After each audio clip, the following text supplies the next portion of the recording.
Interesting matchup on track right now with Tommy Casas on the 18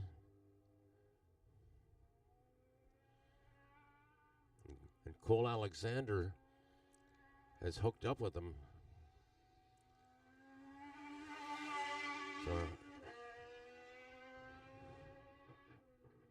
So Cole Alexander on the 64 machine and number 18 Tommy Casas on the back straight. And I trust that Cole is going to school on our former sport champion and Superbike contender and points leader in the OPP Pro Supersport division. Casas scoring 2 dominant wins at Shannonville Motorsport Park.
Down into the final minute now for this practice session. Checkered flag will be coming out very shortly. And as I mentioned, our next class up will be the EBC Brakes Amateur Supersport Division. But do listen for that 5-minute horn to summon you to pit row.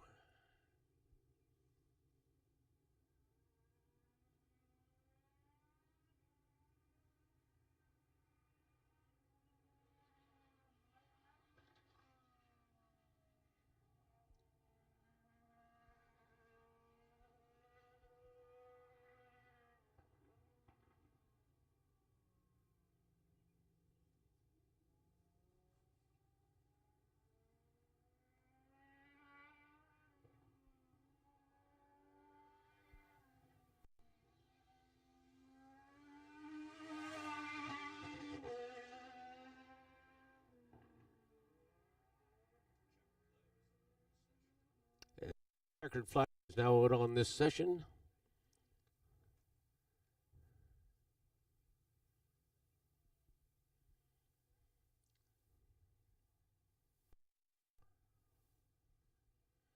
Very pleased indeed to see Connor track and issue an invitation to Connor if you have a chance to come up and visit us in the tower. We'd love to have a chance to chat with you.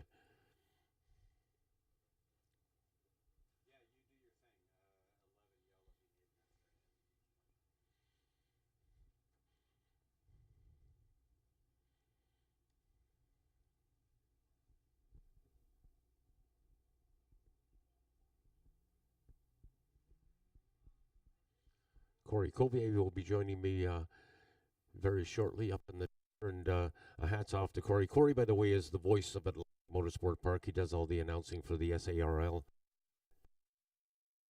series down here. A former racer who had a nasty crash one time, collarbone, and came up into the tower, picked up a mic and started to announce. And at that point, the locals said, "You're not racing anymore. You are the announcer."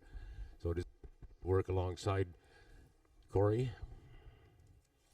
And I give him a tip of the hat, too. He is the man that engineered us being on YouTube audio, which has gone over very well. I mentioned earlier on that we had 700 hits from yesterday's practice sessions and qualifying. We anticipate there's going to be a bunch more people joining us and listening to the audio as this day goes on.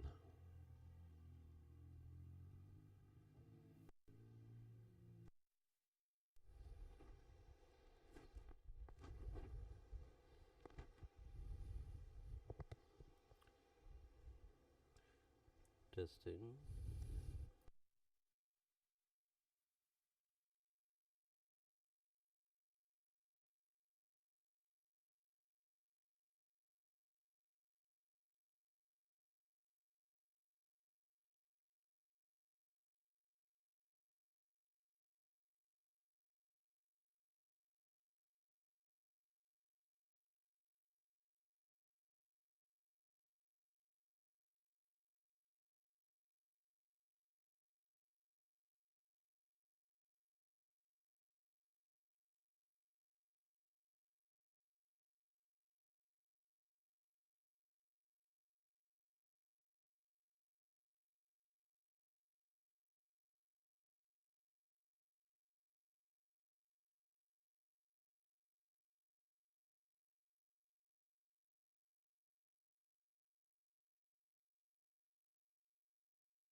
The 5-minute horn has sounded for the EBC Brakes Amateur Supersport Division.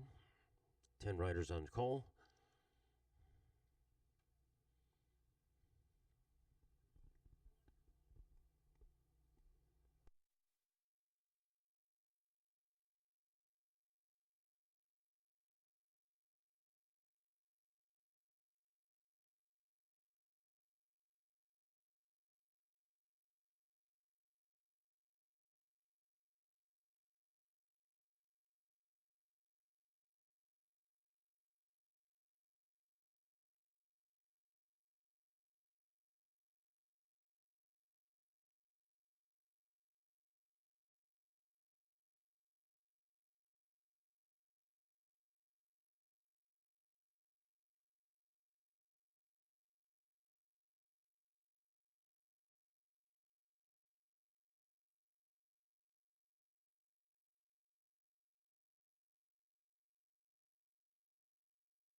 Or Corey Covier has. I've got him getting us hooked up here. Corey, you ready to say good morning to the folks?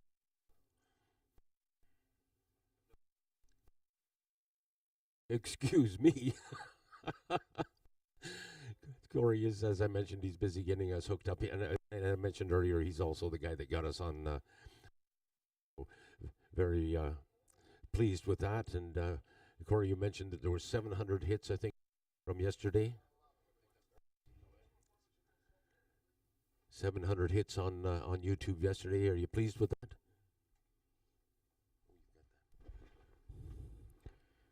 Yeah, Frank, great to see the engagement there on YouTube. 700, as you mentioned. So I'm sure we're going to have some more hits now as word got out that we're live on YouTube today and tomorrow.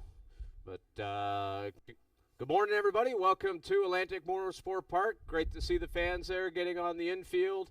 Tent set up. Nice freshly cut grass there for all the fans. And Frank, nice breeze here this morning. Nice sun. Perfect day for racing here for the Canadian Superbike Championship. A little bit brisk this morning, but sunny and just enough wind to keep the black flies off us. That worked out really well yesterday as well. The black flies, when the wind died down a bit, they were around us in clouds, but get a little bit of a breeze going and blow those little black you-know-whats out of the way.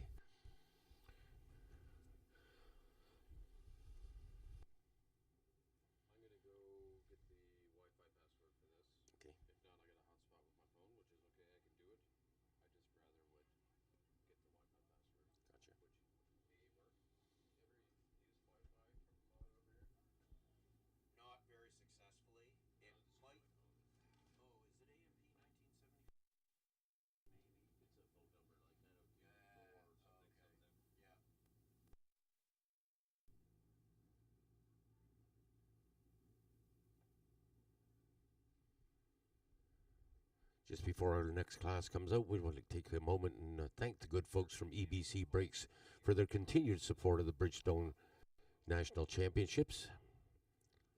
CSBK.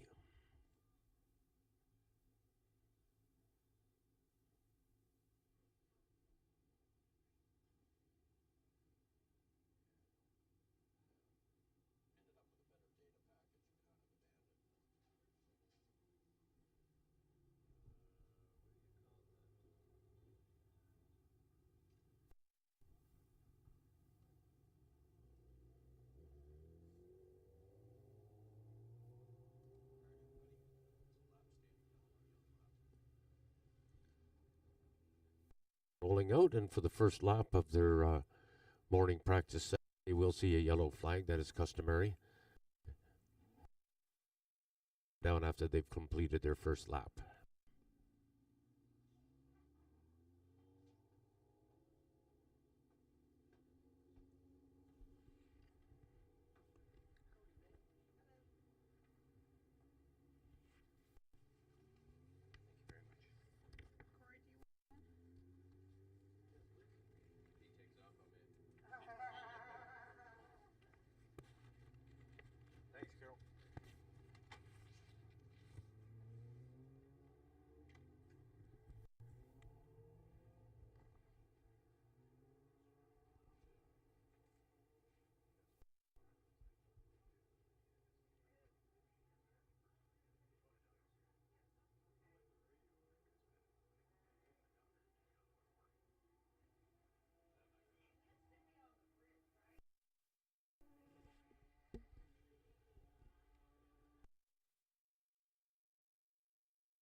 Had a query as to the FM broadcast band here at Motorsport Park.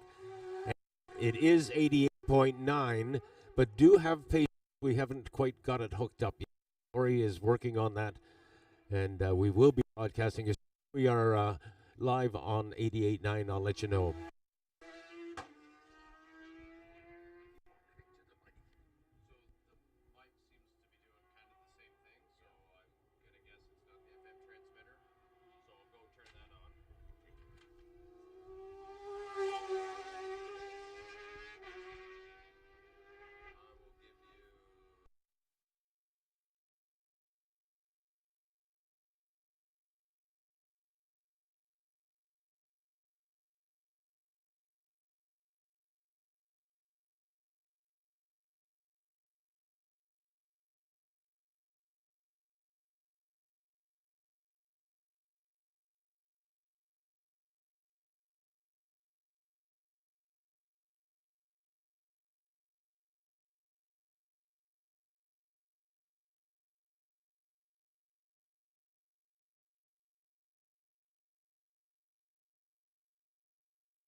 4. With Nicholas Kranz posting a 1:15.5 on the number 46 entry. Number 40, Michael Scott, with a 1:15.7. Julia Krantz, 1:15.9. Jeremy Lazure with a 1:16.018. Yannick Rouleau with a 1:20.2. And Doug Newman posting a 1:22.2. Right now, fastest on track is Bailey Ives, and he is down into the 13s already. The first one to touch down in the 1 minute and 13-second bracket. So Ives getting very close to his own qualifying time from yesterday. Meanwhile, fast qualifier Alexei Baudouin on the 1:46 is second fastest on track just now. He has posted a 1:15.9. Andy Hutchison on the 37 at 1:15.9 as well. But again, fast man on track during this practice session thus far, Bailey Ives.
I just want to test the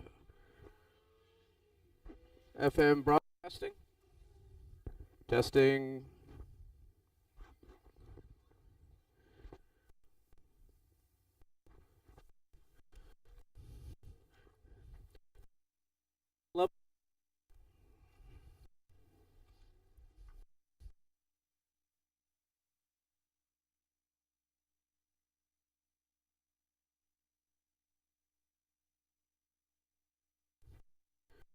Testing.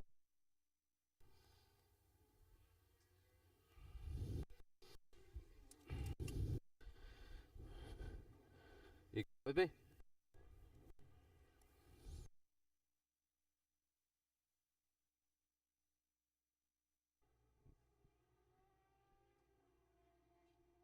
This is just a practice session, of course, so the running order does not necessarily reflect what we're going to see when race time comes around. But Bailey Ives, who was second fastest qualifier, is fastest on track just now, posting times very close to his qualifying time, a 1:13.5 last time. Andy Hutchison is second fastest. Alexis Baudouin, third fastest.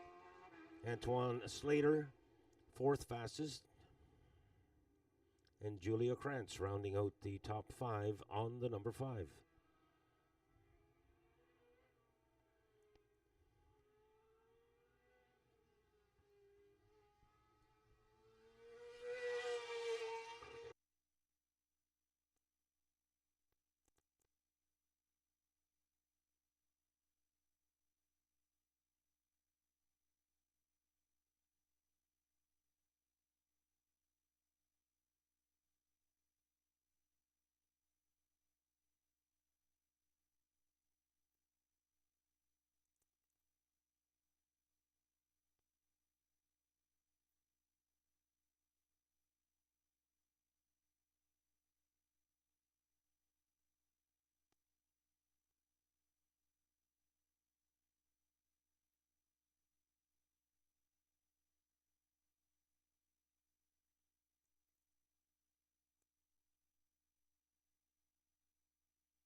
Julia Krantz making a quick stop at the Bridgestone Motorsport tent at the top of pit row.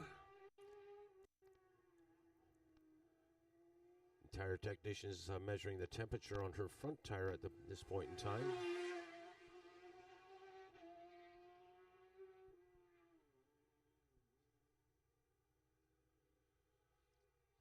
I'll tell you, the support we're getting from Bridgestone tires is unprecedented. I've never seen this kind of coverage in Canadian Superbike racing.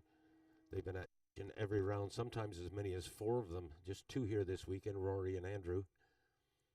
And again, both of them up from Nashville, Tennessee, in the United States of America.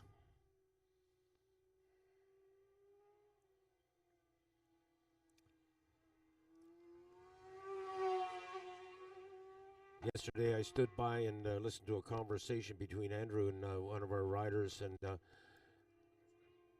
bit of a surprise to me. They were advising on tire pressure and what have you, but they were giving advice on suspension set.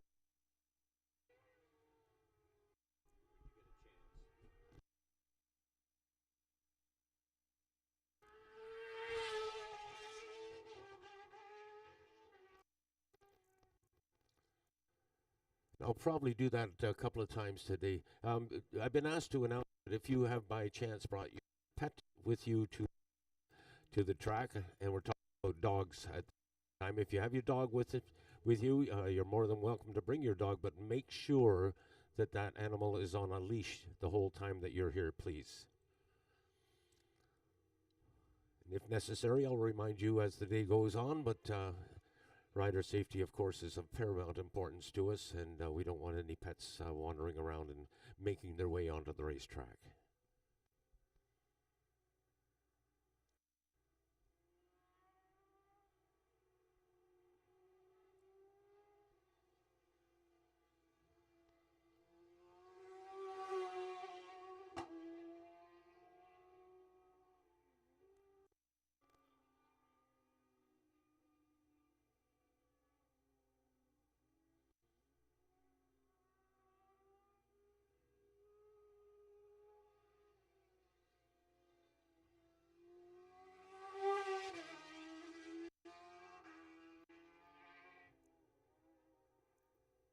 Now down into the final minutes of the practice session.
Interesting to note that number 37, Andy Hutchinson, has recorded a lap time faster than his qualifying time.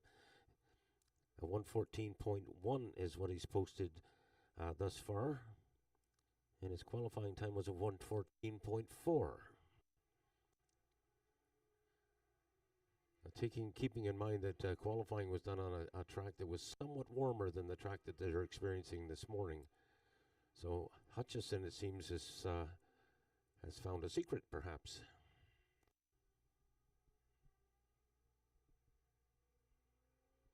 He sits second on the leaderboard for this practice session. This is for reference only. Julia Krantz third on the number 5. Alexis Baudouin, number 146, fourth fastest. Antoine Slater, the 22 is fifth. And Nicholas Krantz, number 46, is sixth fastest. Jeremy Lazier on the 27th, fastest, and Doug Newman on the 93 comes home in eighth fastest in this practice session. Those numbers are for reference only at this point in time. Checkered is out, and thus ends the EBC Brakes Amateur Supersport practice session. EBC Brakes, thank you for your support. And to all those within earshot, I encourage you to support the people that support our sport. If you're not using EBC brakes, what's stopping you?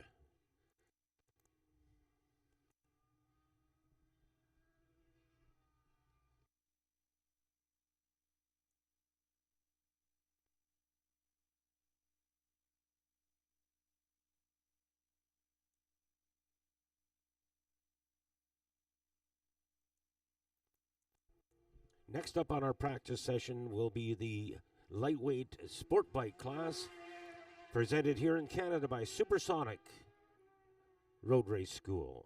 The lightweight sport bike class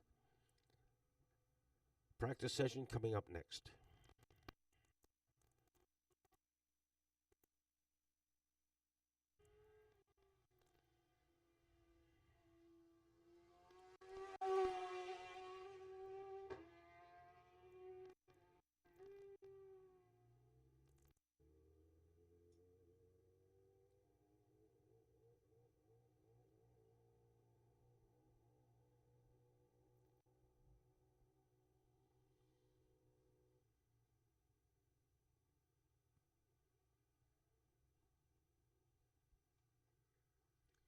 got I'll extend an invitation once more to Connor Campbell back in the paddock. And Connor, if you do have a couple of minutes to join us in the tower, we'd love to have a chance to talk to you.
Just before we go into our next practice session, I would like to take a moment and offer our thanks to Tony Sharpless and the Supersonic Road Race School for their support of the next class, the lightweight sport bike division.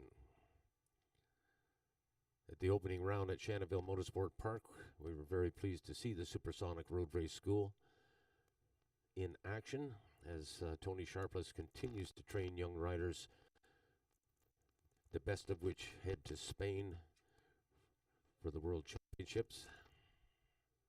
I think that's coming up in September, as memory serves me. 5 minutes has sounded, and a countdown clock begins its march towards zero. We have a 20-minute practice session coming up. Supersonic Road Race Schools sponsored lightweight sport bike division.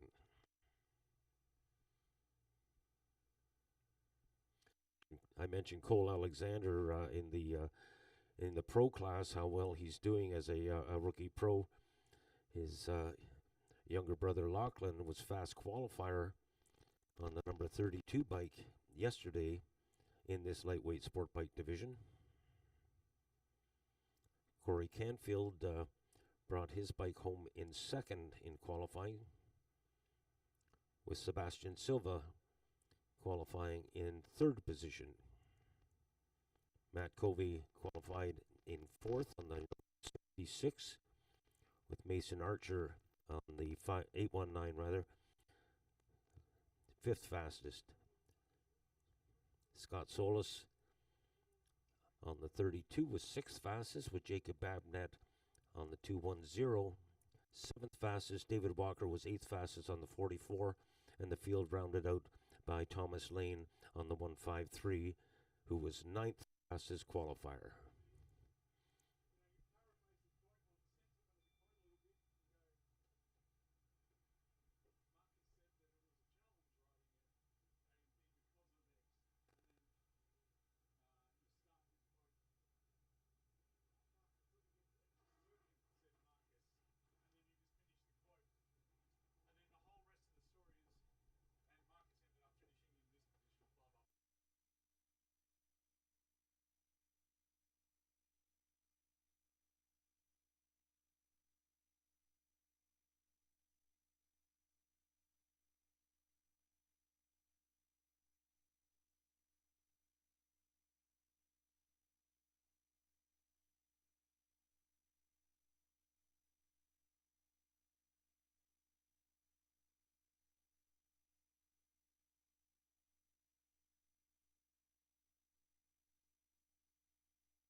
Well, I mentioned earlier on that we are thankful to Pro Cycle and Canadian Kawasaki Motors for their support of this round of the 2026 championships. And when I mentioned Canadian Kawasaki Motors, I have standing beside me Jacob Black. He's the number 1 plate holder from 2025, who had an unfortunate incident at Bennetville and won't be back on the circuit until Grand Bend. Jacob, thank you for joining me once more. Yeah, thanks, Frank. It's always good to be here up in the tower at Atlantic Motorsport Park. It's a beautiful spot to watch riding. That I'm riding. Yeah, quite a setback, but I'm glad to see you up and walking around. That was a nasty mishap on the starting line. It wasn't my favourite part of my whole racing career, but Bronte's okay. I'm glad that I'm racing again. We're just happy to be out here supporting this race, and I was glad we could bring that Kawasaki truck out here too. Yeah, we're glad as well. Speaking of Kawasaki's, we're very glad to see Connor Campbell back at the racetrack. I've offered an invitation. I'd love to have a chance to chat with him about yesterday. And boy, Jacob, you know, it seems that Connor just can't seem to get good luck. Right, if Connor Campbell didn't have bad luck at all, I keep saying it. It's miserable. It's you know. He just doesn't deserve it. The kid works hard, tries hard, represents Kawasaki extremely well, puts effort into making the show, making the sport look good. You know, he represents his sponsors, Superior Cranes. I know that they're here this weekend with him as well. They look after him really well because he looks after them. He demonstrates what it is to be a professional racer. You show up, you do the work, you look out for your sponsors, you give them the support that they need, you know, because they've looked after you and repay that favour. And Connor Campbell's a really good example of what it means to be a professional racer in our series, and that's why Kawasaki stood behind him and is so happy to stand behind him.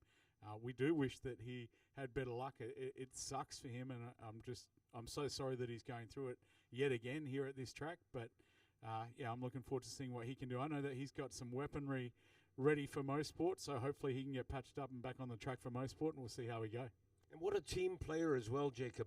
It was he that stepped forward and gave Jordan Zoke his Superbike motor so that Jordan could compete at Shannonville. Jordan, as we know, had extremely bad luck that weekend, but the Campbell team stepped out. And you talk about Superior Crane, that's a superior sponsor, if you ask me. The story behind it, of course, is that when the sponsor from Superior Crane got to the racetrack at Shannonville, he found out that Connor did not have a Superbike, so he went down to the local dealer and bought him one. Yeah, I mean, those guys step up, and Connor stepped up for Jordan and stepped up for Kawasaki in that moment, and it was good to see that somebody was able to step up for Connor. And again, when you look at someone that's putting that much effort and that much behind their supporters and Kawasaki and everything else, and then to have them have that much bad luck, it really is, it's heartbreaking, it's gut-wrenching, and he doesn't deserve it. So, like I said, we're onward and upward from here. There's still half the season left to go, and hopefully we can get Connor back on track sooner than later, feeling healthy and feeling fit, and he can have a chance to show people, you know, what he's got, because I know he's got a lot more than people give him credit for. Well said. Thank you very much, Jacob.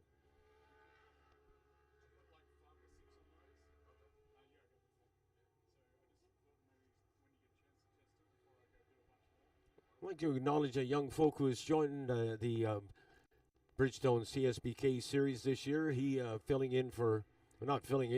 taking over, rather, from Cam Bickle, who did such a great job for us. Marcus, I hope you don't mind me going in front of your face, but I have the time to welcome you. Those noisy motorcycles. To welcome you to the CSBK crew. You're doing a great job for us. Welcome. Thank you. Good to be here. Some new series, but always looking to learn, looking to improve, of course. Yeah. Well, one thing I noted yesterday was the exchange of information that you shared with us, and that was key. When Cam Bickle was in your position, he would quite often do that for us. So we're getting spoiled by Cam, and we expect you to carry the flag. First year, of course, but I'll try as much as possible to get close, of course. Great stuff. Well, the feedback is that you're doing a great job, so keep it up, kid. Thank you very much. To the Bridgestone CSBK crew, Marcus, media stuff, and taking over from Cam Pickle, who's did such a great job for us for a number of years.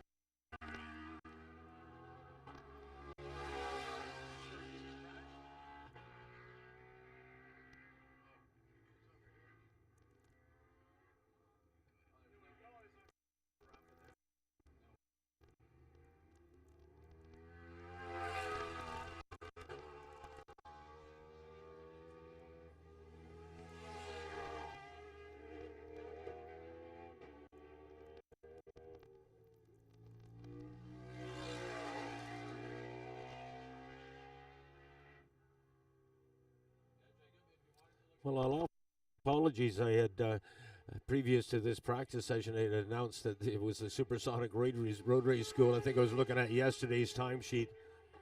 On track right now, of course, is the Twins class, the Ninja Cup riders. Twins are sponsored by Importation Thibault, and Kawasaki is the sponsor for the lightweight bikes.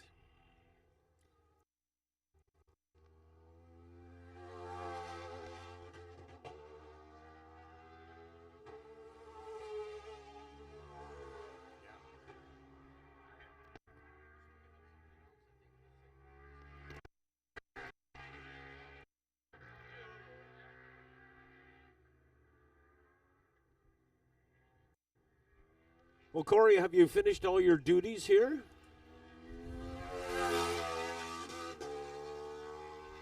Yes, Frank, we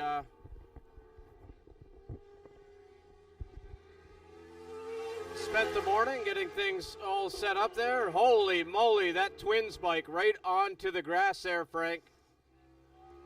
Just barely off the gas. Apparently it was Nicholas Krantz who had us all aghast coming out of the final corner here and dipping his rear wheel onto the ground.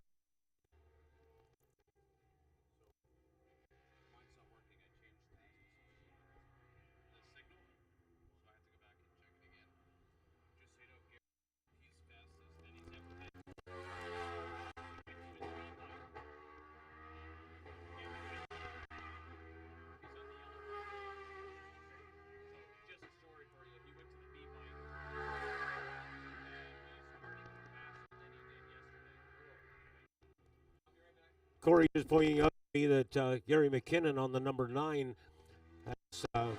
has gone to his B bike. He's got 2 motors to choose from, and the one he used yesterday wasn't quite to his liking, so he brought out the B bike, and he's gone faster on the B bike now than he did on the A bike.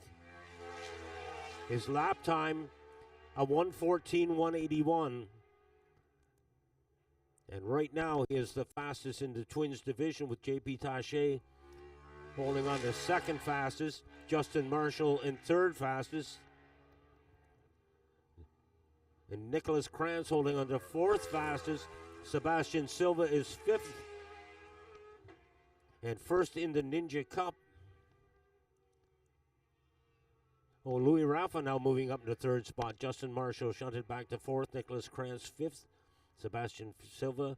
Jared Walker is leading the Kawasaki class with a 1:16 to his credit, with Jean-Pascal Schroeder second fastest, Rob Cousineau in third fastest. Pedro Souza is out there as well on the number 3 in the Twins class. His best lap coming on his fourth go-round.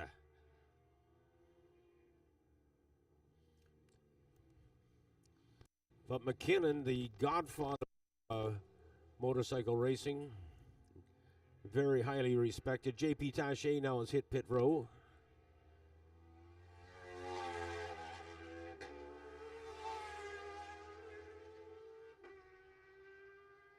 Makes a quick stop and is checking with his tuner. and now has dismounted and is tending to something on that Aprilia.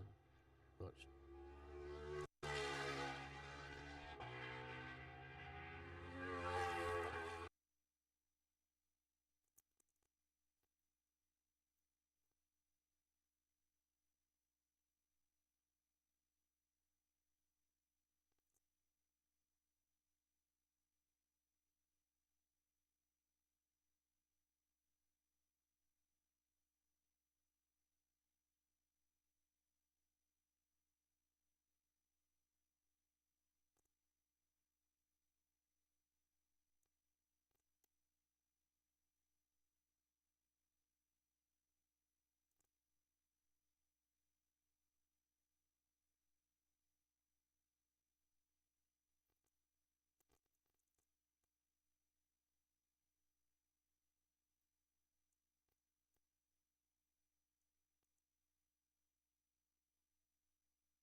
Interesting to note that Rob Kuzo has recorded his fastest lap of the weekend on this a relatively cool surface. Pedro Souza and Louis Rafa both hitting pit row at the same time, mounted on similar motorcycles. Meanwhile, Gary McKinnon continues his march, 1:14.191, his best lap thus far. And a 1:14.151 for McKinnon.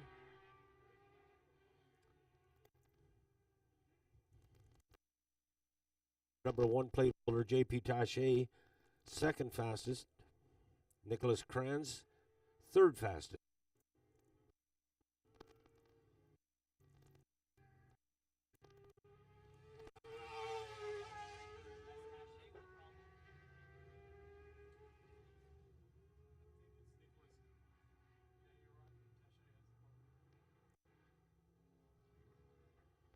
J.P. Taché on pit row again.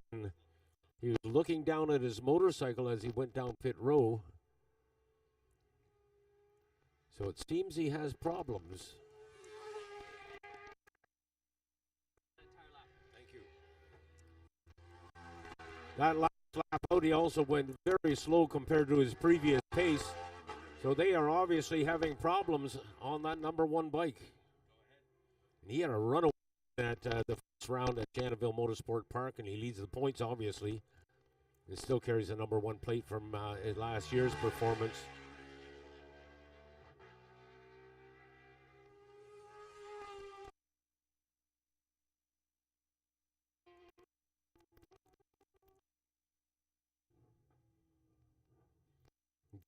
Gary McKinnon continues to increase his race pace. His last lap around was a 1:14.151, and that was his fastest lap.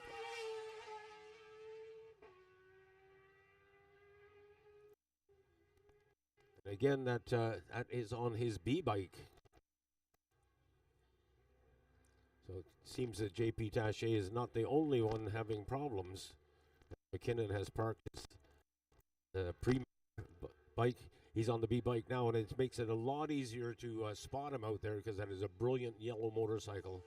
And McKinnon riding just as fast as he ever had. He just doesn't slow down.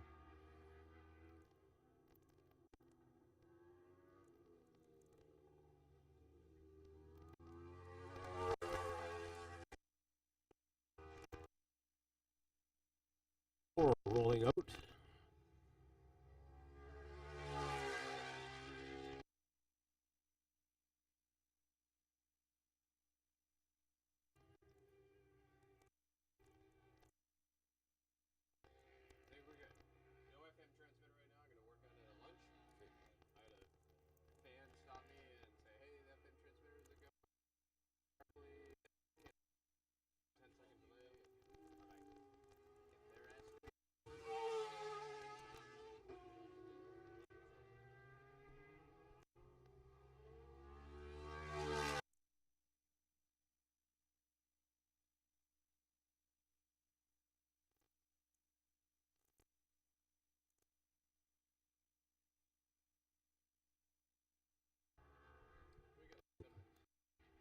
Well, Corey Covey joining me once more in the tower. Corey, you were sharing with me that at this point in time, we do not have FM broadcasts, correct? Running back and forth from the tower to the timing station. I got my steps in for the week this morning, but at the moment we don't have garbled, and I don't think the quality is good enough. Do some more.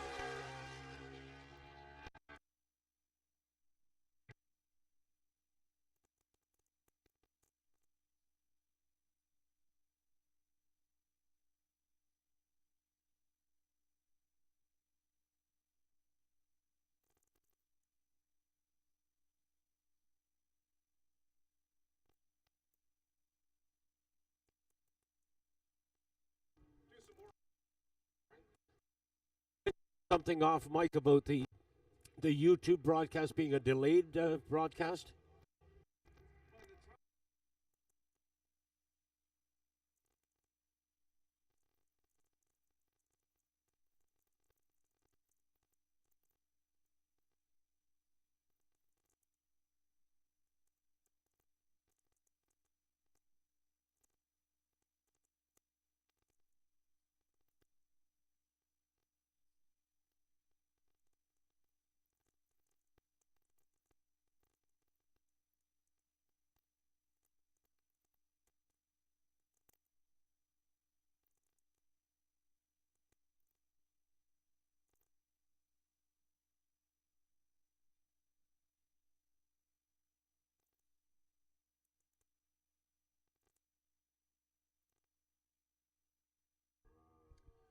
Thank you very much for what you're doing, Corey. We really appreciate it, and it makes a big difference. We're getting wonderful feedback to the YouTube audio, so it is obviously an addition to our to what we already have.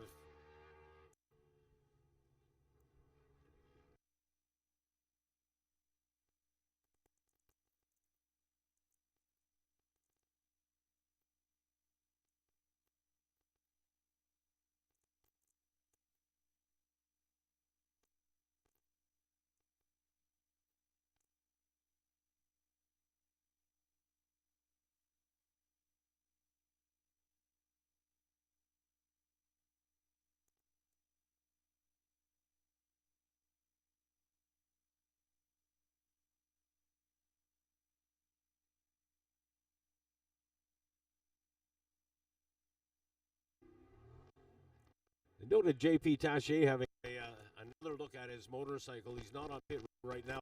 Last time he came by on pit road to speed. Is definitely up to speed now on that Aprilia, but they did have some problems. Be interesting to find out what's on there. Justin Marshall now pulling in.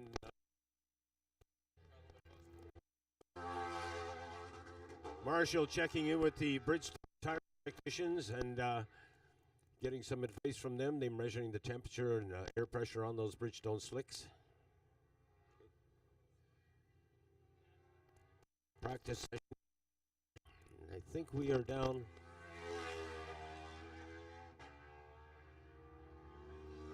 Yeah, below the 4-minute mark now. Below the mark, rather.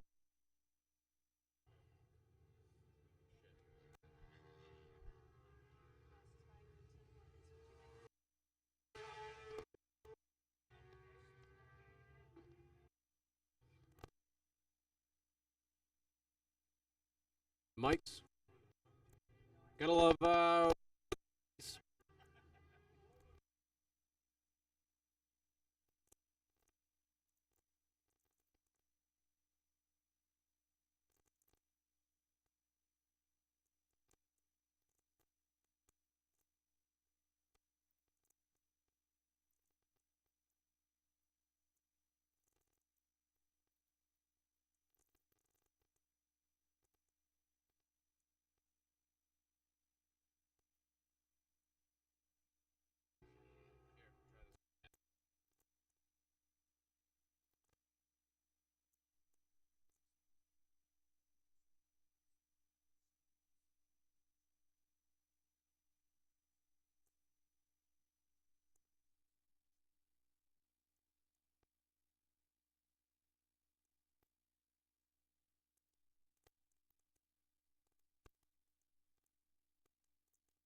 with the Twins Cup and the Ninja Cup riders completing their practice session, we'll now move into the a 40-minute session for the GP Bike sponsored Super. So again, we are having some difficulties, but Corey Covier is working diligently back to the point where we're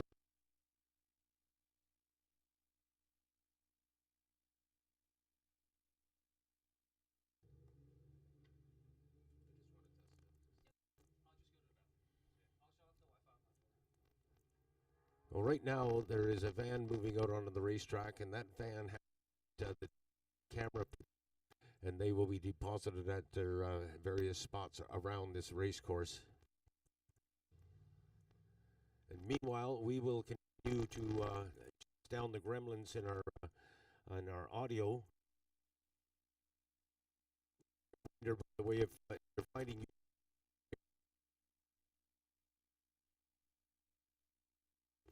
folks, okay, I'll shut her down for a moment. Thanks, Corey.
Right, test, test, test, test, test, test, test, test.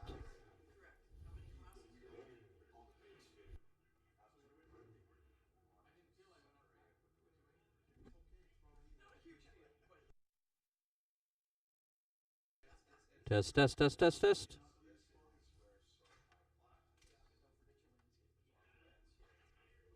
Test, test. Testing, testing.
Right, test, test. Test, test.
Let's try it right there. That seems to be working just fine.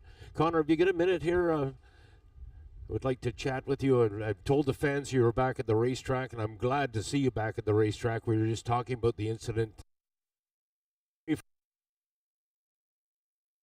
Move on to bad. There we go. Spot now. Good to see you back at the racetrack, Connor, but man, you just can't buy good luck. Yeah, I know. Last year I ended up breaking my back, and then round one this year we had some motor issues, and yeah, literally first 15 laps yesterday I had a weird load slide. I was pretty much straight up and down, just touched the brake, and the bike just dropped to the ground. Ended up breaking my collarbone, so we're probably gonna get surgery whenever we head back to Ottawa. But yeah, it's just shitty luck, honestly. Well, you showed us the footage from that mishap, and you know, every time you look at it, it's like, what happened? What happened? How did he go down in a situation like that? Yeah, honestly, I have no idea. Like, I barely even grabbed the brake lever, and it just dropped to the ground. Like, I watched the video probably 100 times last night just to try and see, but it looks like the front wheel locked up, so we don't really know what happened. But, I mean, there's nothing you can do. It is what it is, and we'll just try and heal up as quick as we can and get back out there as soon as possible. Well, we'll be looking forward to that. Before I let you go, I've got to get a couple of comments about Superior Crane, the sponsorship that you enjoy from that company. They are outstanding. Superior is a good word for that sponsor. Yeah, for sure. Dan's been great from Superior Crane. He helped us out last round huge by actually getting us a new bike for the Sunday race. So, yeah, I can't thank them enough. They've been with us now for 2 years, and they've been amazing. Great stuff. Well, I'm going to leave the invitation open to you, Connor, to join us up in the tower whenever you feel like you want to come up, and maybe offer some color commentary during the races. You're welcome to join us. Yeah, for sure. Thanks, Frank. Connor Campbell back at the track, but not back in action. Corey, you got your ears on up there?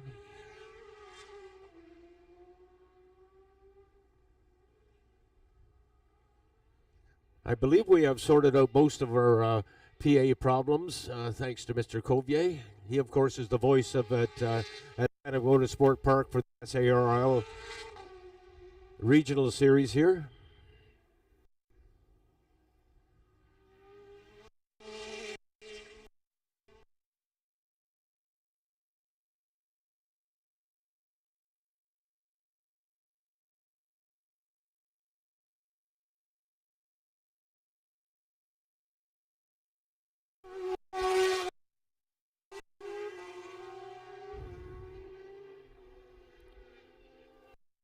Yeah, Frank, we'll see how we make out this morning. Looks so far so good here.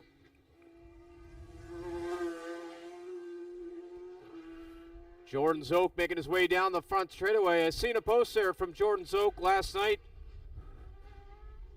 They had the engine out of that ZX 1000R.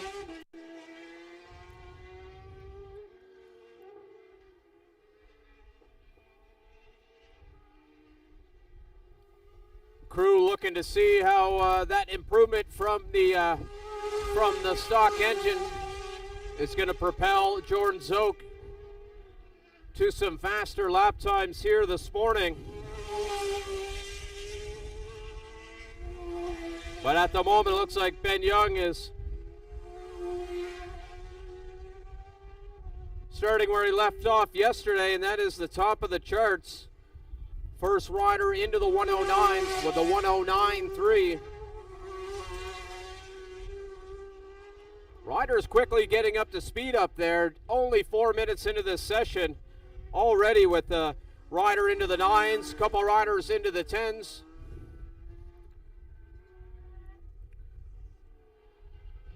Jordan Zoke himself down to a 109.6, so riders quickly getting up to speed here at Atlantic Motorsport Park.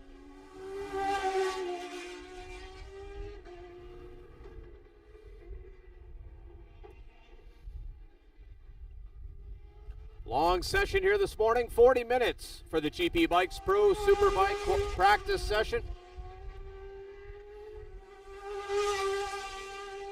I can well imagine, Corey, there's going to be some action on pit row as this continues. And, of course, the Bridgestone techs are standing by. The Superbikes will be dropping in to see them. Incidentally, Corey, you may remember yesterday during the pro practices that Collins, gentlemen are, and every now and again you would see him raise his hat in the air. What that was for, I just got to clarify that from James, as a matter of fact, what that was for was to alert him that Tommy was coming, so that they would get the pit board out in time that the number 18 fast riding school Suzuki rider could see it.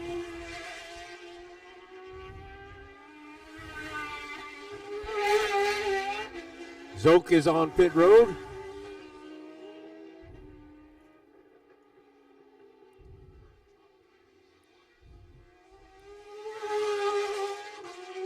Ben Young now making his way onto the front straightaway. Quickest yet with a 109.2. Frank looking out from the tower. We see the TSN drone making its way down the front straightaway. Sure, that's going to be some excellent footage when that makes its way to TSN there later on in the summer. Corey, it is of note that I watched Torrin Collins as he was coming out of Canfield Corner here. He had to get out of it. He off the throttle, and there it happened to that rider as well. They had to get off the throttle to bring the thing back onto the asphalt, right onto the concrete strip there at the edge of the racetrack, and almost onto the grass.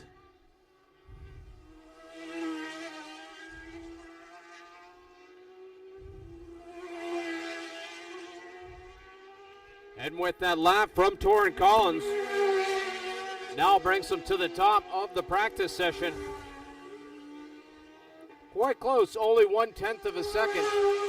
But it's now Torrin Collins. Here comes Ben Young. See if he moves himself back up to the top. And he has. First rider into the eights with a 108.5.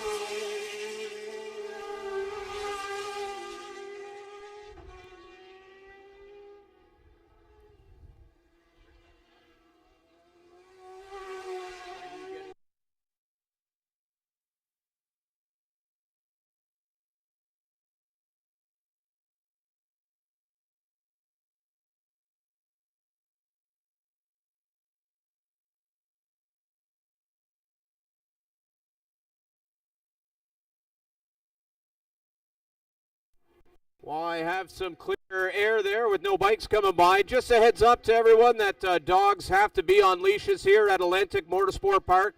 There is no open runways for dogs. They have to be on a leash.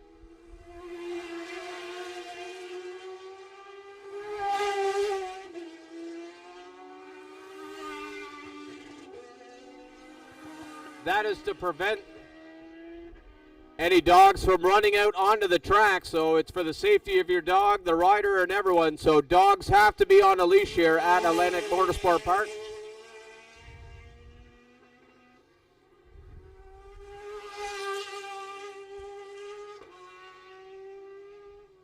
Ben Young now making his way into the pit lane there, talking with the Bridgestone Motorsport crew, getting some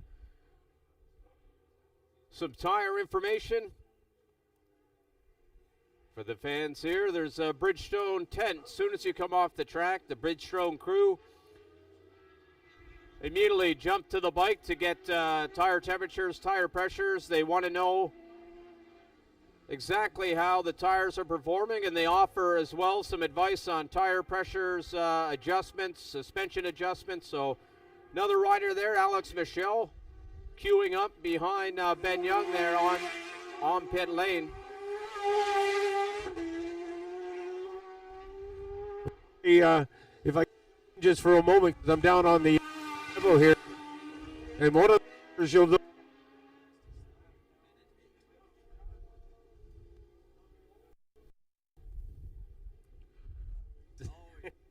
Where Superbike, I'm not sure if we're over here for a minute. So it's you did in the qualifying for Superbike, but I just talked to James from the Fast Riding School. And I was quite on and not. So I guess the thing that the gamble is, of course, that you've got the Super Sport points lead. And you don't want to throw it away by having a mishap in the super class. Am I right on that? Frankie, also we put a lot of laps on the rubber yesterday. I'm going out on this morning with the Super Sports on my other lap, so there's no sense on going out.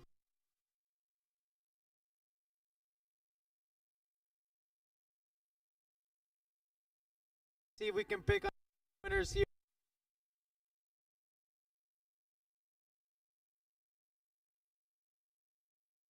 Well, it's unusual to see you standing here in the tower when the Superbikes are on track, but you did a great job in qualifying yesterday, and I must admit I'm kind of disappointed we don't have a couple of extra months for so you could truly contest both classes, but it's a bit of a gamble, and obviously you won a national championship. You've got the points lead going into this round, and again, you don't want to toss that away.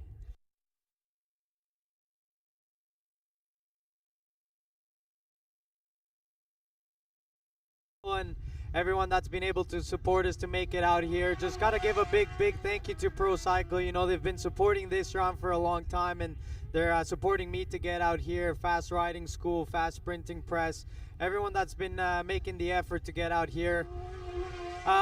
You know, I was able to get my gear out.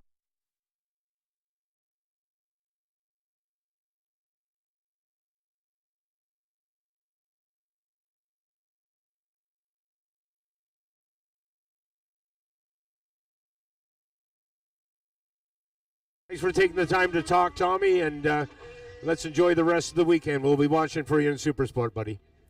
Tom is 2 rounds at Shannon Motorsport Park. It's third fastest qualifier in the Superbike class down at the first round. But obviously, Corey, a bit of a gamble for them, and they don't want to take any chances and toss away the possible national championship.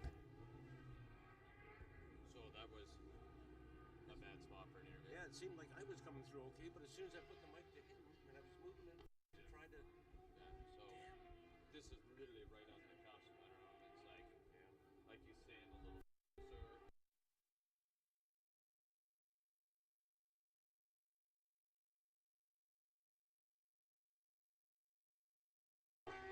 He said he's not doing the Superbike race. They're not sure. So you weren't far off. Yeah.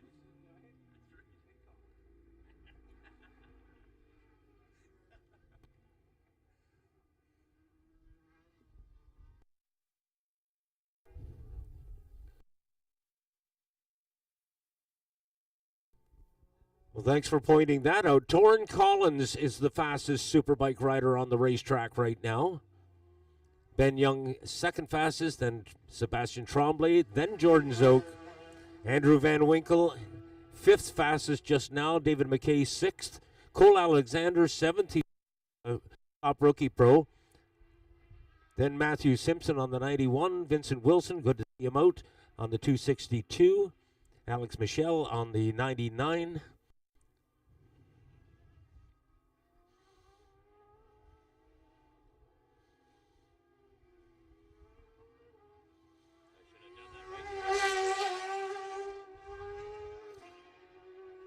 But Corey, I must express a little bit of surprise. I did not expect Collins at the top of the Superbike class.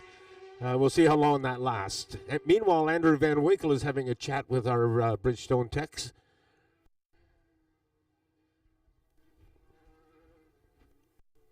I think what's interesting, not only is Torrin Collins on top, but it's only 1/1000th of a second, Frank, between those two. So we know what happened last time here a few years ago with 1/1000th of a second. So it seems to be the trend in the GP Bikes Pro Superbike category. There's something magic about watching Jordan Zoke come through Canfield Corner. He is precise. A lot of the riders we've seen will drop a wheel off in the on the asphalt and what have you, but Jordan Zoke has gone to the top of the leaderboard. The people's champion, Jordan Zoke, is on top of the leaderboard right now. Corey, what kind of a time were we looking at? He got himself into the eights, Frank, with a 108.8 from Jordan Zoke. Seems like it's been a long time, but boy, Jordan Zoke's name at the top of the leaderboard in the Superbike warm-up on race day. Wow.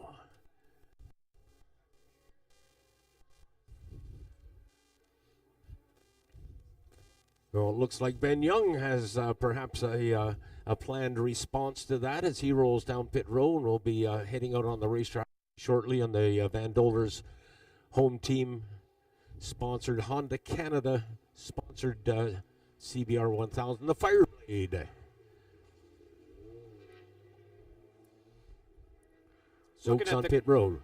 Looking at the qualifying times, Frank, from yesterday, they're still a little bit under the qualifying time, so I am sure we're going to see snap time slowly creep down a little bit more before the end of this GP Bikes Pro Superbike practice session this morning. Still 24 minutes left to go.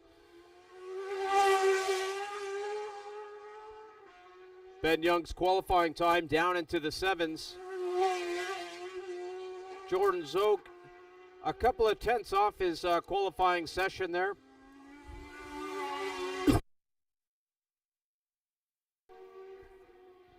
So I'm sure these riders are going to continue to dial in their bikes out there this morning. Will also be a little bit cooler out there than when it was yesterday afternoon. Same kind of conditions, but it was definitely a couple of degrees warmer.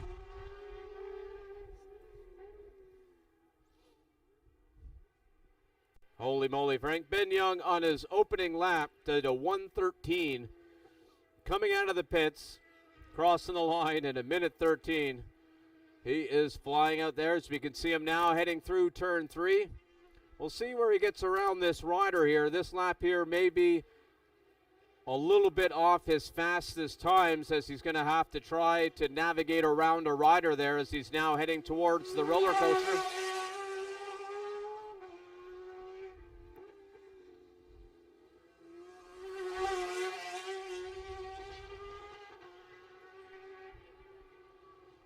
Well, Young approaching that rider in a very awkward spot of the racetrack. Head up into 8-9. Combination there, the carousel, as I've had at times. Frank, I thought that was Ben Young behind, but that was Frank. Ben Young was ahead. It's Andrew Van Winkle who's doing a great job of sticking with Ben Young out there. Cross the line, Andrew Van Winkle with his fastest lap of the weekend with a 108.458. He is definitely using Ben Young as a reference out there, coming out of 2 up to 3. He's keeping pace with him. He is definitely staying with him. This is remarkable. Oh, Young gets a bit of yardage there. They roll down 3 now and onto the roller coaster. See if Andrew can stay with him. Frank, for reference, that lap time of 108.45, that is about a second and a half faster for Andrew Van Winkle out there this morning. So even though he's a couple of bike lengths back, he is definitely using Ben Young as an instructor out there this morning here at AMP. Now coming onto the front straightaway. Oh, Andrew Van Winkle. Van Winkle gets into the wiggle coming out of 10. That thing was squirming underneath him. Here the traction control cricking in there, Frank, as he was coming all the way out of turn 11, halfway down the back Young has slowed down straightaway.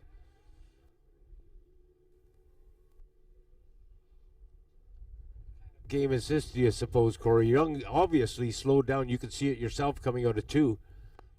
And then as soon as Van Winkle went by him, Young appears to be coming back up to speed. I'm not sure how accurate that is now, given the gap between Van Winkle and Young.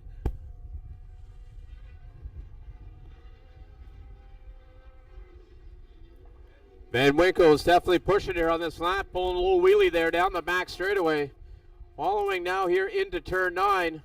Ben Young definitely not coming into the pit, so he gave him a little bit of a gap there. So see.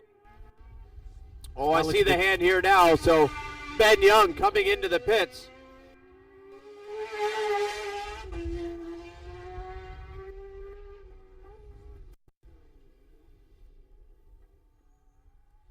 And it is Ben Young back on top with a 108.065. Comes to a full stop at the Bridgestone Motorsport pop-up tent there as Corey and or Rory rather and Andrew, both tire technicians from Bridgestone. Looks like Crew Chief Ryan also listening in. Looks like we got a little break out there in the action as a few of the riders here into pit lane to talk with their crew chiefs and find out a strategy, as we got still 19 minutes left, halfway through this session, Frank. So I'm sure they're in there and making any kind of tire pressure adjustments, suspension adjustments. That was that surprised me yesterday when I put an ear in.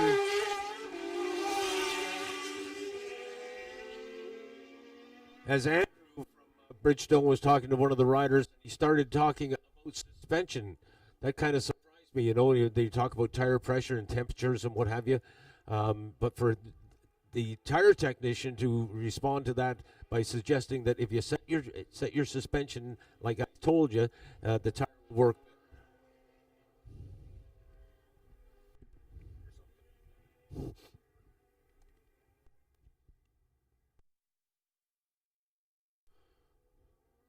While we have this little break here with still a few bikes, don't want to call it a full break, but while we have maybe a slower period here on the track, we'll run through the order. Ben Young currently on top. Andrew Van Winkle with that great reference. Ben Young in front of him is moving himself up into second. Jordan Zook sitting third, followed by Torrin Collins and Sebastian Tremblay. David McKay in sixth, followed by Cole Alexander, Alex Michel, Matthew Simpson, and local rider Blaise Vougier. Torrin Collins crossing the line there now, back out for another run.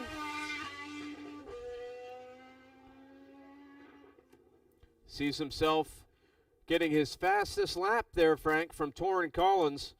Didn't move up in the practice order, but fastest lap for him with a 1:08.8 this morning.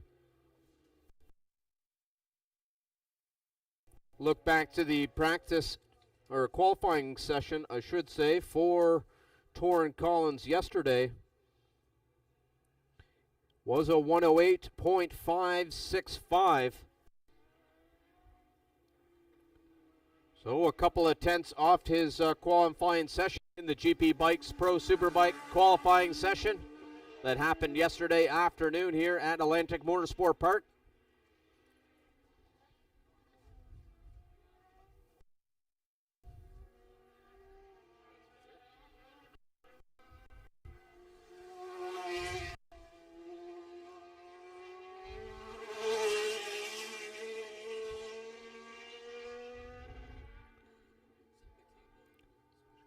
Torrin Collins continuing to lower his lap times out there this morning.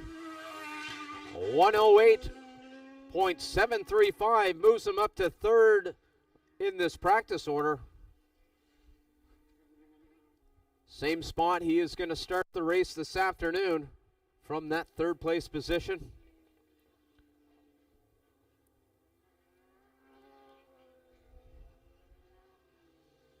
Good to see Torrin out there, Frank, after that get-off he had in turn 4. He was favoring his shoulder there. Not sure if it was the left or the right, but one of his shoulders made a post there on social media yesterday saying he had a hurt shoulder, and he was hoping this morning he would find out, test it to make sure that it's okay for the race. And looking at these lap times, I think Torrin Collins is doing all right. I think you're all right. Tough kid.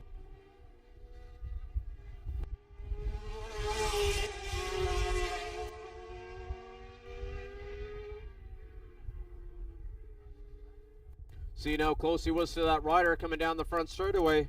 I'm sure he had to pass that rider somewhere out on the track, and not a very good spot, so that's why he now has a 1:10 out there for that last lap. Now has some clear track in front of him as he makes his way through turn 4.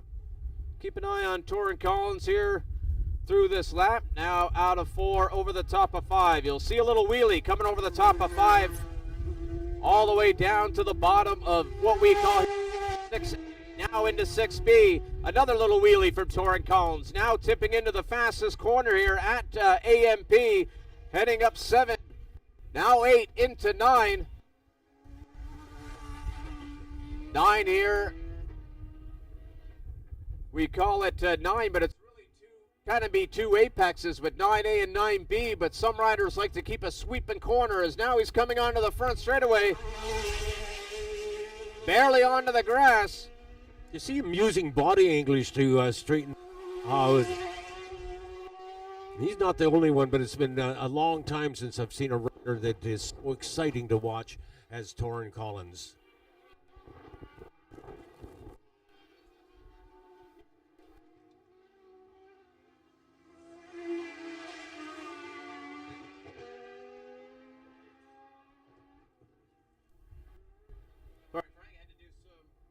mic adjustments there, but Yeah, I just wanted to check a time on Matthew Simpson. He just went by on the number 91 bike, but he seems somewhat mired. He is in the top 10, but he's in 9th position. Sebastian Tremblay in 5th has just gone by, as did Andrew Van Winkle. But Ben Young is atop the leaderboard once more, our champion, 5-time Canadian Superbike champion. Second year with Honda. 4 of those championships coming on the BMWs, and then adding on in his first year. And I don't think very many people expected that the first year on the Honda, Young, but he sure pulled it out.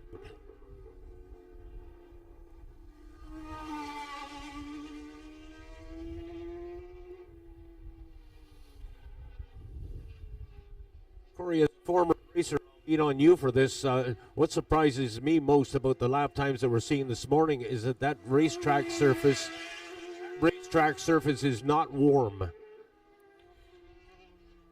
for sure, Frank, the air temperature is not too bad, but I'm sure that wind is cooling down the track.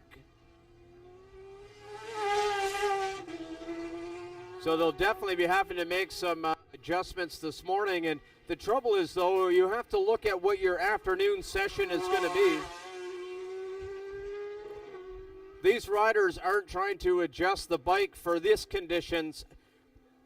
It's more so trying to tweak the bike so what they know it's going to be in the afternoon. So it's quite close to this temperature, so I'm sure they might make some slight adjustments. But typically these riders are trying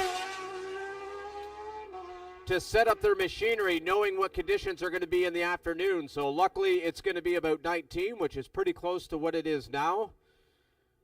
But we never know what's going to happen with this wind. May cool the track down, may get a little bit warmer. But that's the fun of the game, Frank. The gamble you play.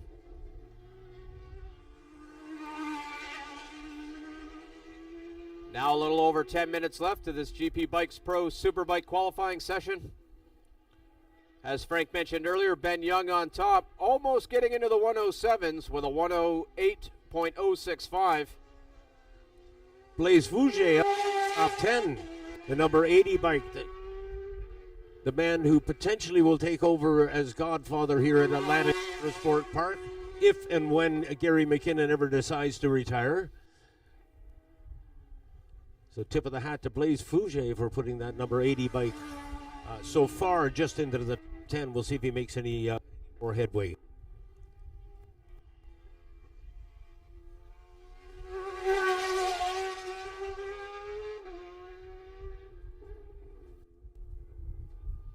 David McKay breaks the beam, finds himself in 6th spot.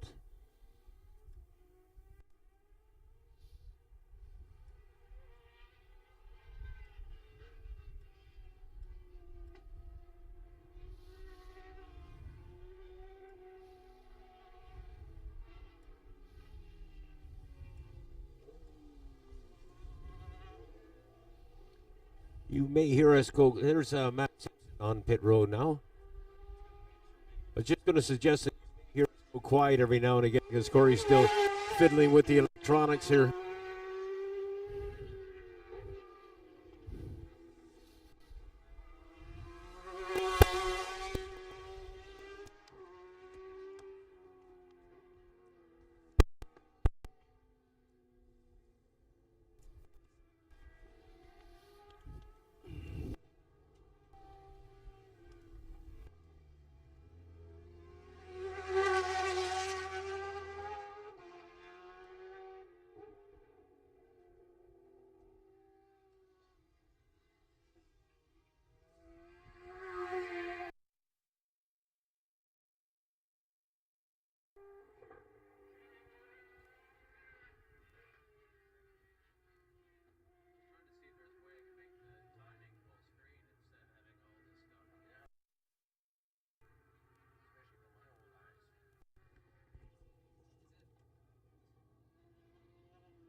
I told you we got a good one. Thank you very much. Our guy steps forward, pushes, bingo, Thanks again. And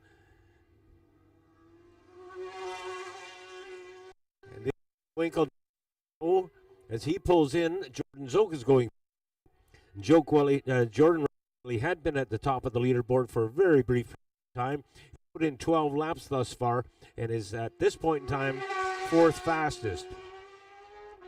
Young, Van Collins, and Zook, your top four.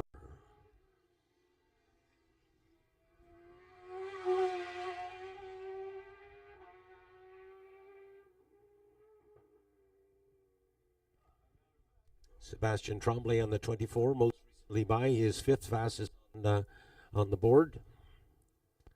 And he again has recorded 2 laps. David McKay having posted 18 laps thus far.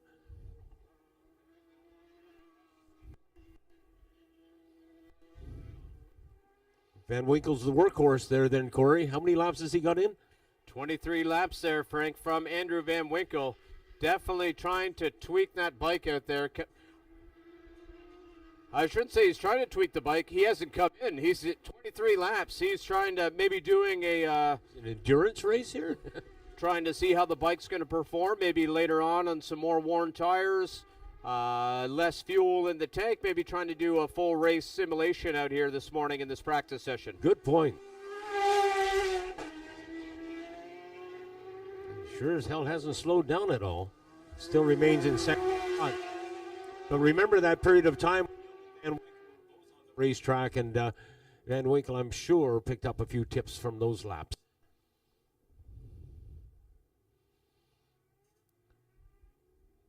Frank, Ben Young now making his way back out. Ben Young with 10 laps in this morning. Quickly up to speed, though, as he was almost tipping his toes into the 107s this morning. Ben Young's qualifying time down into the 7s, well into the 7s, a 107.477.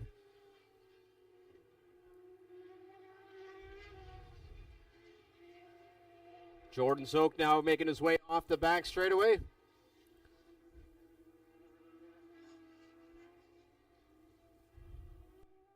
What kind of work difference that engine work has done for the crew overnight. Getting back his, he had a stock engine in there yesterday, Frank, during qualifying. So they are hoping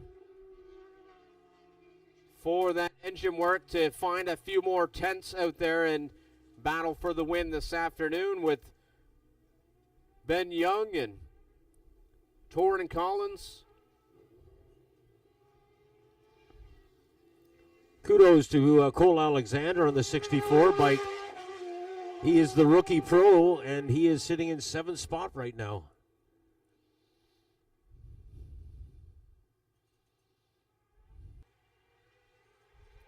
Across the line, Jordan Zook with a 108.8.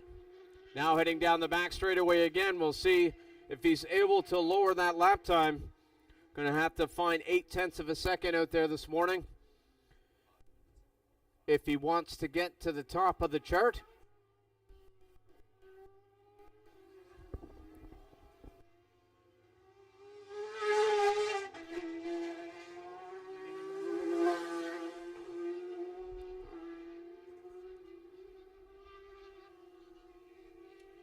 Van Winkle just heading down now into corner number 2 with Jordan Zook closing.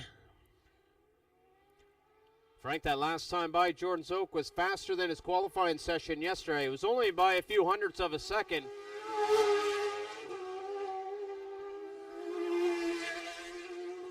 But definitely moving in the right direction is Jordan Zook and that whole Kawasaki team. Down to a 108.546 this morning.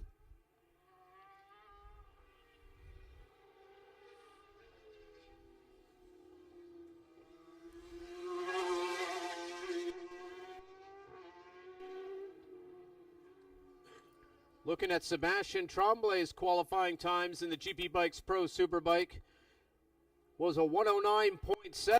This morning, a 109 flat from Sebastian Tremblay. So finding 7. out there in this practice session. Andrew Van Winkle riding a bull down the front straightaway. I'm just thinking, between Andrew Van Winkle and Torin Collins, rather, both of those riders have got us going, as they come out of Canfield Corner here and get the motorcycles dancing around. Last time Van Winkle came through, it looked like that motorcycle wanted to turn itself into a pretzel.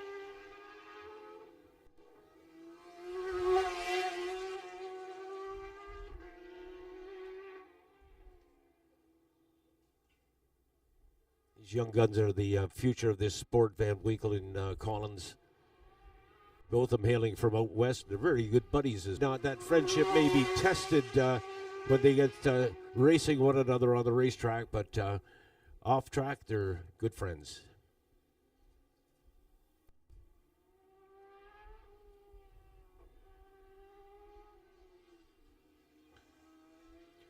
Frank, earlier you mentioned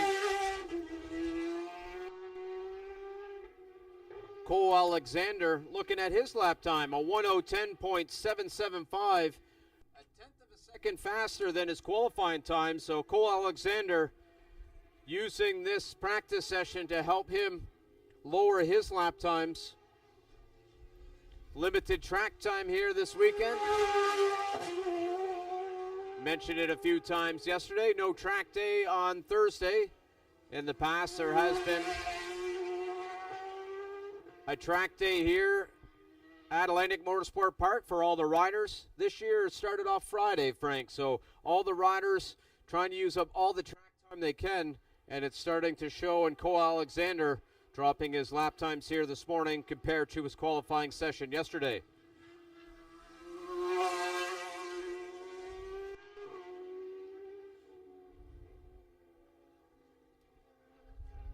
I'll toss in here a thought, Corey, that Cole Alexander exemplifies the new breed of racers that are coming up. He's very, very well groomed. Obviously, he's I also find him very easy to talk to. He knows his stuff and he speaks well of his sponsors. And I feel as though he has a great future in this sport. And maybe his younger brother may have something to do with that as well.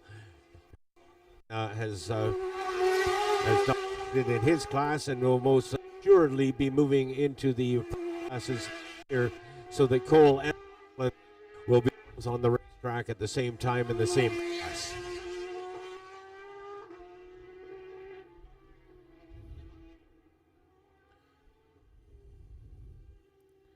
Now down to 30 seconds here, Frank, in this GP Bikes Pro Superbike practice session.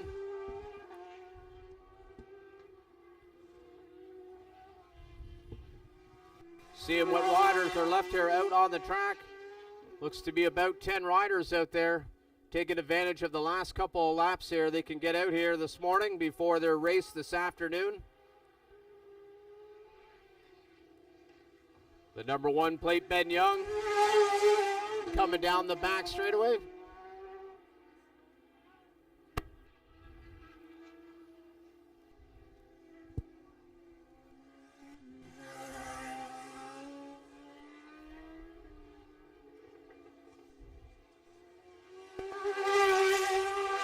Corey, we talked about Andrew Van Winkle, the number of laps that he had put in, and as we scan the sheet here, take note, Ben Young has recorded 17 laps.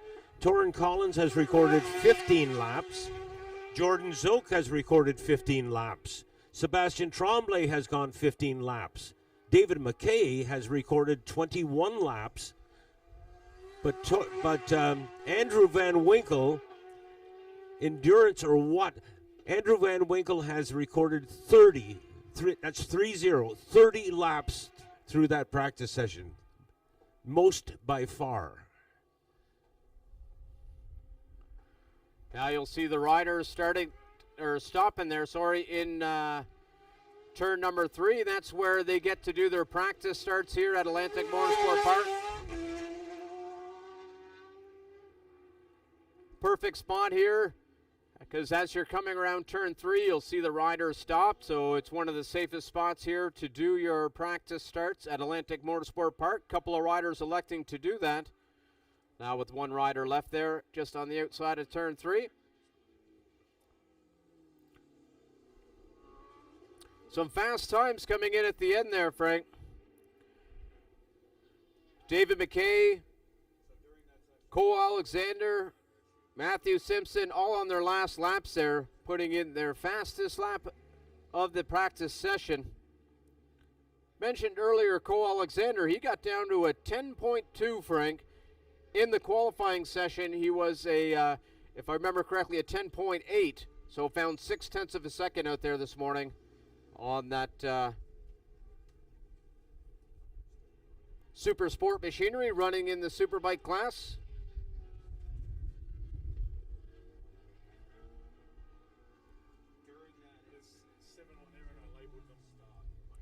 Oh, Well, Corey, you know, if Superbike is to do well against the Superbikes, this would be the track to do it on.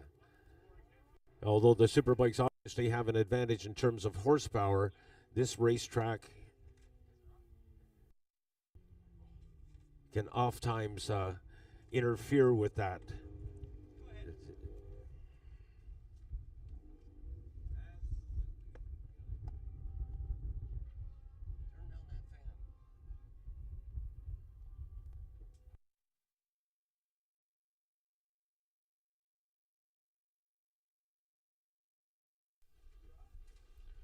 all right, now there'll be, you can see the van heading out there, out onto the track. That's the TSN camera crew van, so they'll be heading out there to pick up the crew around the track. So we're just going to take a little break here in the tower, give our voices a little rest. Frank, I'm sure we're going to be using them quite a bit here come the afternoon with all the action, especially after seeing what I was calling in qualifying session yesterday. It felt racy, felt great to be here to see us, so I am looking forward to see the actual races here at Atlantic Motorsport Park starting this afternoon. That warm-up we just watched for the Superbike class, GP-sponsored Superbike class, was entertaining in it.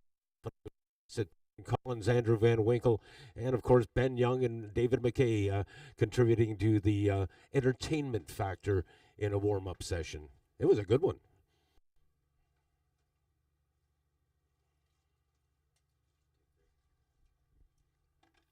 Okay, this is an official break then. Thanks, Corey.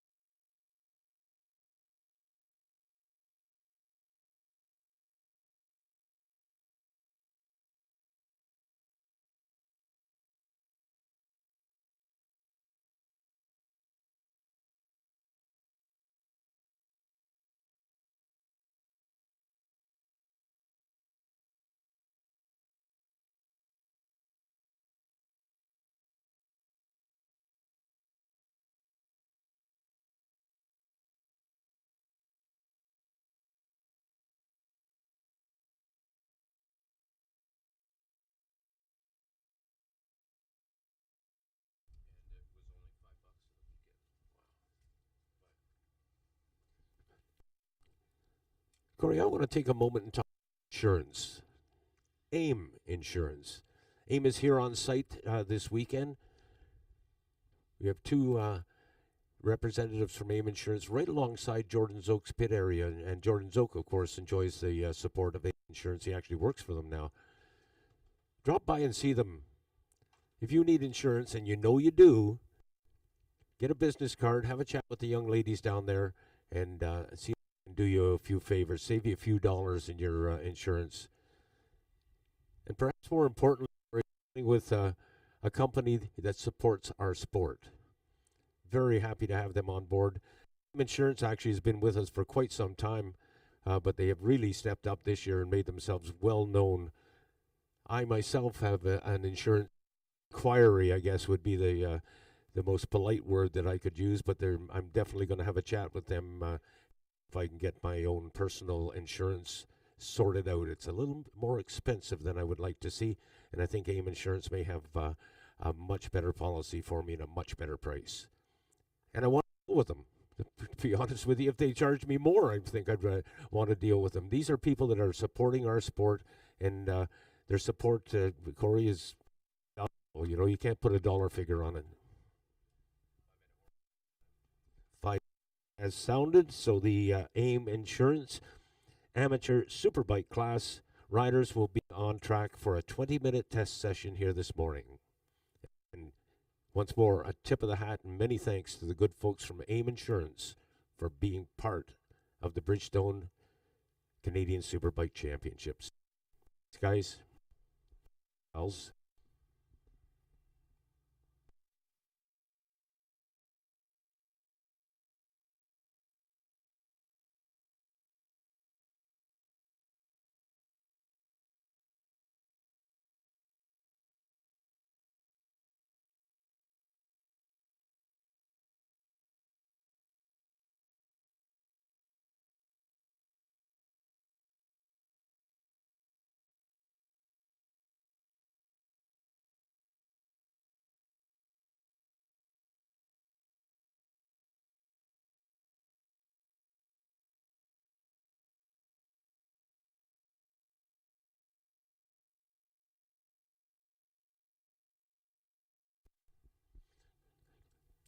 We talked about it yesterday, to review it a bit, and that is that presently there is a documentary being put together, and it's called "Changing of the Guard," and it flashes back to the beginning of Jordan Zoke's career with Kawasaki when he took his first #1 plate here in Canada. And the film is going to be entered into the Toronto International Film Festival coming up this fall, and has been put together by Cam McFadden. He's the guy that does all the TSN coordinating, and he's the guy that stitches together the tapestry of the races that we see on TSN. He does a fantastic job on it, and now putting his skills towards that documentary that may elevate the awareness of people in motorcycle racing here in Canada.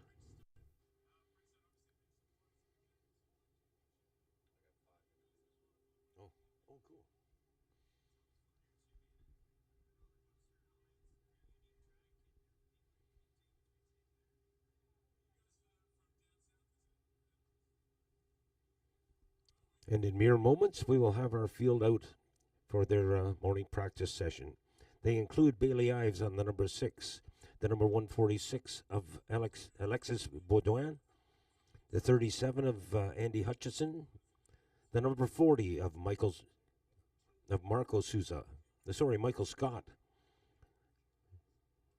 Jeremy Lazure on the #27, Julia Krantz on the #5, Nicholas Krantz on the 46, and on 827, Yannick Rouleau. So 9 riders and a 20-minute window to practice.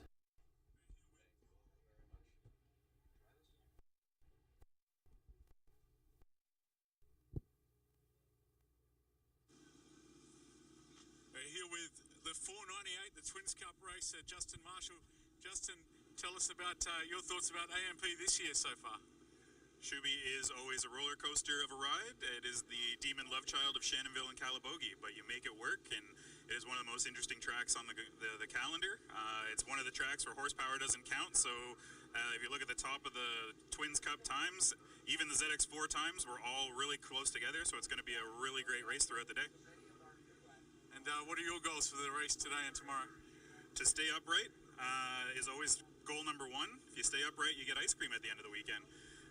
But other than that, we're going to shoot for the podium and see if we can stop this Aprilia lockout that they have.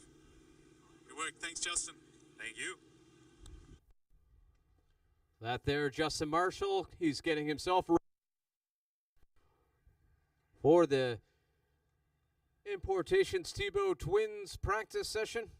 As he mentioned, trying to get a little closer to those Aprilias, Frank. They seem to be having a little extra legs out there so far this season, but Justin Martin doing all he can to try to close that gap down, head out. There will be more to this story that I'm going to introduce right now. That is that Andrew McFadden just came up and fed some information to me rather. Andrew is the older brother of Cam McFadden, and Cam is the guy that I was referring to that puts the tapestry of CSBK racing on TSN. Andrew sharing with me that his younger brother Cam has won feelings with Cam at lunchtime.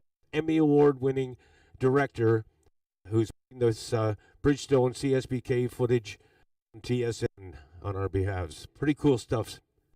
Huh? Very cool, Frank. And looks like I'm getting mixed as well. I was thinking that the Twins were just about to head out, so I was like, I might as well do a Twins interview there coming out. And no, so that's that was kind of cool for Jacob Black to do that for us. It put me in mind actually of the announcer that does the Supercross in the United States of America. He's an Australian as well, and they seem to have the English and Australians just seem to have a certain way with a microphone, don't you think? Definitely does. Thank you for Jacob Black. Got a few interviews that we can share with you here in the paddocks as well on the YouTube stream. So thank you, Jacob, for taking that time this morning to walk through the paddocks and capture a couple of interviews for us. There's even one there from a local rider that he said had minimal English in there, Frank. And I'll let you ponder which rider you think that is.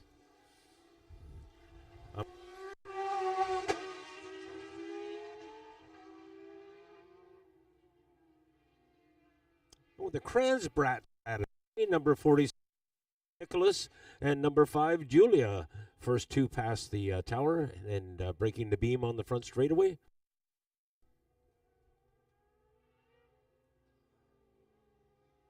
I can't help but wonder if perhaps Jacob Black, when he's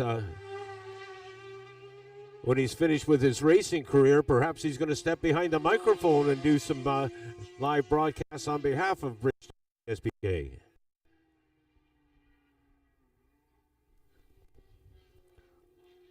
Frank, the rider that just come down pit lane, coming right off the track after a warm-up, was the 146 of Alexis Baudoin. Unfortunately for him, he had a tip-off there on the exit at turn 7 in qualifying yesterday.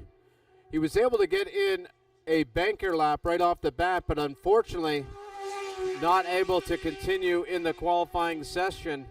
Seeing him drop down the order. Believe he's going to start on the second row.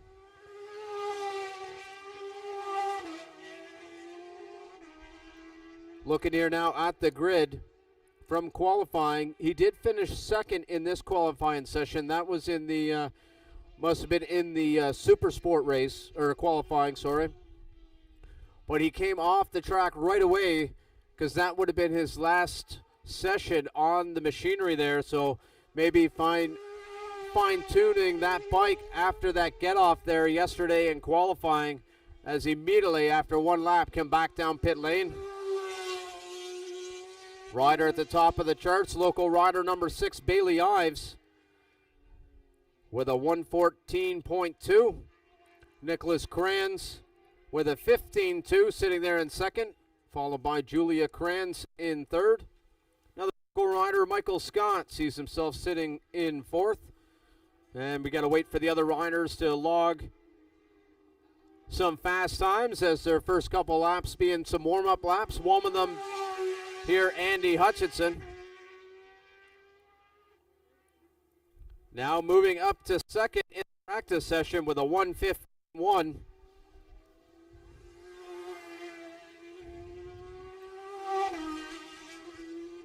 His qualifying times yesterday was a 14.6, so about half a second there still in the bank for Andy Hutchinson compared to his lap times yesterday. Sure, these lap times are going to continue to fall throughout the weekend. Bailey Ives, first rider into the 13s with a 113.7. That there about 0.4 of a second off his qualifying time.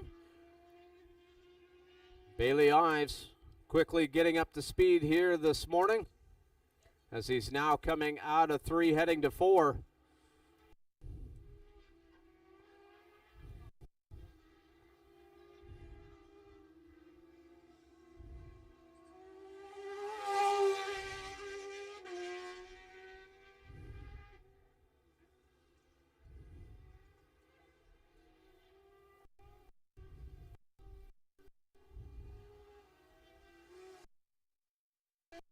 Rack Bailey here now.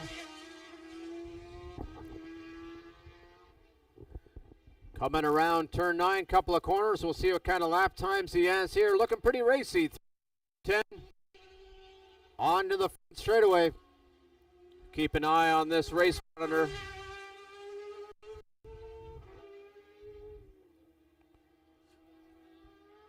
Continuing to lower his lap times with a 13.5.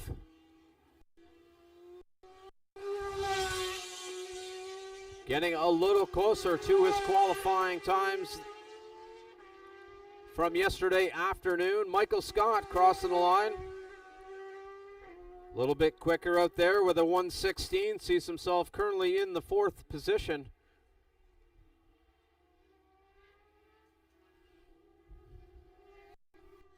Ives comes on into this weekend.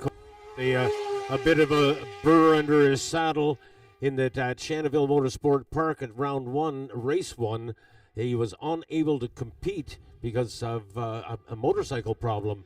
Came out and won the second round, or second race, I should say, but comes here home and has every intention of doing the double here and perhaps adding to his points and just may end up being a national champion. We'll see how that plays out. That's a long shot at this time, and we're only into round 2.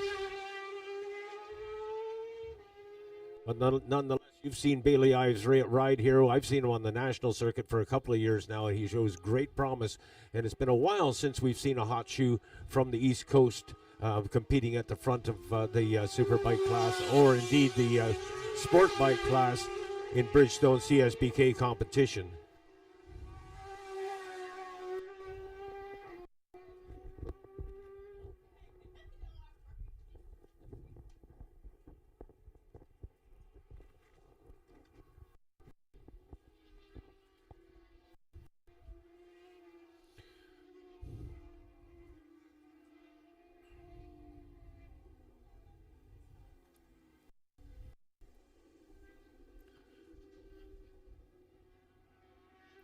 Looks like Alexis Baudouin has made himself back out onto the track.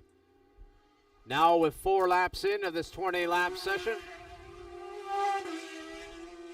See if I can find out where Alexis is on the track. Last time by with a 1:14.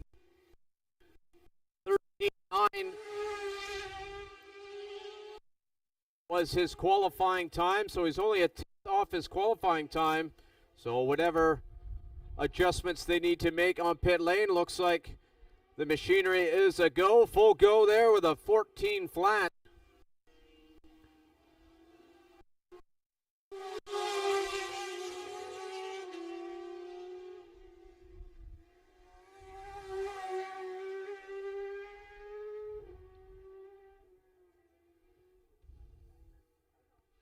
There goes Alexis there, across the line. Looks like he might have had to navigate through some traffic there, so lap time not truly representative of his fastest laps he can do here at Atlantic Motorsport Park. Into the final 10 minutes now of this practice session. 10 minutes left. I'll take us through a lap here with Alexis coming out of 4. Now over the top of 5. We'll see if he's able to move up to the top of this board.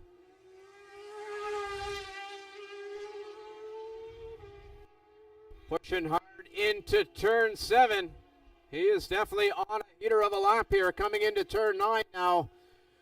There's a rider going slow there. Looks like he's going to come off the track into the pit, so hopefully that doesn't impede on this lap. Look like it may have slowed him down a bit. We'll see as he's coming on straight away.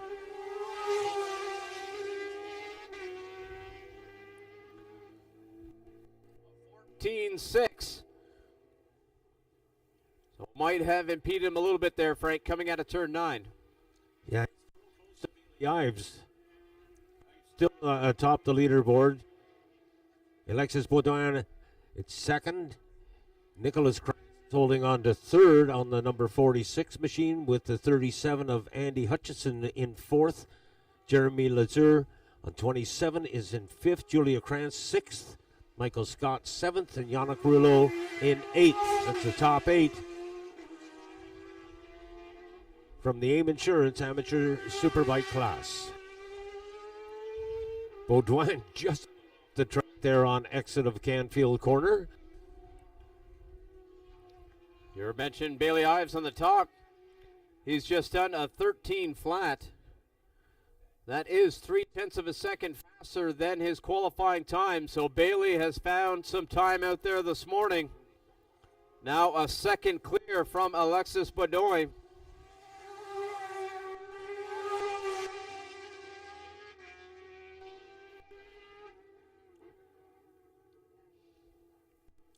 Hutchison jumped to second.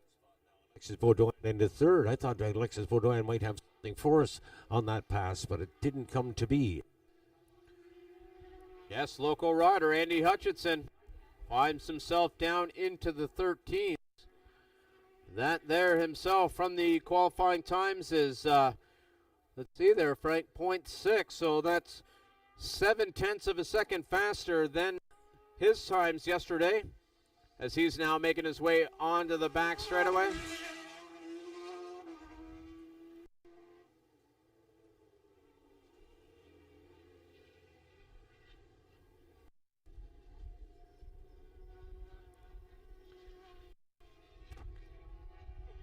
Andy had a little tip-off there in turn 9 during practice early on yesterday. Minimal damage to that Super Sport bike. So luckily he was able to make the repairs quite quick, Frank, and now he's heading here onto the front straightaway. I'll keep an eye on timing.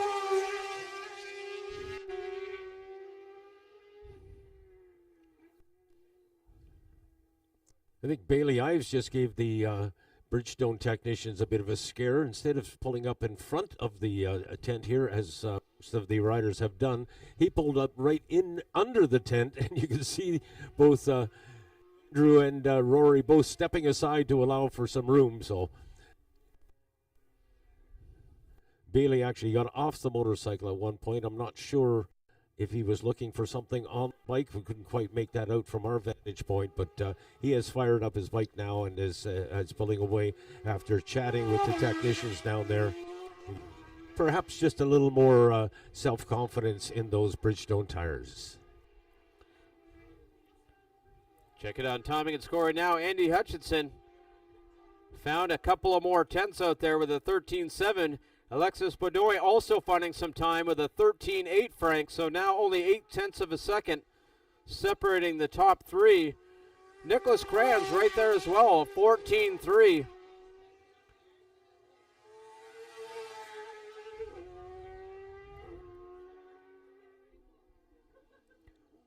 But once you get all these riders bunched up together during a race, they can start using all the riders around them as reference points. So if you can be within a few tenths of a second of a rider, that's nothing out here on the track. That's the whole length of the track, 0.2 second difference. So you can definitely make up that difference once you get into a race and start battling here at your favorite corners, finding a weak spot maybe for another rider, diving on the inside, slowing them up. So all these riders have a chance to take home victory here, Frank, of these top 4 riders.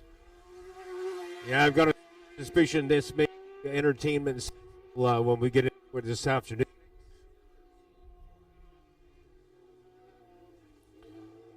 Five minutes left here of this AIM Insurance Amateur Superbike practice session. Bailey Ives making his way back out onto the track. Leah Krantz now on pit row is to a full stop, checking in with her crew chief.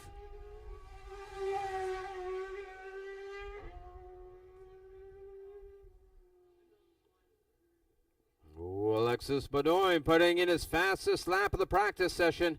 faster than his qualifying session with a 13.3. So now only 0.3 of a second away from the local rider of Bailey Ives. Now down to 4 minutes, so still around 3 laps these riders can put in here this morning.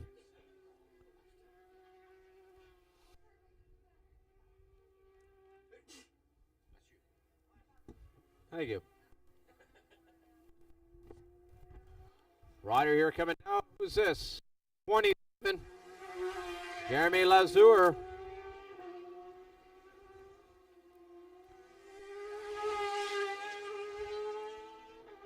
Jeremy crossing the line with a 15.9. A 16.9, Frank, was his qualifying time, so he's found a second out there this morning. Now within 0.4 of a second of Julia, who currently is sitting 5th in this practice times here. Keep an eye on Alexis here across the line. Oh, found a little bit, I thought he found a little bit more time. Quite close to it, though, only 21 hundredths of a second. Off his fastest time, so definitely consistency is the thing as well, Frank. You just don't want one heater and then that's one and done. So good to see Alexis able to put in some consistent 13s out there this morning. Good observation, yeah, and indeed the consistency is vital.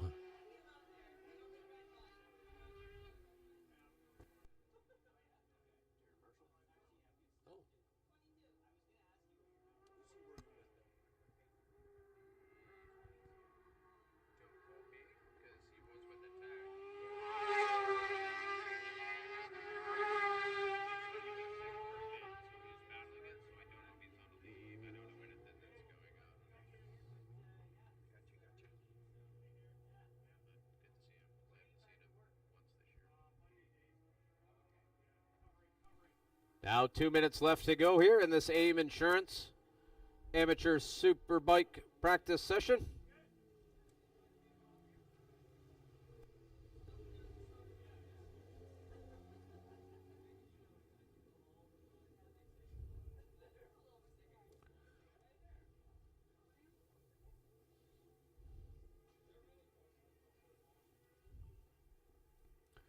We have a little null here, Frank. I'll run you through the order. Please do.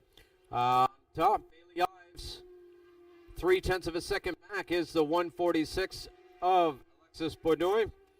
In third, Nicholas Kranz, followed by Andy Hutchinson. Fifth sees Julia Kranz, followed by Jeremy Lazur.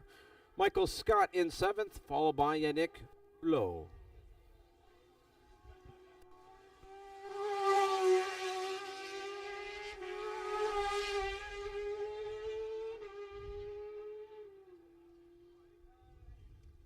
Last minute of play. Andy Hutchinson, fastest lap of the practice session. Sees him move up one spot into third.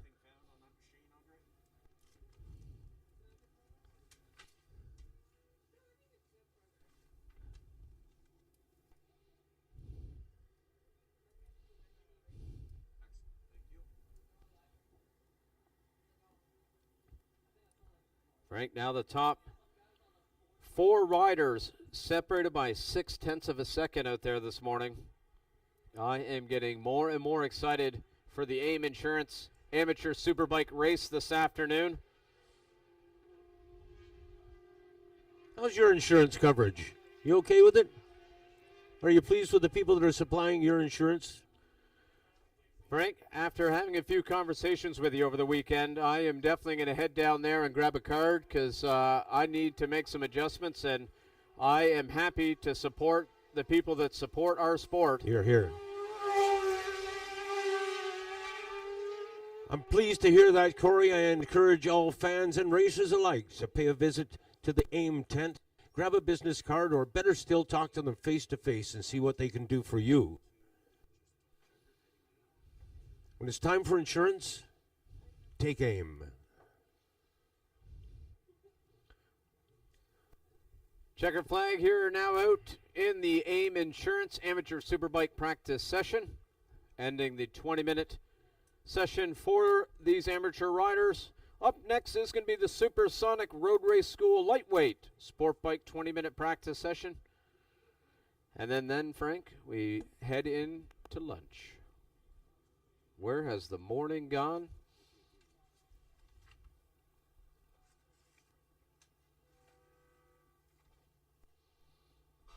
That is the horn, so 5 minutes until the start of that practice session.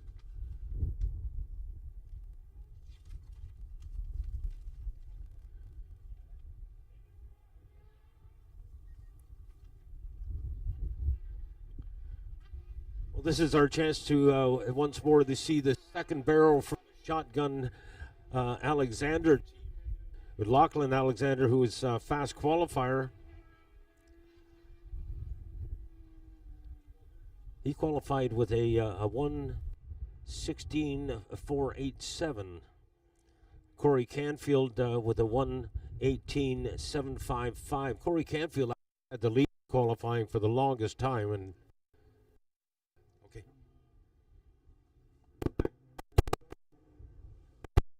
And it was late in the qualifying session, as memory serves, that Lachlan was able to displace Corey Canfield. Canfield making a return to racing after racing in the Superbike class for a goodly number of years, and decided that he would go to a lightweight class and perhaps not have as much horsepower, but maybe have more fun, and that is the case. Corey is doing very, very well on that lightweight bike and enjoying the bleep out of it at the same time. So the Supersonic Lightweight Sport Bike class up next. And this, as Corey mentioned, will be the last practice session, a 20-minute session, just before our lunch break. Opening ceremonies will happen just after the lunch break before we get into the racing this afternoon.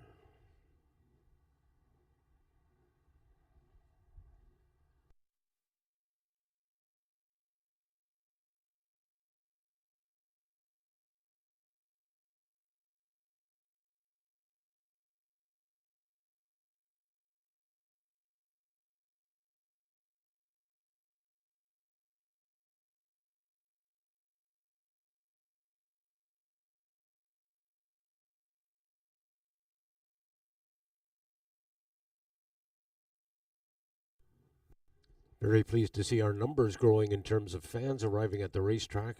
The infield's starting to fill up a bit, and recalling that there are a number of race fans who have to work on Saturdays, and we may not see them until tomorrow. I think tomorrow morning when we pull into this track, it'll be even fuller, and it will continue to fill up during the day. As memory serves me, that is the norm here at Atlantic Motorsport Park, and has been for a goodly number of years.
As the riders start to get ready for their warm-up this morning in the Supersonic Road Race School Lightweight Sport Bike class, we'll run through the top 9 for you that came out of the qualifying, including the number 153 Thomas Lane, who was 9th fastest. David Walker on the 44 was 8th. Jacob Abnett on the 210 in 7th. With Scott Solis on the 34, 6th fastest qualifier. Mason Archer on the 819. was 5th fastest qualifier, and he will sit alongside Matt Covey on the starting line on the 66.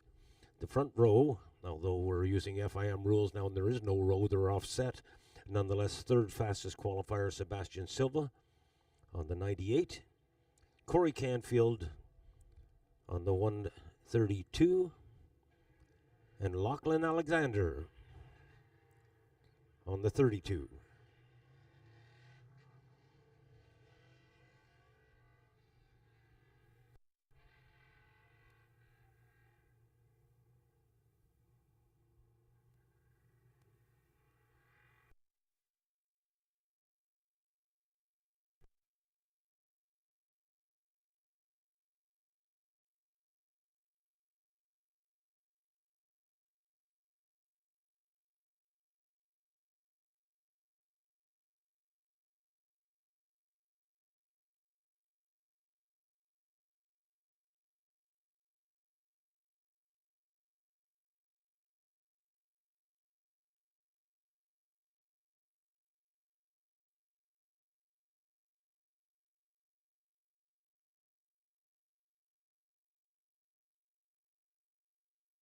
A quick hit count gives me 6 riders on track who've responded to the call.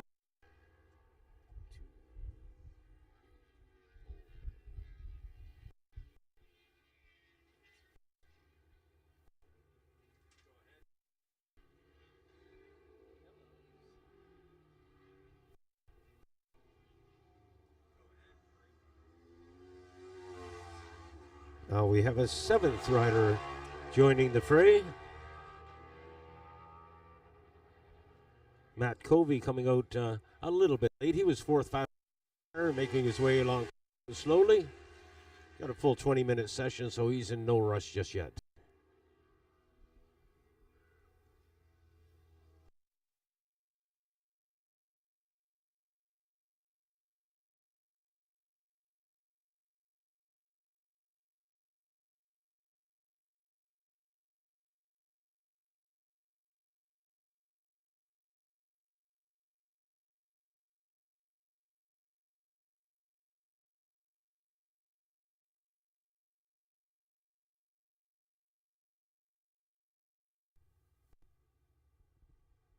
Well, this group is spread out around the racetrack. I don't see anybody running in close proximity to anyone else. At least 10 bike lengths in the first 2 going up into corner number 9 right now.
Now 5 minutes into the Supersonic Road Racing School Lightweight Sport Bike practice session.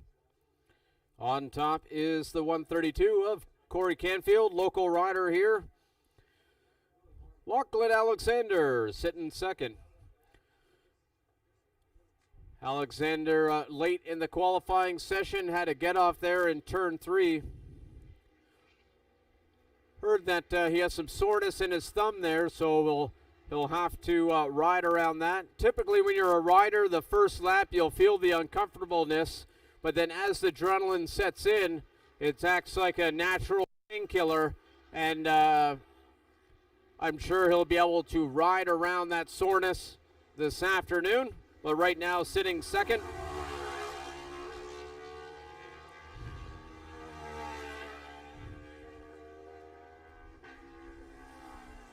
Local rider number 66, Matt Covey, who's now coming across the line here now, moves himself up into second with a 1:18.9. Matt Covey there had some troubles there in turn 4.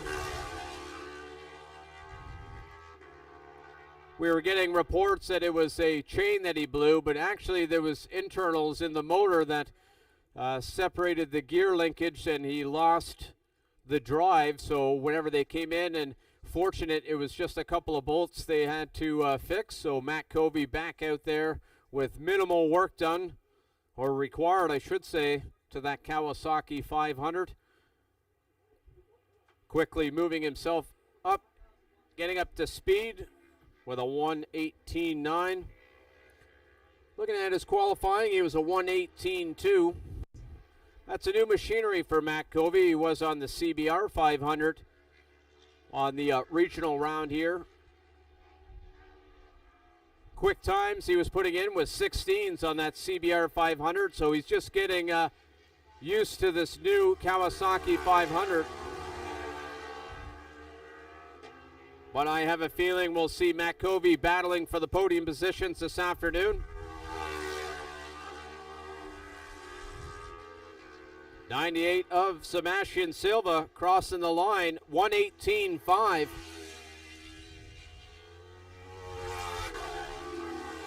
Four-tenths of a second off his qualifying time yesterday, but getting up to speed here quickly this morning. Moves himself up to second of the practice times here. Still 12 minutes to go. Lots of time for these riders to continue to lower their lap times here. Rider in fifth, 2:10 of Jacob Abnett. Sees himself into the 121s, lowering his lap time. 6 is Mason Archer, followed by Scott Zolos, David Walker, and Thomas Lane.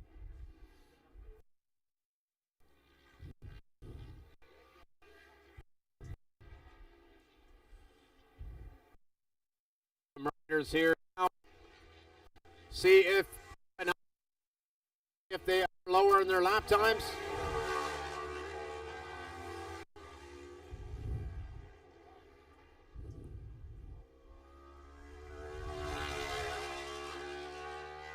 Sebastian Silva finding a couple of more tenths out there.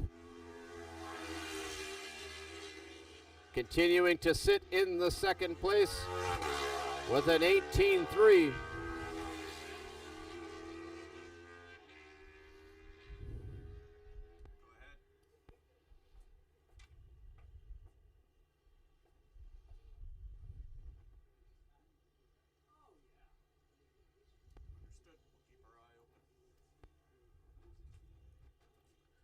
Well, a little over half the time left of this practice session.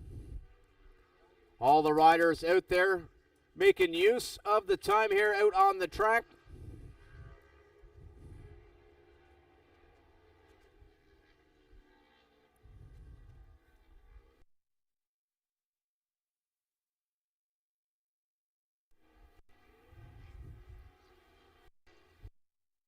Here again, Sebastian Silva. We'll see if he's able to find a little bit more time. Not able to find some time, but still in the 18s out there.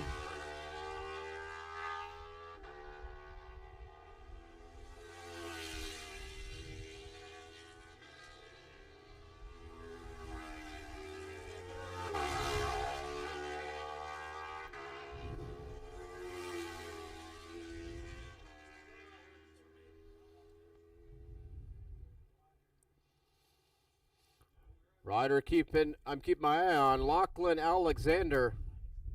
Not able to get into the 18s. He had a 16.6 yesterday in qualifying. So maybe just trying to run the bike through its paces himself as well. After a little get off there, you spent a couple laps just trying to get yourself back up to speed. Currently right now, about 3.5 seconds off his qualifying time. Hopefully we see Alexander moving himself up the charts before the end of this practice session.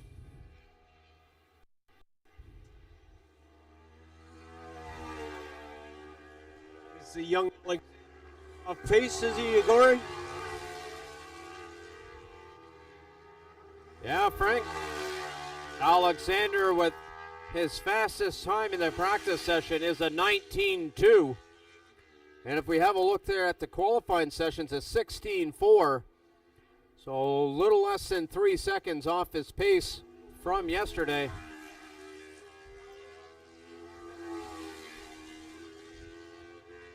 Oh, first rider into the 16s, Corey Canfield with a 16.2 last time by. Now sees himself clear 1.8 seconds from the closest rider. Corey Canfield, a 16.7 in qualifying, has found 0.5 of a second out there this morning. This is going to be a fun battle to watch, Frank, between Lachlan Alexander, Corey Canfield. We'll see if Matt Covey and Sebastian Silva can find some time, get up to this podium battle as well.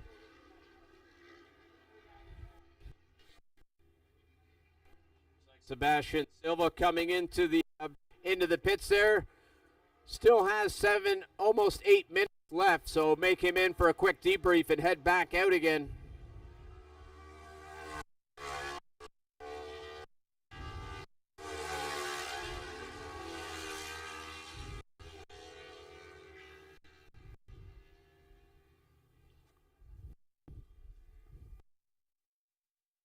Silva pulls in and stops right beside the Bridgestone Motorsport pop-up tent, and immediately Rory and Andrew from Bridgestone jumping out there. Rory's checking tire temperature, and Andrew is checking tire pressure. He will probably have a chat with Sebastian as well. They don't hesitate to advise, which is a very good thing. And I've commented a number of times that over my years' involvement with the Canadian Superbike Championship, I've never seen such tire support as we have enjoyed from Bridgestone over the last 3 or 4 years.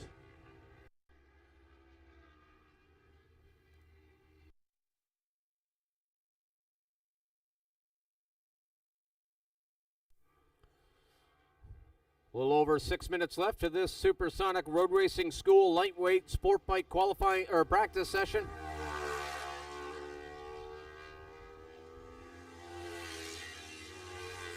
Corey Canfield putting in a couple of 16s there back to back. So looking like he's dialing in that Kawasaki 400. Sebastian Silva came in. You can still see him on pit lane there. We'll see if he's going to head back out.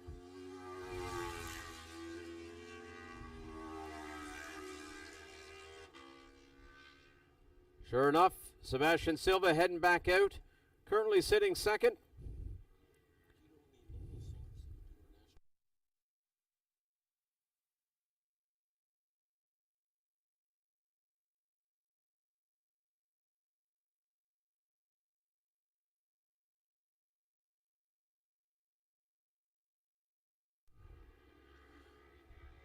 Matt Covey, who's sitting in third, talking with the Bridgestone crew down there finding information.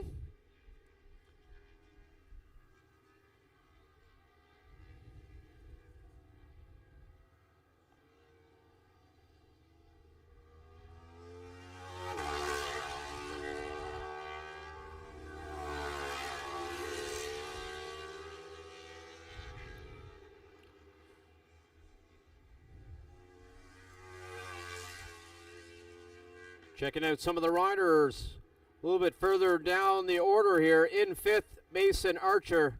Rider number 819, able to find a little speed out there with a 119.4.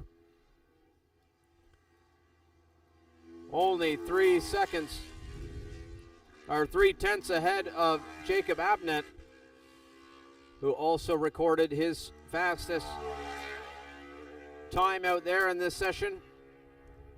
Item of interest, Corey, Matt Covey is still with the Bridgestone folks, and his crew chief just sprinted into the pit area to grab an inflator. They're putting some air in that front tire, so the Bridgestone techs have advised him on this, and they are responding immediately. Now, they don't have the facilities to be able to supply, but they're checking the air pressure and advising the riders, and Covey's crew chief responding immediately to that. As I say, he sprinted into the pit area to make sure they had that tire inflated to the proper rating, and still conversing with Texan is in the pit out, and he's back on track. Might have a little backstory for that one, Frank. Talking to Matt Covey this morning, walking through the paddock.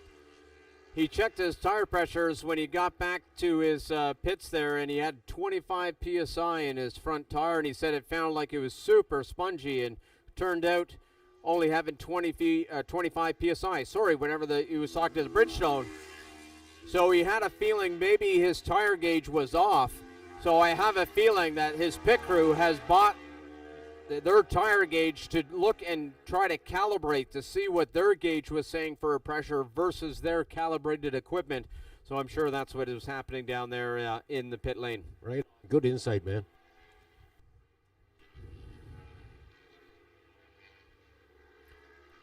Now a little less than 3 minutes to go here in this Supersonic Road Race School lightweight sport bike practice session. Corey Canfield still on top, followed by Sebastian Silva. Looks like Corey Canfield is coming in. That looks like it is the 132.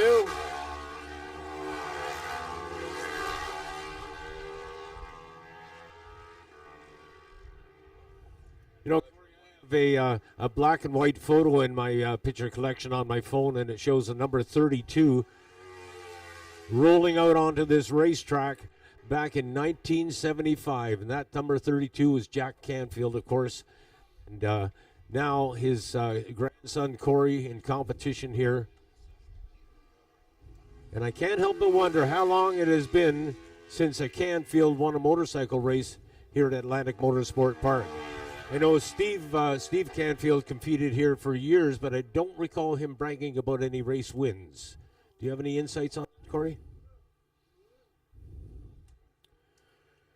Fortunately, you gave me some homework, Frank. Well, fortunately, unfortunately.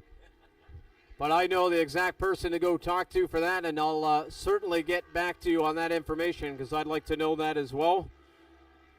While you're chatting there, looks like we got a rider on the infield of turn 3. Appears to be the 153 of Thomas Lane. Holding the bike upright, so it looks like maybe you might have had a mechanical and took it off to the inside because that's not a typical spot where you'd see a rider tip off. They usually get to the outside of the track. So seeing a rider on the inside is telling me that rider might have a mechanical there in turn 3. Fun to see those 3 riders now coming out of turn 2. It's making me excited for racing, Frank. 3 riders battling there through turn 3. It's only practice, but it's starting to give me the warm feelings inside, Frank, for the racing coming this afternoon. That trio of competitors went by the tower at the same time. They just drowned out any PA at all. It was, yeah, they really tagged up. But look at them running in each other's wheel tracks as they're on that back straight. Straight? On the roller coaster. Mm-hmm. Unfortunately, Frank, this is getting me excited for racing again, so I might put this mic down. I'm going to go home and get my bike. Grab your leathers and helmet. And don't. Mm-hmm.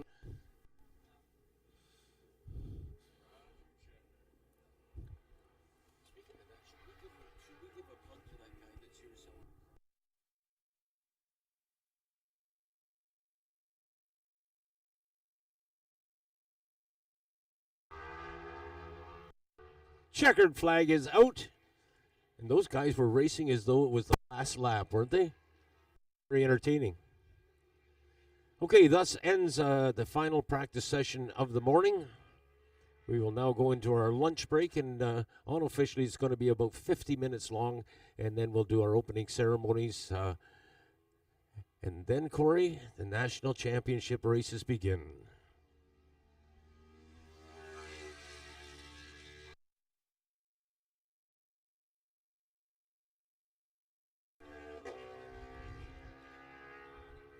As I just mentioned a little earlier, Frank, I'm getting excited.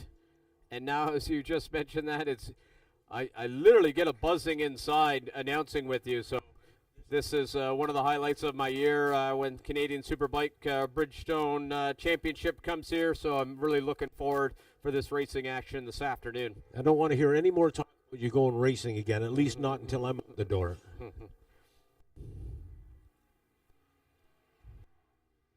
Final bikes now coming off track. Well, there's a few riders that have stopped and are doing practice starts there, but I'm going to suggest that perhaps we need a vehicle to fetch that motorcycle that appears to be broken down at turn 3.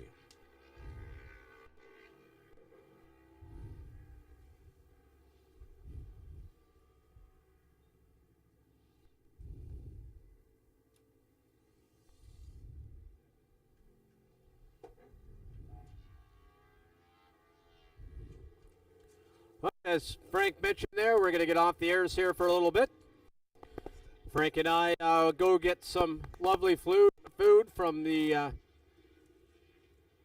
CSBK team that goes out of their way making amazing lunches for all the members of the CSBK crew. So in 50 minutes, we'll be back on the air. Find your favorite spot here on the track because the racing action starts with the OPP Racing Pro Super Sport 18-lap race. So lots of good corners. Maybe quickly before I go off air, I can direct you to some good corners here. You can start off in turn 1. There's some bleachers there just on the other side of the dyno setup there.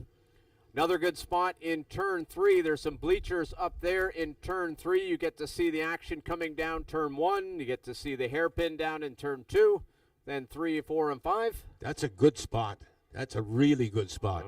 And I've noticed over the years, for whatever reason, Corey, I don't know why, but those fans in those grandstands that you spoke of in turn 3 seem to be the most enthusiastic. Definitely. I would also say the fans in turn 2, Frank, up there along where all the campers are, and they're very dedicated fans down there in turn 2. Come here every single year, so I think they would give a run for their money for that enthusiasm as well. Down there in turn 2, you can see the bank. The good thing with the bank, you can see the riders coming down turn 1, 2, 3, and then you get to shift your body, turning 180 degrees to see them come over the top of 5 and down the back straightaway. Another great spot, and that's why the TSN camera crew is down there capturing all that data. Great advantage point here at Atlantic Motorsport Park. Next advantage spot is down here in turn 7. Fastest corner of the track down in turn 7. You can see some people camped down there.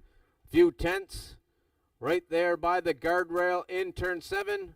Super fast corner here. Make our way all the way up to turn 9. A little bleachers there in turn 9. Heavy passing area here at this race. You have speeds coming off the back straightaway, continuing up through 8 and into 9. Some of the riders, they know that that's a heavy passing spot and may start to do some defensive moves. Riders going on the outside, kind of getting in the inside, so a heavy action spot there in turn 9. After that, a 9, turn 10. Up here by the tower, you can either stand in the tower or there's bleachers there looking at turn 9, 10, and 11. Great advantage spot, and you have the advantage of hearing Frank and I up here in the tower with the speaker directed right at you. That's an advantage? Okay, how about we be quiet now? Go have some lunch. All right, so Frank. We'll be back on air for opening ceremonies shortly after our lunch break.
Well, good afternoon, ladies and gentlemen, and welcome to Atlantic Motorsport Park.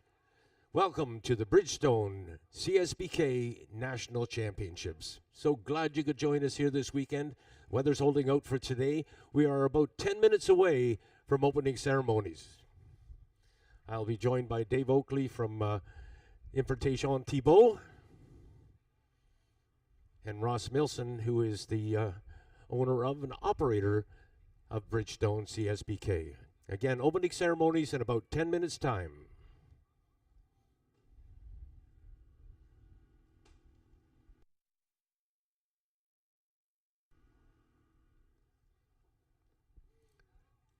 I would encourage you fans to take advantage of the CSBK fan zone that's up just across from the Bridgestone tent. We have some new swag that has just arrived, and I mentioned this because at Shannonville, at the opening rounds at Shannonville, sadly, a lot of our swag was caught up in customs, and so the fans didn't get to enjoy the new stuff that we have for 2026. So be sure to check out the fan zone. They got lots of stuff that you like, T-shirts, all the regular stuff that you swag that you bring home from the racetrack, and some very pretty, knowledgeable ladies that are serving you there.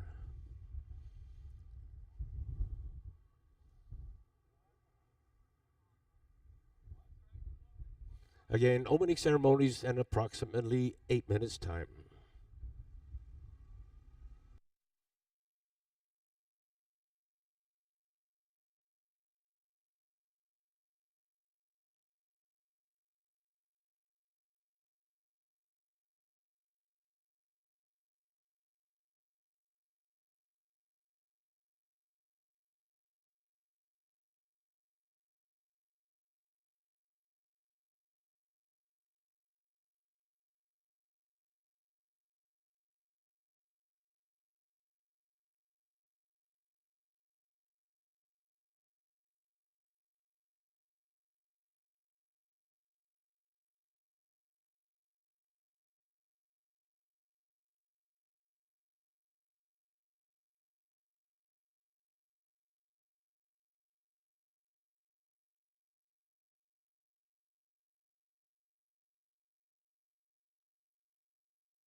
And now, ladies and gentlemen, it is time for opening ceremonies. And to get us started on this, I'd like to call upon Ross Milson, the owner-operator of the Bridgestone CSBK Series, to welcome you. Ross? Thanks, Frank. Just want to welcome everybody out today, and I'm happy to see you all here. Looking forward to a great super sport race here. And again, can't thank the marshals and the Bridgestone staff and our bevy of sponsors, and of course all you fans for coming out today. Looking forward to some great racing. Thank you, Frank. And now, speaking on behalf of Importation Thibault, these are the folks that bring us Bridgestone tires to Canada. Here is David Oakley. Thanks, Frank. Wow, this is impressive. I just want to thank everybody for coming out. It's a great turnout. There's a lot of people here. The Atlantic provinces have been a fantastic place for motorcycle racing over the years, and CSBK, the history we have here. And it's just so nice to see that there's so many fans out there that are still supporting this sport. And we're so proud to be involved with it. So thank you again for everybody. Thank you, David. And now, ladies and gentlemen, it is time for O Canada. Gentlemen, would you please remove your hats and stand? And let's sing it together, shall we? O Canada, our home on native land, true patriot love in all of us command. With glowing hearts we see thee rise, the true north strong and free. From far and wide, O Canada, we stand on guard for thee. God keep our land glorious and free. O Canada, we stand on guard for thee. O Canada, we stand on guard for thee. That makes it official. That makes it a national championship race. I'm going to pass it off to Corey Canfield, and he will introduce the first grid of the national championship races here. This is race 3 of the 2026 Bridgestone Canadian National Championships. Here now is the voice of Corey Cofield. Colvier, thank you. Corey?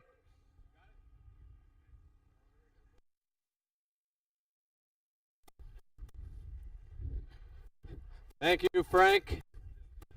Great to see your voice. Hasn't changed over the years.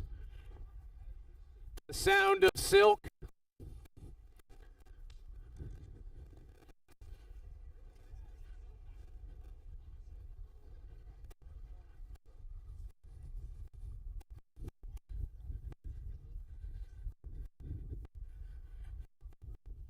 Just getting the dead zone here. Just going to head up to the tower, make sure I don't have any audio.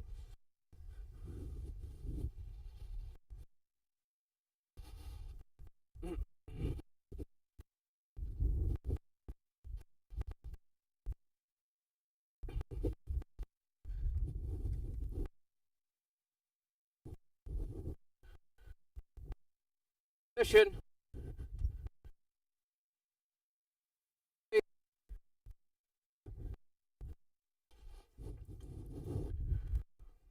On board a Yamaha YZF R9 with a lap time of 108.584.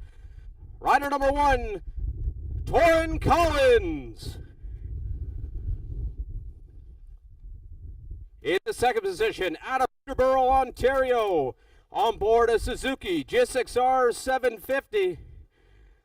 Rider number 18, Thomas Casas. Rider in the third position, out of Montaigne, Quebec.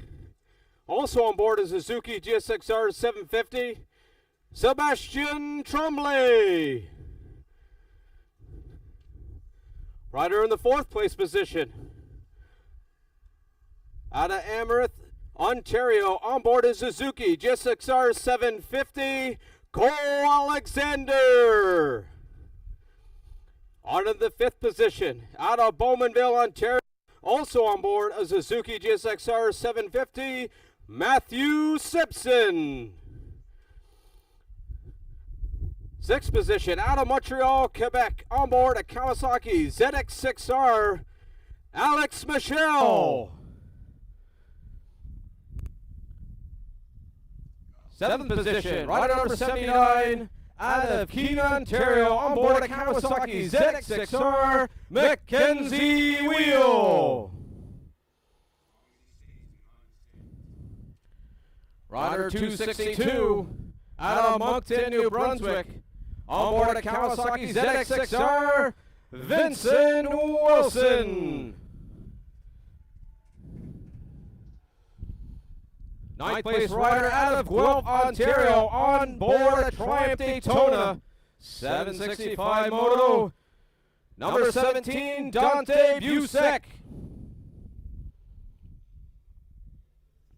Rider in the 10th position, out of Scoburg, Ontario, on board a Suzuki Jetta 6R 750, Marco Souza.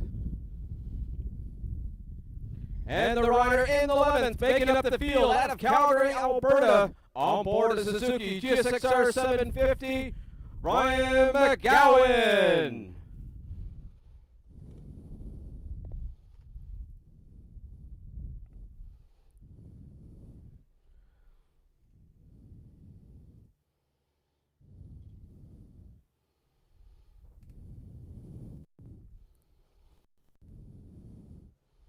See all the riders there now on the front straightaway. The anticipation, Frank, is building inside. You tell me about it. I'm as nervous as a cat near a rocking chair. Good one, eh? That was good. Like that. 18-lap national championship final coming up. And here again we get Warren Collins in action. I'm sharing with his mom and dad that he is a thrilling rider to watch. And, there's a reason he had number 1 plate on the front of that bike.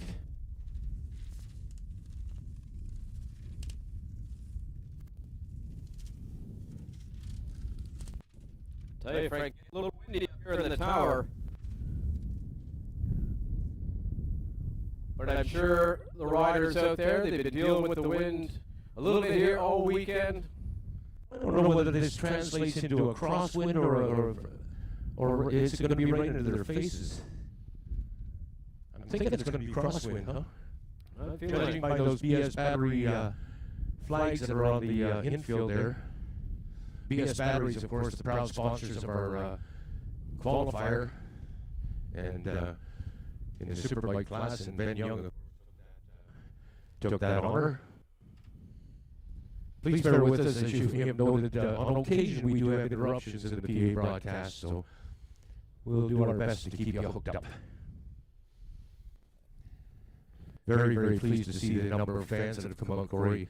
And even as I speak, I'm watching another vehicle pull into a parking space, so they're continuing to flow into Atlantic Motorsport Park.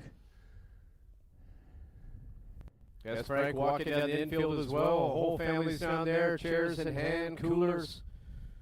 As you mentioned, great to see the fans flocking here to Atlantic Motorsport Park for round 2 of the Bridgestone Canadian Superbike Championship National Series. The best that Canada has to offer here at Shubenacadie. Corey, I'm going to get a little now in that dog. I really do like dogs, and I had to leave mine at home, actually, because I was traveling down east. But the reason I mention that is, I don't want you to take any offense, but anyone who has brought a dog to the racetrack, make sure that your dog has a leash on, please. And by chance, if you go for a walk, make sure you got a plastic bag with you. You know what I'm talking about. Yes, Frank, there's I've noticed maybe fans may not know that that it is a on-leash facility here. We don't want your dog running out onto the track, causing any harm to your loved one, as well to the riders out there. So now we see the TSN drone there, Frank. I checked out that coverage from round 1. Great footage from that TSN crew, really showing the action there round one, Shannonville, only a few weeks ago. Now all the crew coming off the front straightaway here, so that means we are now a minute away from action here, starting with this OPP Racing Pro Super Sport race. And Corey, just so you know, we'll be directly to the podium after this race. Some of the classes will save the podium until the end of the day, but in this case, and in the Super race, we'll go directly to the podium after the race. 30 seconds away here, Frank.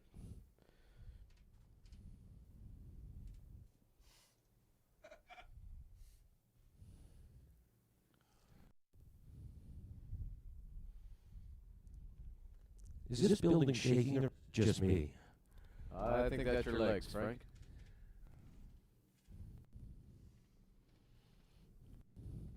You should see the lineup down there. Well, you can see from here the lineup for the food truck, but also the lineup for the fan zone. And again, our encouragement to visit the fan zone and get something to remember this weekend. Get some Bridgestone CSBK swag. Hi, Frank. The bikes are now heading out for their warm-up lap. Coming out of here at a turn 2, up to 3. So now we are minutes away from the start of the action here this weekend. At least with regards to racing. Lots of action yesterday in the qualifying, but now it's where the proof is in the pudding here. This afternoon, all the riders putting in the hard work before the races, getting here. And now this is where the rubber hits the road, as they say, Frank. 9 rounds on the racetrack and only room for 3 of them on the podium. Keeping in mind that Torrin Collins is making a visit here. He's got a pre-schedule south of the border in the United States of America. But he's home for this race and he'll be home again for the round at Mosport this season here in Canada. Tommy Casas has the points lead in this class in terms of the national championship. And he and Torrin Collins were swapping back and forth with a fast qualifier yesterday. And Tommy certainly has the speed to get the job done, but he also has at the back of his mind that he would very much like to be a national champion again. He has been that in the past. He's been our Super Sport champion. He was a champion in CBR 125 and 250 racing in his youth. And now he would very much like to salt yet another championship. It wasn't until the races were completed at Shannonville Motorsport Park that Tommy made the decision to follow the national circuit. We're now under starters' orders. 18 laps away. The lights are all on, lights are off, and the field is away and running up and over the hill and into turn 1. Hard to see who had the whole shot there, Frank. Looked like it might have been Torrin Collins on the outside, but Sebastian Trump, a great start on the inside. We'll catch him coming out of the 2. Is that? I think that's Tommy Casas. Looks like Torrin Collins back into the third place position. Fourth now, Frank, coming out of turn 3. Something happened down there in turn 2 with Torrin Collins not having the start he anticipated this afternoon. Well, he's got 18 laps to make that up, and I'll bet you bottom dollar that he's not going to take that long to get towards the point of this race. Running in 4th right now. Is it Tommy out front? If I got that right? He's got the fast Sebastian the side of it, and Sebastian Tremblay running in 2nd spot. Thank you. And is that Chance Matt Simpson in 3rd? Hard to see here, Frank. We're a quarter away from seeing that lead rider heading on to the front straightaway. It is the 64 of Cole Alexander on the lead, followed by Sebastian. Able to get around Tommy Casa for 3rd, so Tommy Casa back to 4th, but it's Cole Alexander. What a start from him. That rookie upstart, Cole Alexander, now being passed. No, he held him off. He held off Torrin Collins. Man, this kid is for real. This is the real deal. He is really strutting his stuff this time around. Look to the future, Corey. Remember this kid. On the inside, Torrin Collins, an inside move into turn 5, now taking over the lead From Cole Alexander, Sebastian Tremblay back in third, followed by Thomas Kaza.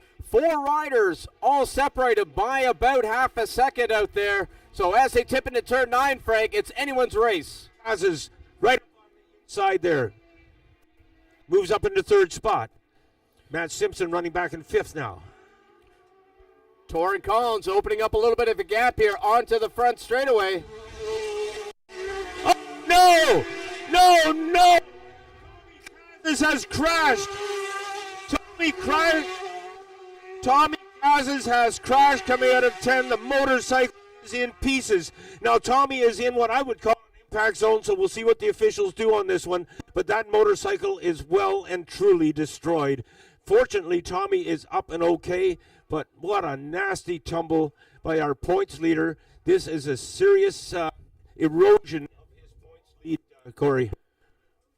Following the leader, Torrin Collins over the top of 5. Looks like Matt Simpson is able to get into the second place, followed by Cole Alexander. Sebastian Tremblay in 4th.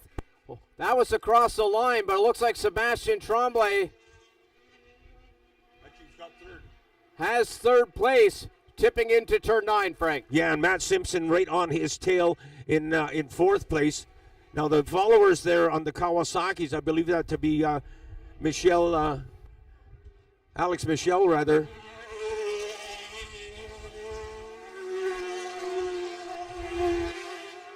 Cole Alexander solidly holding on to 2nd spot. Going on. This is absolutely heartwarming. You couldn't pick on a nicer guy than Cole Alexander, and he is really riding the wheels off. Now, Sebastian Tremblay did gather up a couple of bike lengths there, and he is closing now on Cole Alexander, who runs in 2nd spot. Meanwhile, Torrin Collins has gone for a Saturday afternoon ride all by himself.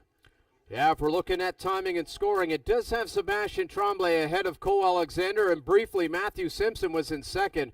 So we'll have to keep an eye on the track, not on timing and scoring, because it is Cole Alexander down the back straightaway, about 4 bike lengths ahead of Sebastian Tremblay. We'll see if he's able to close in. He is now down to 3, Frank, as they come into turn 9. I fully expected Cole Alexander to do well in this race. I did not anticipate he would do this well.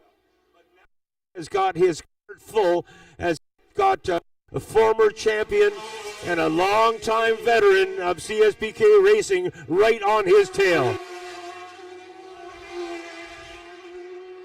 Now Tremblay looks for a line. There's nothing to be had there. He falls right back in behind Cole Alexander. Out of turn 2 comes Torrin Collins. He's got a massive lead now, and Cole Alexander gets a good grunt, a good drive coming out of turn 2. And extends his advantage over Sebastian Tremblay. The shaker is stuck in 3rd spot there, and he cannot find a solution to that upstart rookie pro, Cole Alexander. Frank, Matthew Simpson sitting back in 4th. He's going to want to start to see Cole Alexander and Sebastian Tremblay start to battle it out there so he can get back up into that podium battle. But right now, it looks like he's around 2.5 seconds back there in 4th. We'll see how this race transpires here, Frank, as we still have 14 laps left to go. Oh, goodness gracious. This thing is just starting again. What a heartbreak for Tommy. Honest to God. That kid did definitely not deserve that. Okay, once again. Oh, man, Alexander just about off the racetrack. And just like last lap, he has the shaker right on his back wheel. Out of turn number 2 comes Tristan.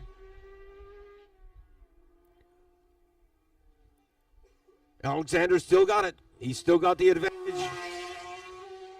Out of turn 3, Cole Alexander 1 bike length ahead of Sebastian Tremblay as we track him now through turn 4. Frank, look at this battle shaping up for us this afternoon. 1 bike length now as they come onto the roller coaster. I was just about to say there's less than 2 bike lengths between those 2 riders, and sure enough, absolutely correct. But Matt Simpson does not seem to be making up the distance one might appreciate. Simpson on the 91 bike, still mired back in 4th spot there, and he's quite a distance behind the battle between Cole Alexander that's a great battle there. We've got a rookie pro going against one of our established pros that's been at the top of his game for decades.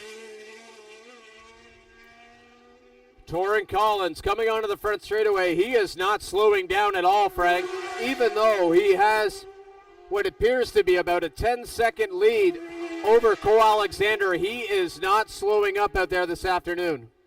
Torrin Collins is riding like a man possessed. I mean, he has gone into a different area code. Look at the lead that he enjoys at this point. Huge. You mentioned earlier Sebastien Tremblay, the veteran. He knows he still has 12 laps left to go, so I'm sure he's sitting back there putting his work in, studying Cole Alexander's strong points and his weak points out there around Atlantic Motorsport Park. As now they come over the top of 5, Frank, Sebastien Tremblay is going to school. Seems weird that you've got a rider like Sebastien Tremblay, the shaker, who has been at the top of his game for decades here in Canada, and he has found himself humbled by this rookie upstart Cole Alexander. And as you mentioned, here you have the shaker is actually studying Alexander. Two of them now coming out of turn 10, heading towards the front straightaway. Cole Alexander, 3 bike lengths ahead of Sebastien Tremblay. Now across the line, looking at the lap times, Cole Alexander and Sebastien Tremblay down into the 10-second flat, so a minute 10 flats, Frank. They are pushing it out there this afternoon. Matt Simpson has gone by now. Mackenzie Wheel on the 79, Vincent Wilson on the 262, and Marco Souza on the number 40. That is the grouping in behind them that's been battling since lap 1. Following the leader. Down the back straightaway, open up a full length of the back straightaway as Torrin Collins tipping into turn 7. Cole Alexander over the top of 5. So Torrin Collins into the minute 8, Franks. He is pushing hard out there, even though he still has that 12, 13 second gap. He don't know any better. That's the way he rides.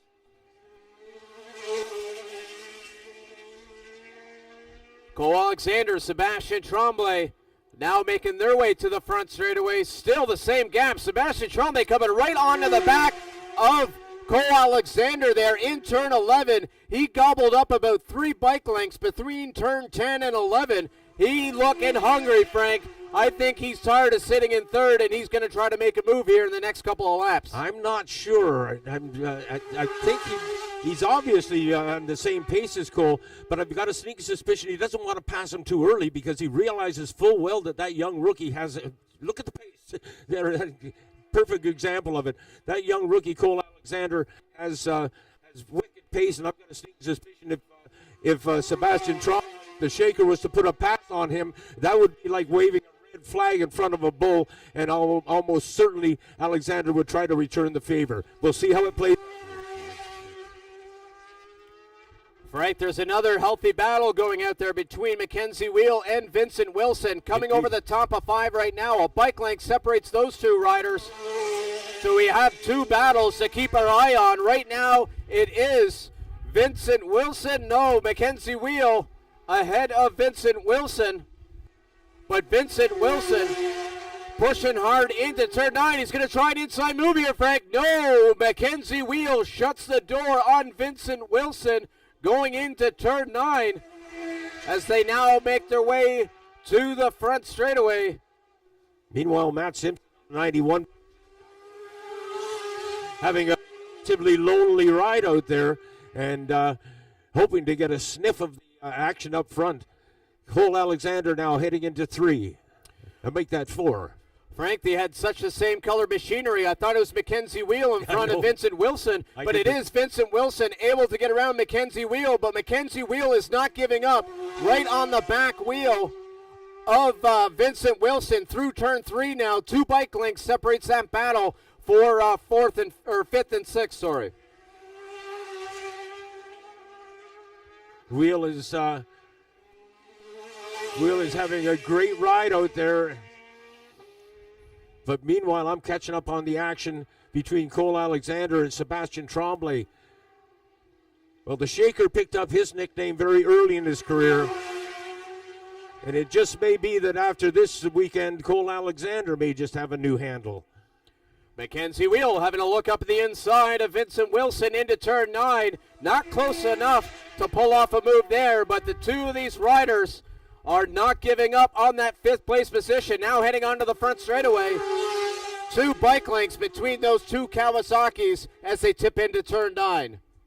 And Torrin Collins now on the roller coaster, and he is about to lap that rider. Oh my goodness, that was close.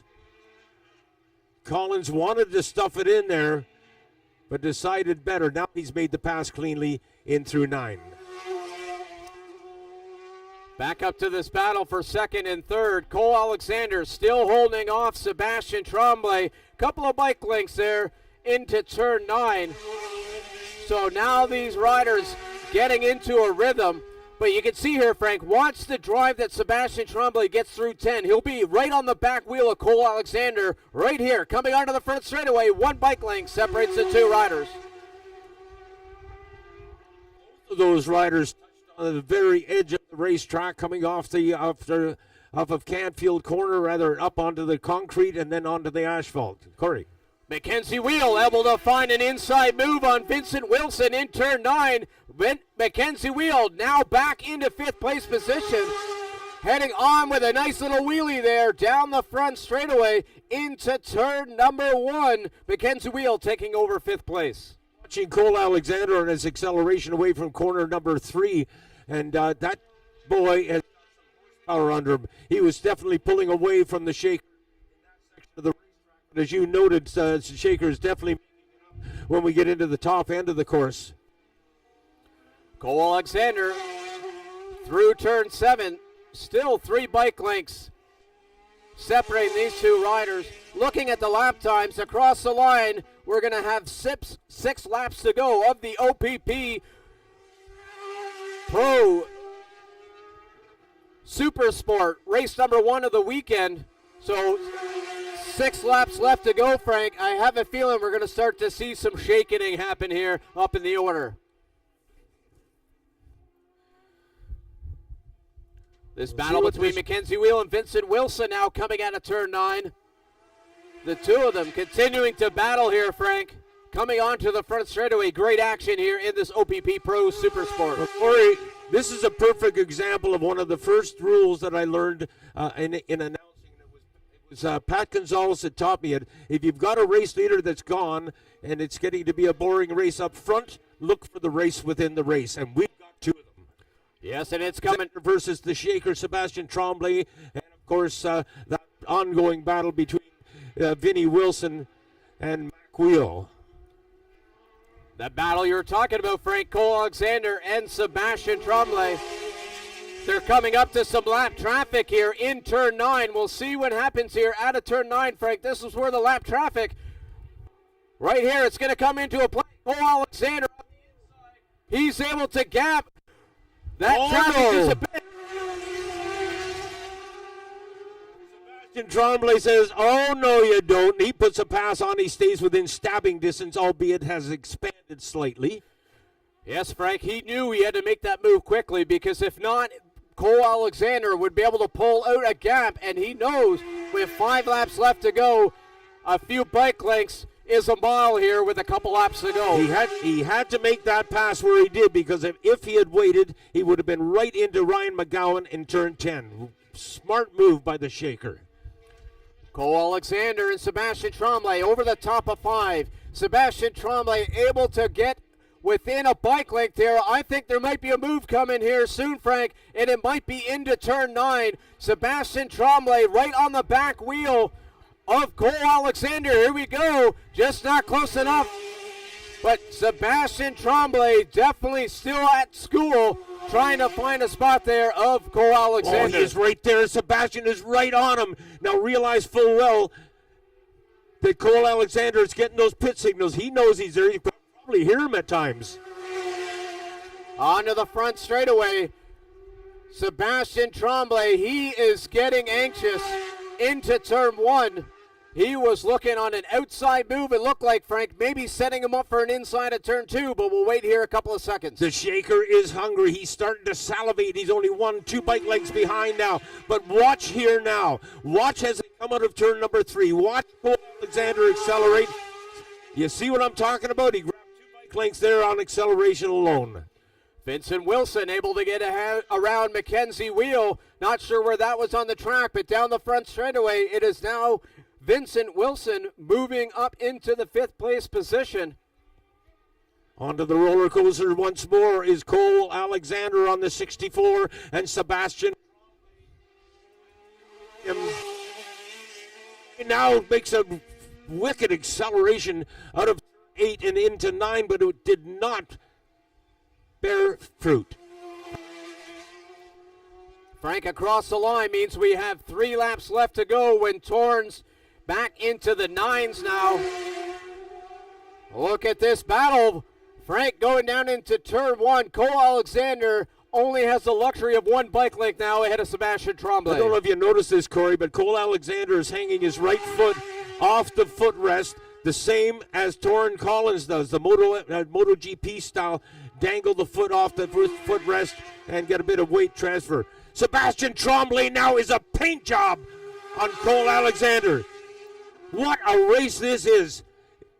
It only takes 2 racers to make a race, and they are doing it. And again, I reflect on the fact that we have one of Canada's longest-standing veteran riders in number 24, the veteran, the Shaker, Sebastian Tremblay, and this new kid in town, number 64, Cole Alexander. Coming into turn 9, Cole Alexander took a little bit of a defensive move there into turn 9. Very smart move from Cole Alexander, taking away the inside pass from Sebastian Tremblay. But now he goes. Sebastian Tremblay on the inside. He has done it. Or has he? Now we're into the situation that I spoke of just 2 laps ago. Cole Alexander gets past, and now what he wants to do, of course, is repass. We'll see what happens here out of turn 2. But right now, Cole Alexander almost pitched himself to the moon, able to hold it off. That was a massive moment for Cole Alexander. But you know what? It hasn't affected him at all. He's still at speed. Now, the distance between him and Tremblay was established after that mishap, or miscue, if you will, in turn 2. Frank, there's only 2 laps left to go there. And we'll see what happens here with this lap traffic into turn 7. Sebastian Tremblay able to get around the lap traffic. Cole Alexander is back by about a second after that near high side out of turn 2. Cole Alexander quickly regrouped, but that has opened up this gap here of 1 second. And Frank, I think he's running out of time. Yeah, I'm afraid you're right. However, there is absolutely no disgrace. No disgrace on Cole Alexander. Last lap flag is out. 1 more go round. I'll look back to this battle for 4th and 5th. Here comes Mackenzie Wheel up the inside of Vincent Wilson. Side by side here, Frank, through turn number 9. It looks like it is Mackenzie Wheel taking back over 5th place position.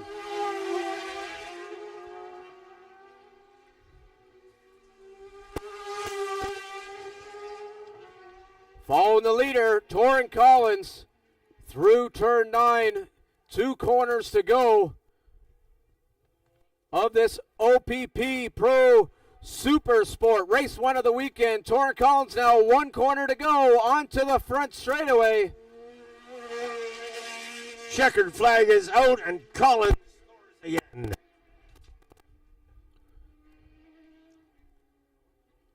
Distance between first and second, absolutely amazing. I've never seen this kind of runaway win here at Atlantic Motorsport Park, Corey. You've been watching this place for a few years. You could shed a light on it if you will. Sebastian Tremblay across the line in second. Cole Alexander looks quite happy with that 3rd place position. But back to this battle for 5th and 6th. Here comes Mackenzie Wheel and Vincent Wilson into turn 9. Mackenzie Wheel, I would like to call him a veteran here at Atlantic Motorsport Park. Been here a few years. Took the inside move away from Vincent Wilson and is able to hold him off so far, coming onto the front straightaway. Looks like this battle is going to Mackenzie Wheel, followed by Vincent Wilson. While we were following that battle, Matthew Simpson able to cross the line in 4th. Mackenzie Wheel 5th. Vincent Wilson 6th. Marco Souza currently in the 7th place, followed by Ryan McGowan coming across in 8th. That was Frank, that was a great way to start the racing off, wasn't it? the exact words right out of my mouth. Well said.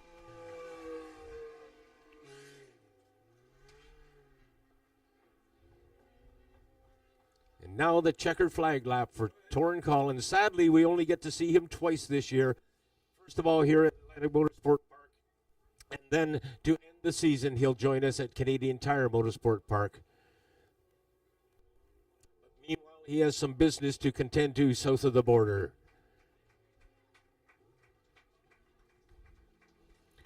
Torrin Collins now out on his victory lap. Checkered flag in hand. Wheelie down the front straightaway.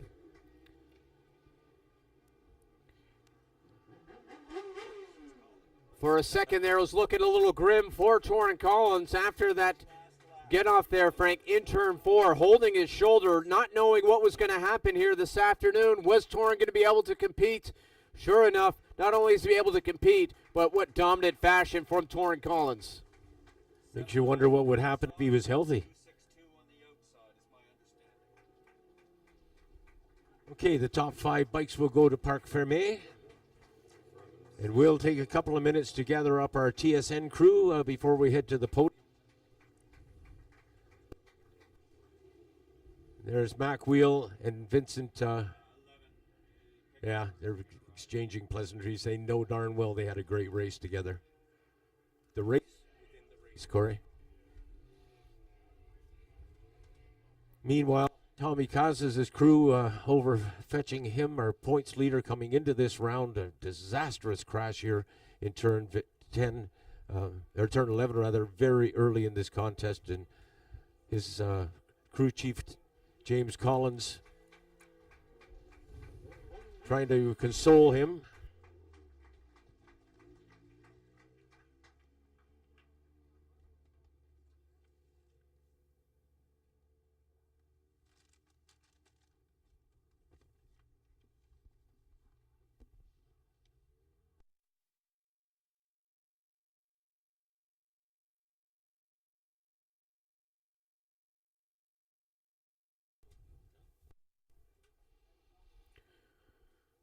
TSN crew there now.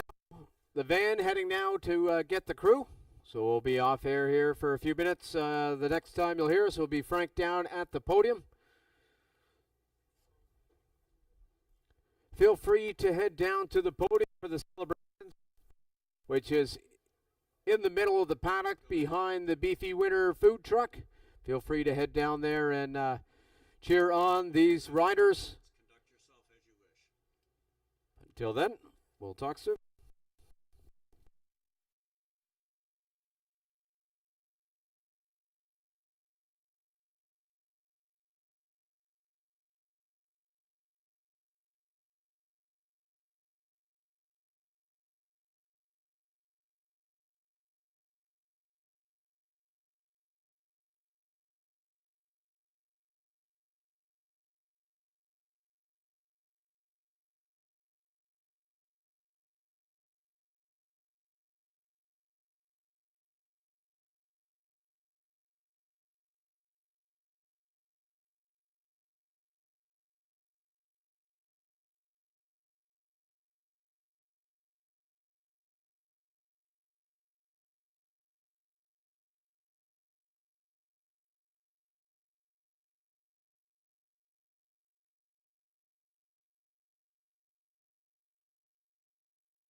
I'll just wait for confirmation from Kemi. Yeah, we're good to go.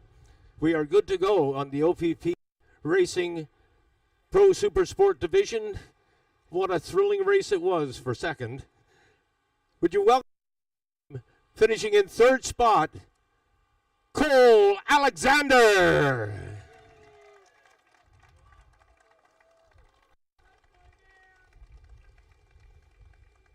First of all, the trophy. Finishing in second spot, please, former champion in this class, number 24, we call him the Shaker, Sebastian Tremblay.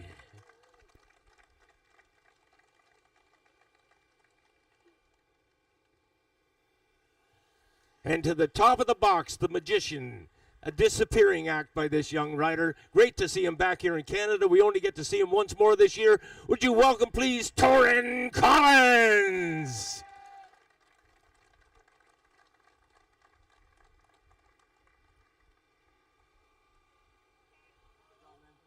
Let's get the guys all together close, and we get some footage for TSN and some photos for our website and various publications. Look right into that.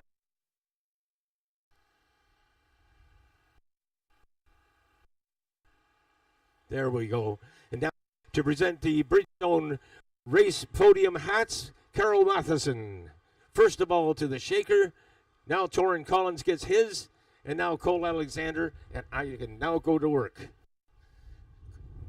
Cole Alexander, you held off the Shaker for a number of laps there. Did you realize you were holding off one of Canada's greatest racers? Oh, trust me, I heard him there.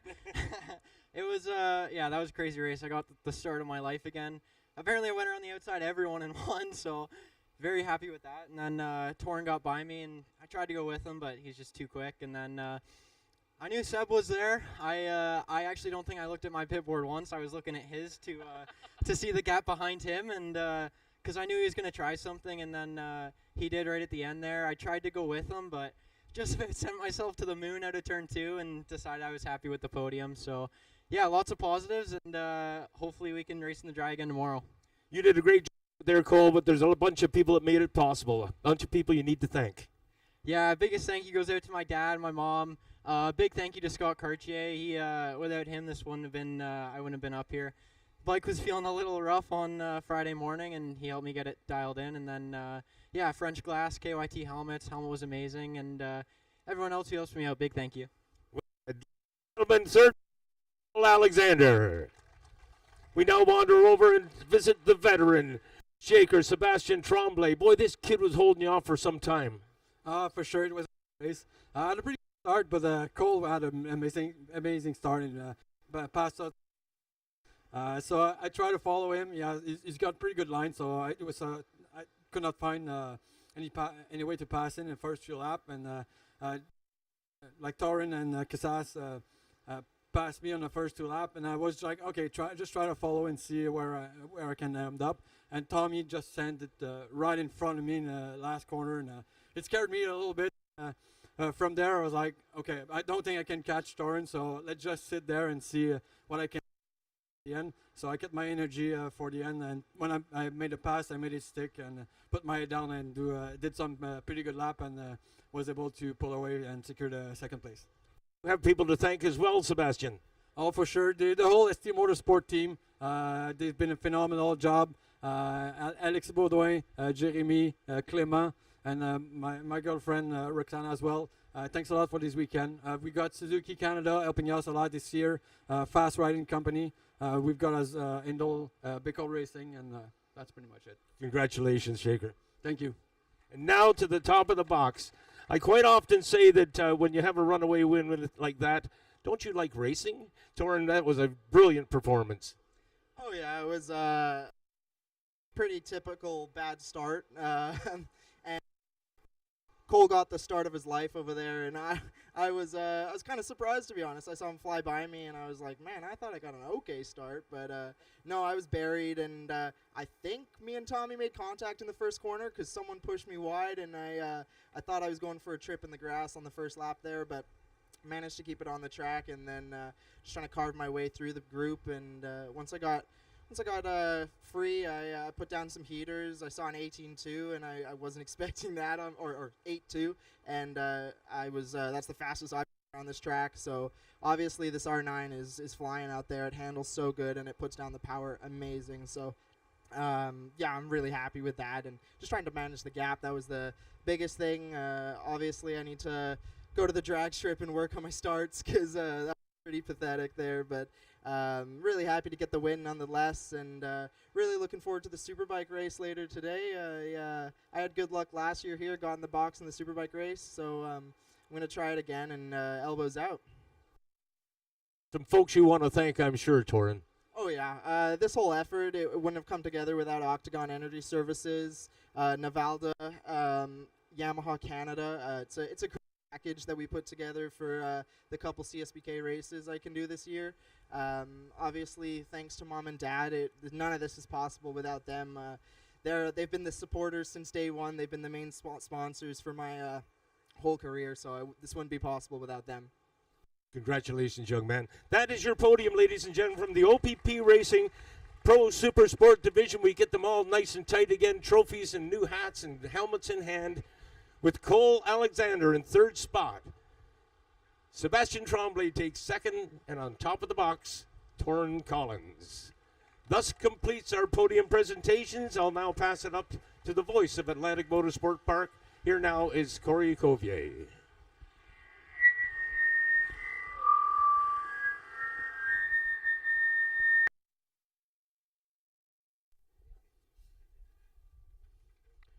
I think you were throwing me under the bus there, Frank. A little feedback after you say setting it up to the voice, but great presentation, great racing out there. I'm sure the fans are excited for the rest of the race weekend after seeing that competition, the way it's starting off here in the Bridgestone Canadian Superbike Championship Series. Up next is the EBC Brakes Amateur Super Sport. Horn went off there 30 seconds ago, so we're back to racing here momentarily. Now the clock down to 4 minutes before the start of our next race, which, as I mentioned, is the EBC Brakes Amateur Super Sport race number 1 of the weekend.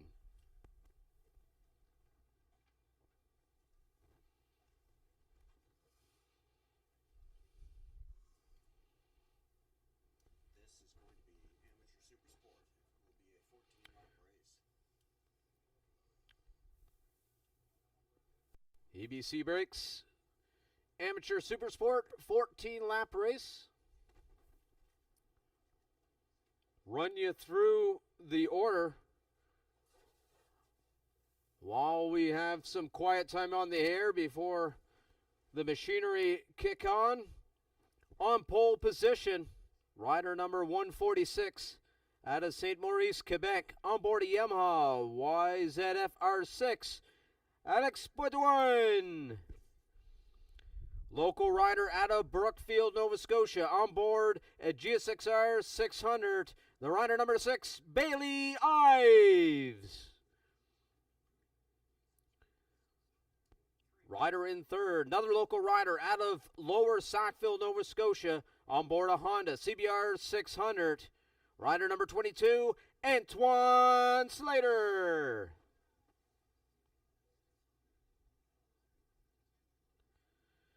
Local rider out of Ellerslie, PEI, on board a Yamaha YZF R6. Rider number 37, Andy Hutchinson.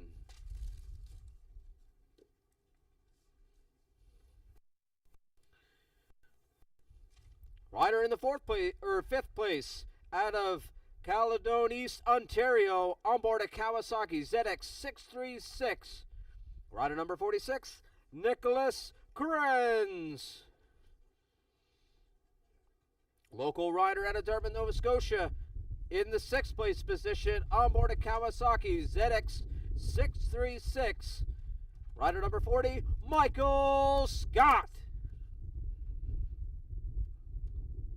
In the 7th place, out of Caledon East, Ontario, on board a Suzuki GSXR 750. Rider number 5, Julia Kranz. 8th place sees rider number 27 out of Montreal, Quebec. On board a Suzuki GSXR 750, Jeremy Lazur. Rider in the 9th out of Sherbrooke, Quebec. On board a Kawasaki ZX6R, number 827, Yannick Rollo. And making up the field out of Pickering, Ontario, on board a Kawasaki ZX6R, rider number 93 out of Pickering, Ontario, Doug Newman. Countdown clock now down to 1 minute.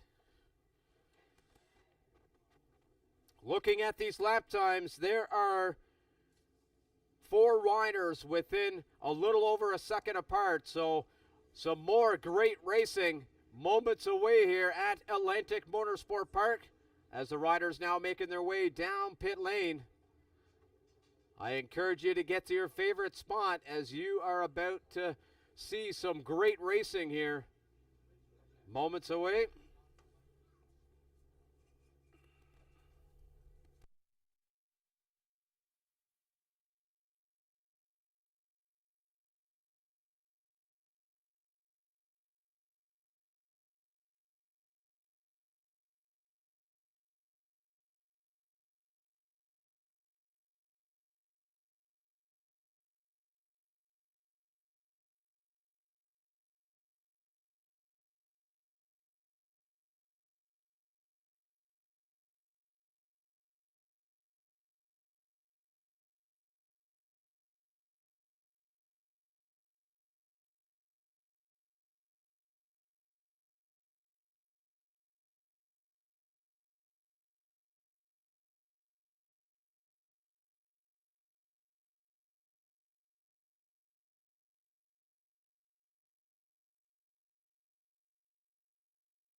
Riders now out on the track, heading down the back straightaway. Few local riders for the fans to cheer on here, or if you're from away, some riders from afar.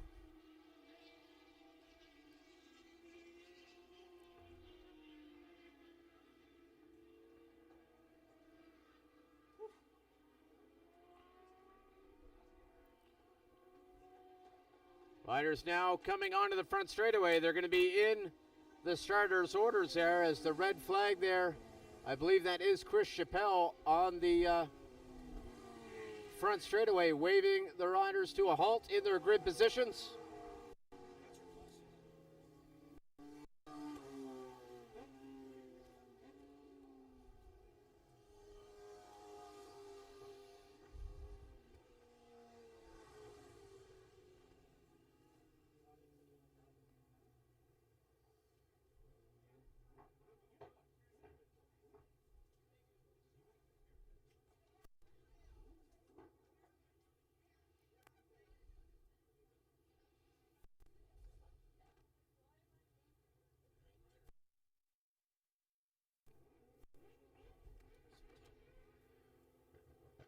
Lights are on, and we're racing. It looks like it's a battle between Bailey Ives, but it was Alexis Baudouin with the hole shot, at least down into turn 1. We'll see what happens here out of turn 2. It is Alex Baudouin with a few bike lengths ahead of Bailey Ives. Andy Hutchinson in third, followed by Antoine Slater in fourth. Now rocketing out of turn 3 up to 4. Only about a second separating those top 4 riders. Now heading their way over the top of 5 down the back straightaway.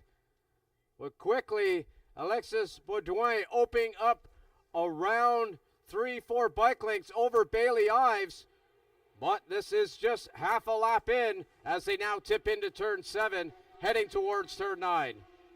Bailey Ives, you can rest, will not be too happy with this. And matter of fact, he just moved in right onto the back wheel of your race leader. Through 9, into 10 they come. Ives has been left a couple of bike lengths behind after that stab going into 8. On to the front straightaway. Alexis Baudouin. Frank, he was half a wheel away from the grass on the front straightaway. I still can't get used to that. The rider's using all the track here onto the front straightaway. Still unnerving here up from the tower. And young ladies around the racetrack should take note of that Julia Krantz there. She's running in 8th, I believe it is. Yes, 8th position right now, but watch for her to move up the ranks. This isn't just a man's sport, Corey. Definitely not. The leaders now out of turn 4, starting to turn into a 3-rider battle. First, second, and third over the top of 5. Antoine Slater back there in 4th, but it's opened up to about what looks to be a second and a half there, so he's going to have to try to dig deep and find some laps here as those leaders are pulling away. Bailey Ives makes the move going into turn 8 there. He has taken the race lead, Corey. Out of turn number 9, Bailey Ives, 3 bike lengths ahead of Alexis Baudouin. We'll see what happens here if Alexis is able to respond back. Down the front straightaway, Bailey Ives already opening up half a second.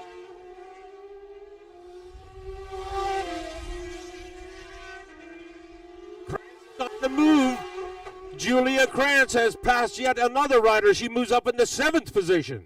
Holy moly, Frank, they're pushing hard out there. Bailey Ives down into a minute 11. Wow. 2 seconds off his qualifying time. Alexis Baudouin down into the 12s, followed by Andy Hutchinson. So they definitely have found an extra gear out there this afternoon. Over the top of 5, Bailey Ives opened up what looks to be about 1.5 seconds over Alexis Baudouin down the back straightaway. Andy Hutchinson back about half a second there, but really gobbling up that distance. Now it's only about 4 or 5 bike lengths between the two off the back straightaway heading towards turn 9. We got a battle ahead of us here, Frank, between 2nd and 3rd. You ain't lying, and that 3rd place rider, by the way, just had a moment going into corner number 7. But look at Ives. Oh, man, they put him on a fast pony, and he got the whip and went out.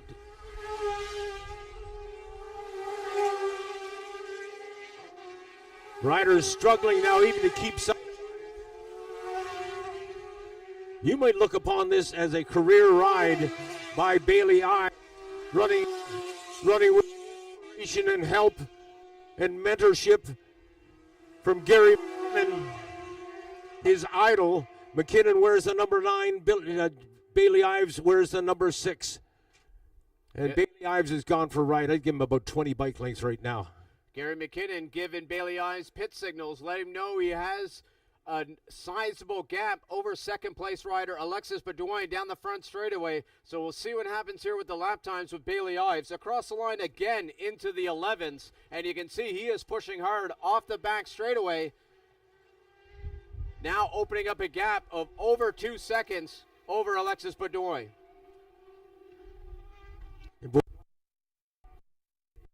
Has a bit of a cushion over the 4th place rider. Oh man, this a near collision there going into 9 of the riders back in 5th and 6th.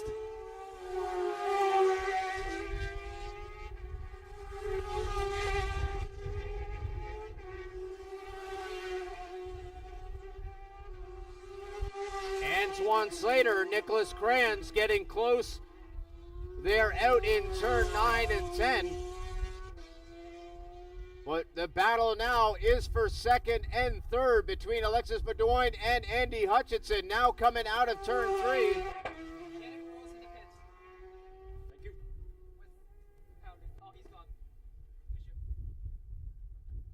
Ryder coming into the pits here. Thanks very much. That was number 27 pulled in. He also made a misdirection when he came into the pit area. You're supposed to go right down pit row and then make your way back. So he will be spoken to. You can rest assured. Tough break, though. Fourth and place riders, Antoine Slater, Nicholas Kranz going up the inside of Antoine Slater. That's for fourth place, Frank. They are getting quite racy, and it looks like they're starting to catch the third place rider of Andy Hutchinson.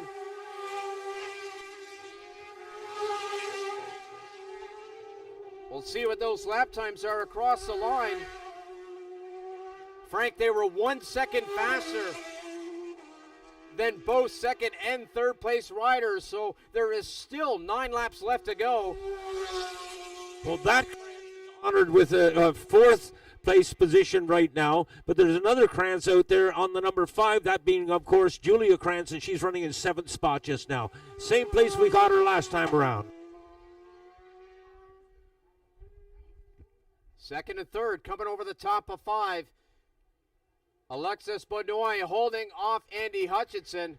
It is about little over half a second, I'd say, into turn 7, but Andy Hutchinson again closing the gap in turn 7.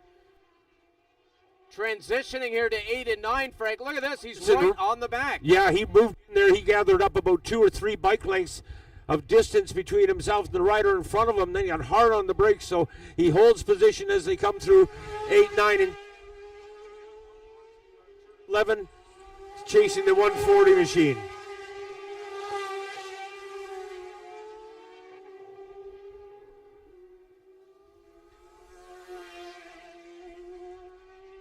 A little closer on lap times, that one.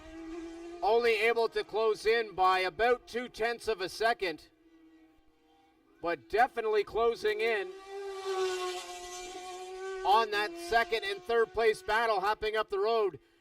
Nicholas Kranz is going to want to see Alexis Benoit and Andy Hutchinson starting to battle it out there, maybe trying to jockey for position, as that will help close the gap even quicker. But there's still 8 laps left to go here, Frank, so lots of time for this battle for second, third, and fourth to start to heat up as the laps go down. It's like there's an elastic band. Second and third place rider, they contracts and then expands and then contracts.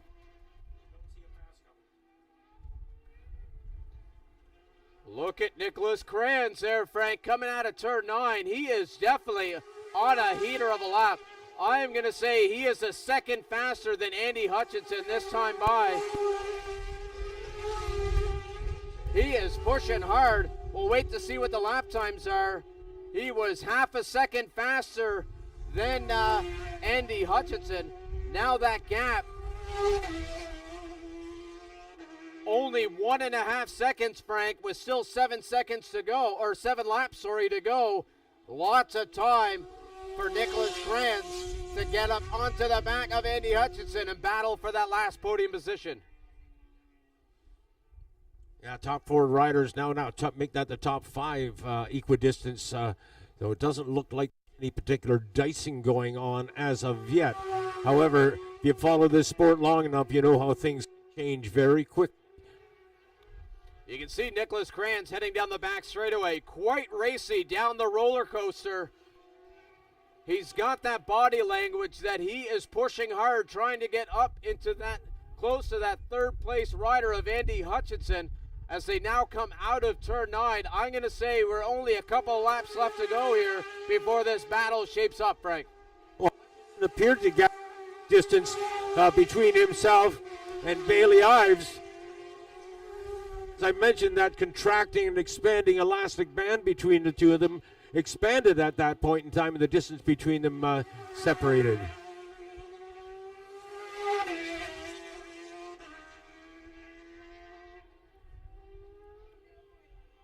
Andy Hutchinson starting to lose pace there with Alexis Benoit. Now they're coming through turn 4 here. Across the line, it was about 1.4 seconds. It looks like it's opened up a little bit more now as they're heading down the roller coaster, the back straightaway, which we call the roller coaster here at Atlantic Motorsport Park. So we'll see down the front straightaway if Andy Hutchinson is getting any kind of pit signals to let him know that Nicholas Kranz is starting to close in on him. I'll keep my eye there on pit lane.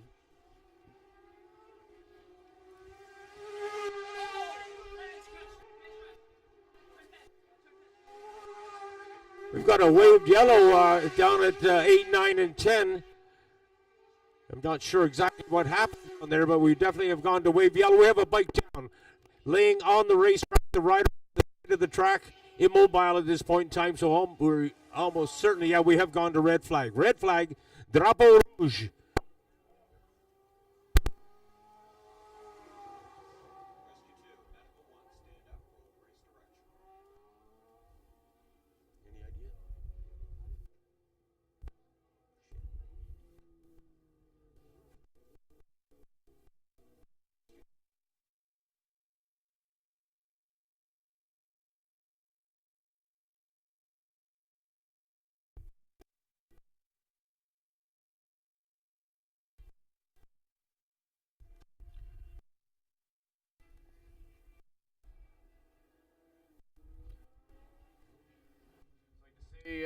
Frank, the rider is sitting up.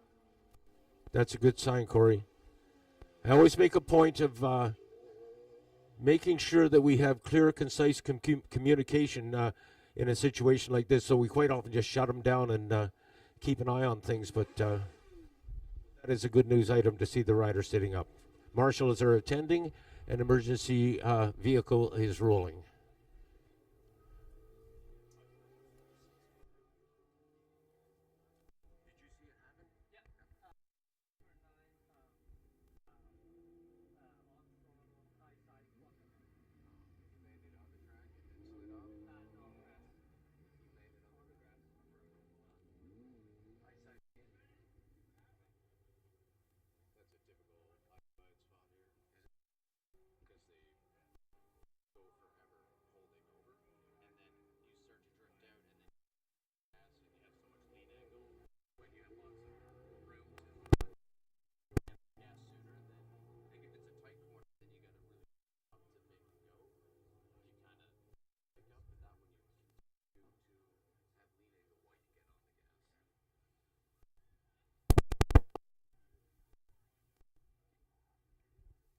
So just to confirm, we will go quiet for a while to make sure the officials have got good communication. We'll be back in a moment.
Corey, I got to take a moment and offer a tip of the hat to the emergency people here at the racetrack. They do a splendid job for us. Unfortunately, we've seen them in action a number of times over the years, but the response to that mishap was very, very quick, and our rider is being attended to. The motorcycle is being brought back in. I think there was some spillage on the racetrack here.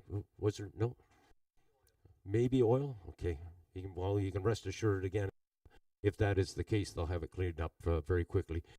So if it's gasoline by chance, they'll just let it evaporate off, I think. But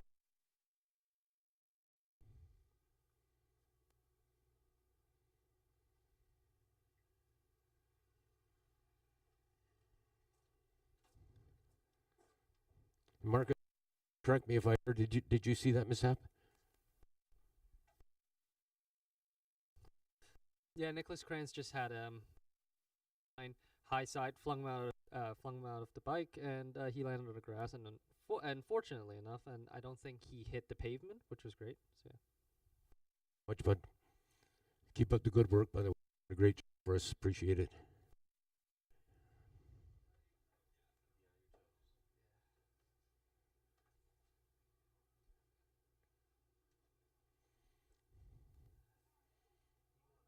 Corey, I don't know if you've run into him yet, but I did run into Steve Canfield in the pit, the pit area, and he is here with his son Jack, and of course, Jack Canfield is named after his grandfather, Jack Canfield, one of the men that made this racetrack happen.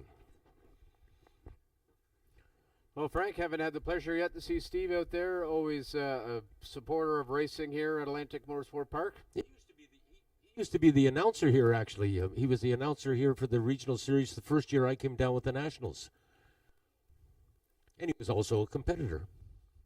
Yeah, hopefully we see Steve throw a leg back over a bike here soon at AMP. Great competitor. He typically comes out for our endurance race we have here cool. at the end of the year. We have solo and a team event, and he usually jumps on board with a couple of our riders just to get out in the track and celebrate the memorial of Mac McConey and Jack Canfield. Lost for words there for a second, but I've got a really showed it to you yet, but it shows a number 32 coming onto this racetrack. It was the very first laps around Atlantic Motorsport Park, and Jack Canfield was the first rider on this track, leading the pack around to celebrate the opening of this track, a track that has become historic over the years. Several years ago, we have Jeremy Burgess visit us. Now, that name may not be too familiar nowadays, but back in the day, Jeremy Burgess was the tuner for a fellow by the name of Valentino Rossi. And Burgess apparently has family in this area and was visiting family, and my understanding is that he came to this racetrack. I did not have a chance to meet him, nor did I see him here, but that was what I was told. Yeah, Frank, a lot of great memories here over the years. Very historic park. A lot of racers that come here, when they leave, they say they can't wait to come back. Very technical, blind corners, so a very fun track to ride. And a lot of historic moments have happened here, not even bike racing, car racing as well at Atlantic Motorsport Park. I just saw a young lad at the edge of the race course, and he has a checkered flag in his hand, and it reminds me that if you go to AIM Insurance, I hope they still got some left, but they have those miniature, checkered flags that they're giving away to fans. Also, be sure to pick up a business card or indeed talk to the people from AIM Insurance live here at the track, and if by chance you don't have a chance to chat with them, just grab a business card and give them a call. I picked up my business card on the way back, and I also entered, by the way, Corey, you might want to take advantage of this. You can go down there and enter for a chance to win $100 in gasoline. So that's about, what, 3 gallons?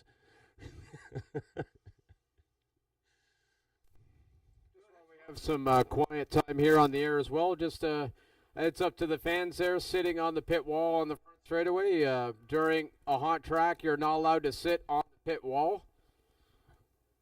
So just a heads up, even though there's not bikes on the track, there's no sitting on the white concrete barrier.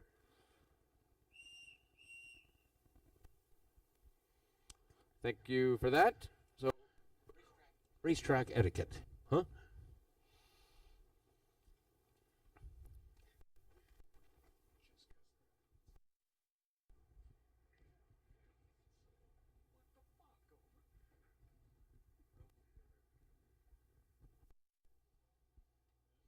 Something I meant to mention, and I think it makes for good listening, Corey. And this yesterday, of course, was qualifying, and the story I'm about to relate you also comes in qualifying. Probably at several races, but definitely at Shannonville Motorsport Park. I was there to witness it. Go ahead. Heads up. There's now 4 minutes before.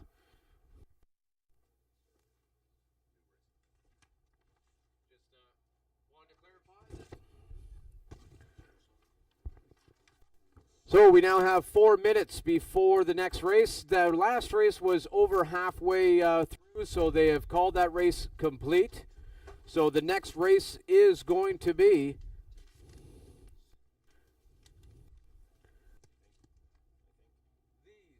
Supersonic Road Race School Lightweight Sport Bike 10-lap race.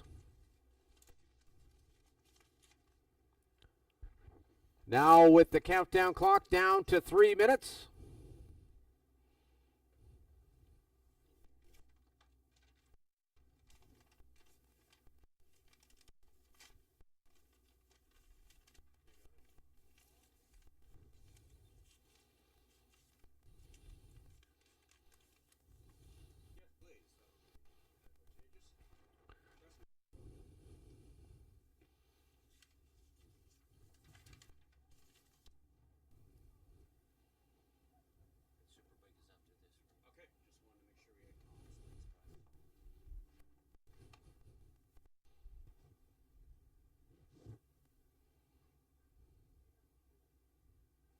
Now can I tell you my story? Have I got enough time? Well, Frank, we got 2.5 minutes, and then we have 9 riders to announce on the grid. I'll let your experience tell you how long that story needs to be. Well, why don't we just continue on with the job at hand? But do remind me to tell you the story. We may get an opportunity later on today, but nonetheless, even after the race is over. But it is a story I'd like to share with the fans. All right, the first riders heading down the paddocks for the Supersonic Lightweight Sport Bike Race 1 of the weekend. 10-lap race, as I mentioned. Looking at the clock, we have a little under 2 minutes before the riders will head out for their warm-up lap. On pole position, rider number 32 out of Amherst, Ontario, on board a Kawasaki Ninja 500. That is the 32 of Lachlan Alexander. Second on the grid, local rider out of Halifax, Nova Scotia, on board a Kawasaki Ninja 400R. That is the 132 of Corey Canfield. Rider out of Toronto, Ontario, on board an Aprilia RS 457. Rider number 98 of Sebastian Silva. Fourth place sees a local rider out of Dartmouth, Nova Scotia, on board a Kawasaki Ninja 500. Rider number 66 of Matt Covey. Fifth place, rider number 819 out of Toronto, Ontario, on board a Kawasaki Ninja 500. 819 of Mason Archer. Rider out of Pickering, Ontario, also on board a Kawasaki Ninja 500. Rider number 34 of Scott Zolas. Rider in the 7th place out of Cavan, Ontario, on a Kawasaki Ninja 400. Rider number 210 of Jacob Abnett. Rider number 44 on board a Kawasaki EX400 from Oakville, Ontario, David Walker. And making up the field, rider number 153 on board a Yamaha YZ FR3 out of Saint Raymond, Quebec, Thomas Lane. Riders now on their warm-up lap. One circulation of this race course, and we'll line them up in their starting positions as per FIM rules, offset. And then we will send them off for 10 laps of competition.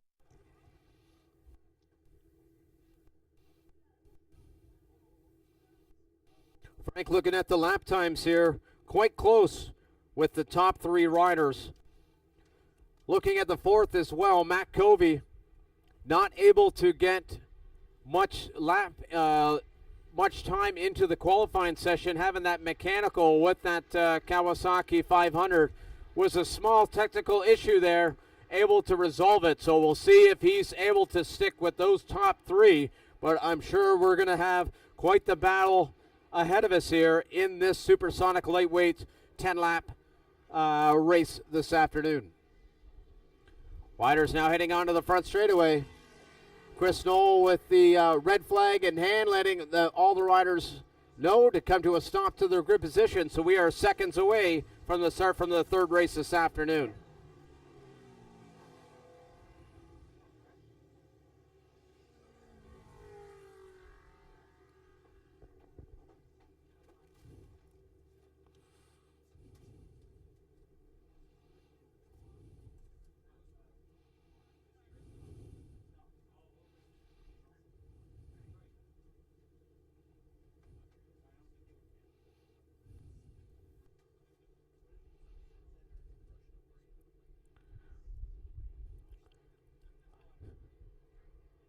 Lights are on, and we're racing. Who's got the hole shot? Looks like it was Lachlan Alexander with the massive hole shot. Looked like it was like 2-3 bike lengths down into turn 1. See what happens here out of turn 2. It is Lachlan Alexander, followed by Corey Canfield. Matt Covey up into 3rd. Side by side, a few riders there into turn 3 there. Back in 4th and 5th. But the leaders, Lachlan Alexander and Corey Canfield. Corey Canfield taking an outside move here in turn 4. It's going to give him the inside of turn 5. It is Corey Canfield taking over the lead in top of 5. That was very well done by Corey. And I know he is super enthused about this class, but it's not over yet, Corey. Lachlan Alexander up the inside of Corey Canfield in turn 7. We'll see if Corey tries to respond back into turn 9. He has. He's let off the brakes. Straight into turn 9 goes Corey Alexander, taking over the lead. Corey Canfield now through corner number 9 to 10, rather, up onto 11. This is Canfield corner.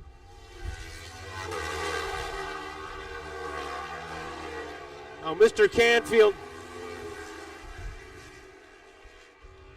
rest assured that Corey Canfield has had more laps around this racetrack by far than that young charge that's in 2nd spot right now, Lachlan Alexander.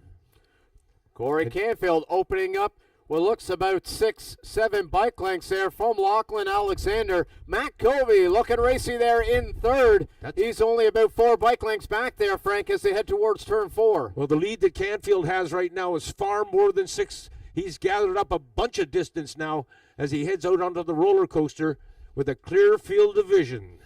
The rider that didn't have a great start there, rider number 98, Sebastian Silva, starting from 3rd place, but you can see him there now, Frank, back in 5th. And about maybe 4 seconds back from that battle for the podium. So Sebastian Silva are going to look to try to regroup here as he comes up turn 7, up towards 8 and 9.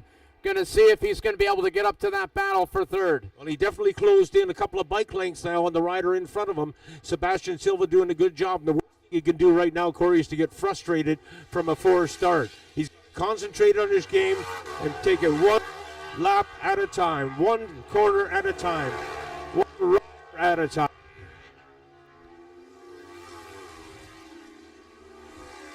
Frank, Corey Canfield across the line with a 1:15 flat, almost into the 14s. 1.7 seconds faster than Lachlan Alexander. So Corey Canfield starting to check out here a couple laps into this lightweight supersonic road race, race number 1 of the weekend. And Sebastian Silva has found the answer to Archer. He has passed up and he's moved up 1 position. Second and third over the top of 5. Lachlan Alexander across the line. It was a second between him and Matt Covey in third. So it looks to be about the same as they tip into turn 7. We'll see what happens. As you mentioned earlier, Sebastian Silva able to move up into the 4th place position. But with only 7 laps to go when they cross the line next time by, he's going to have to find a second a lap here to try to get up for that podium battle. Corey Canfield, before he started,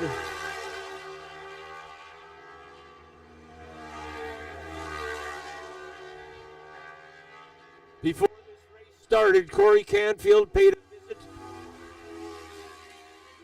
He paid a visit to the base of this tower, because at the base of this tower is a monument to his grandfather, Jack Canfield, one of the spark plugs that formed this racetrack so many years ago. Matt Covey a little bit closer to Lachlan Alexander this time. Look at that there, Frank. In turn 4, Matt Covey ate up about 3 bike lengths in half of that corner. Now they're going to head over the top of 5. Matt Covey is looking like he wants to get up quickly onto the back of Lachlan Alexander before the end of this lap. If he plays his cards right, he may well do that up through 8, 9, and 10. We'll see how that works out. No advantage through 8. We'll see what happens here with this battle for second and third. If they start to battle back and forth out there, that may allow Sebastian Silva to get up to that battle for the podium as well, as he's starting to get Mason Ars. You ain't lying. Now onto the front straightaway. Here comes the 2 riders. You can see only a couple bike lengths now between the 2.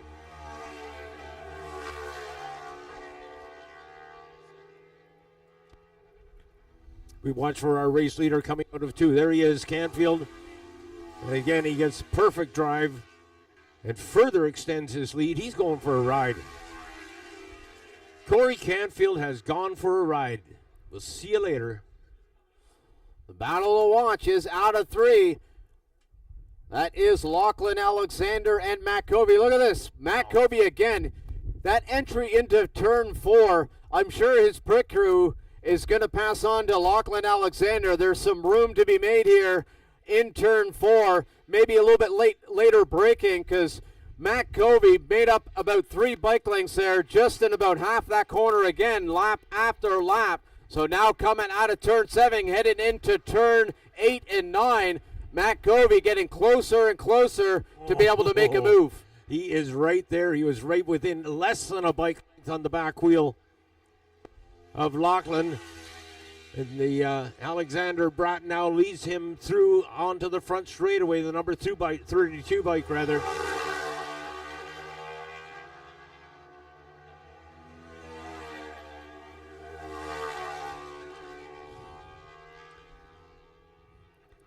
Sebastian Silva's lap times 3/10 slower than Matt Covey, so that gap is starting to stretch between 3rd and 4th. Covey had his bike just rattling off the rev limiter going into turn number 1 that last lap, and I'm wondering if his gearing's a little bit off. Watch this here, Frank. Look at the entry into turn 4. He made up 3 bike lengths in about 100 feet there. Now over the top of 5. All about the drive here at the AMP. Over 5 on this lightweight machinery, because you get you that push down the back straightaway into turn 7. Looks like Lachlan and Matt Covey with a great drive down the back straightaway. Matt Covey not close enough to make a move here, this time by into turn 9. But he almost made a liar out of me there, Frank. He looked like he was diving up the inside. Well, it was all over again on that lap. He did exactly what he did the one lap before. It has done him no advantage, but he may have a game plan, Corey. Lachlan Alexander using every inch of this racetrack on exit of turn number 11. I swear one side of his tire was on the grass and the other side was on the asphalt. Sebastian Silva able to put in his fastest lap of the race, but unfortunately it was still 0.2 of a second slower than the two riders up in front of him as they're Corey, now battling here in turn 3, Frank. You commented that battle between Lachlan Alexander and Covey might give an opportunity for Sebastian Silva to close up on them. I think the opposite has happened. These two riders are pushing themselves beyond their personal limit, and they are pulling away from Sebastian Silva. Yeah, down the back straightaway. Looks like Matt Covey's a little bit closer this time by, so let's see if he's able to pull a move here into turn 9. He's a couple of bike lengths closer, and he seems to close in here on the way up from 7 to 8, but still not close enough. This is definitely his end of the racetrack, though. He has a better line here, and this is where he closes up mostly on Silva. Corey Canfield crossing the line. Frank, there's now 3 laps to go.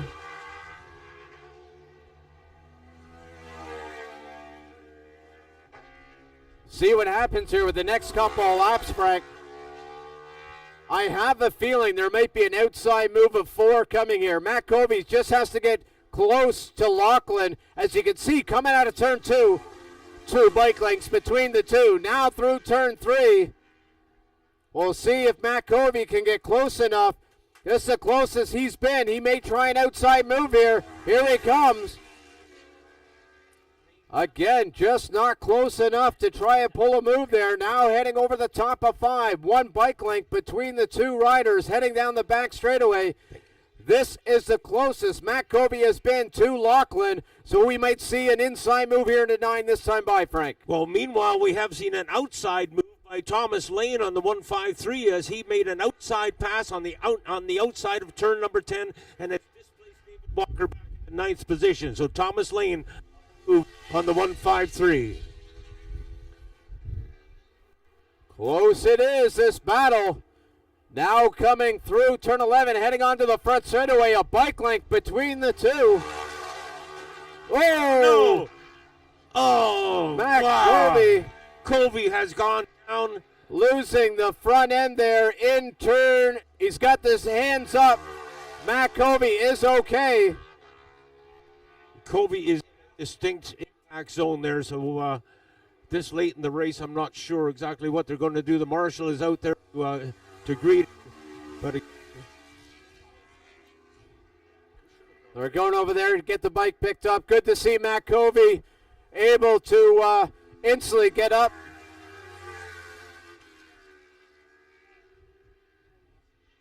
They're going to get that bike pushed to the wall. So now let's see where this battle is here now, Frank.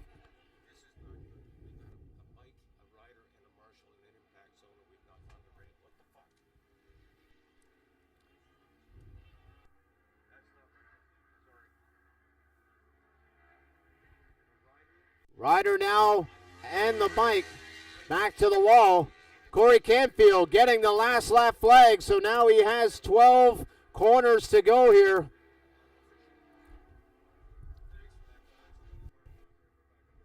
Okay, the white flag. Second place rider, Lachlan Alexander.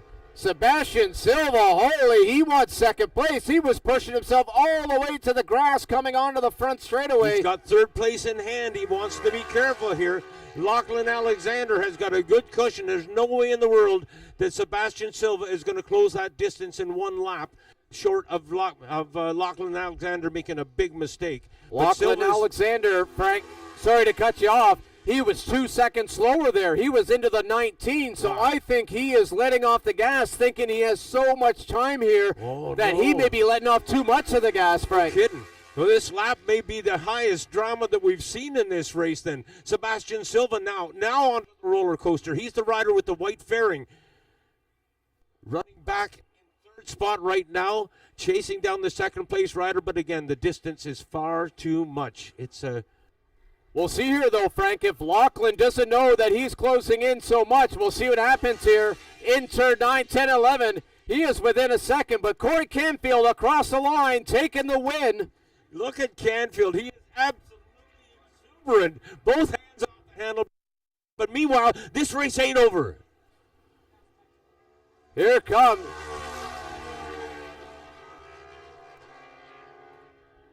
That's a dandy. If Sebastian Silva had one more lap, Lachlan again into the 19s, he would have been right on the back for that battle, letting off a little bit too much steam there on the last couple of laps, but able to hold off second from the third place rider of Sebastian Silva. Fourth place is the 819 of Mason Archer across the line. Let's see how close that was. That was 16 thousandths of a second between Scott Zolos and Jacob Abnett. Holy moly, 16 thousandths of a second between 5th and 6th. Thomas Lane across the line 7th, followed by David Walker in 8th. Corey, when you say holy moly, do you mean that sincerely?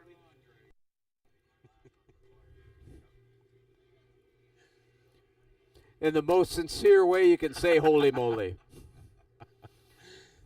Dandy race, though, you know. Again, another situation where the race leader has gone for a ride by himself and the rest of the pack provides the entertainment. Well, now I'm starting to get they're up next.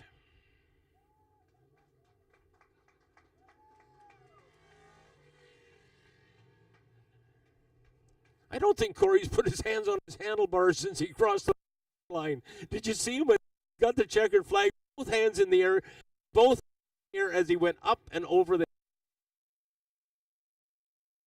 ride. Lachlan Alexander, Jim Silva, finishing second and third.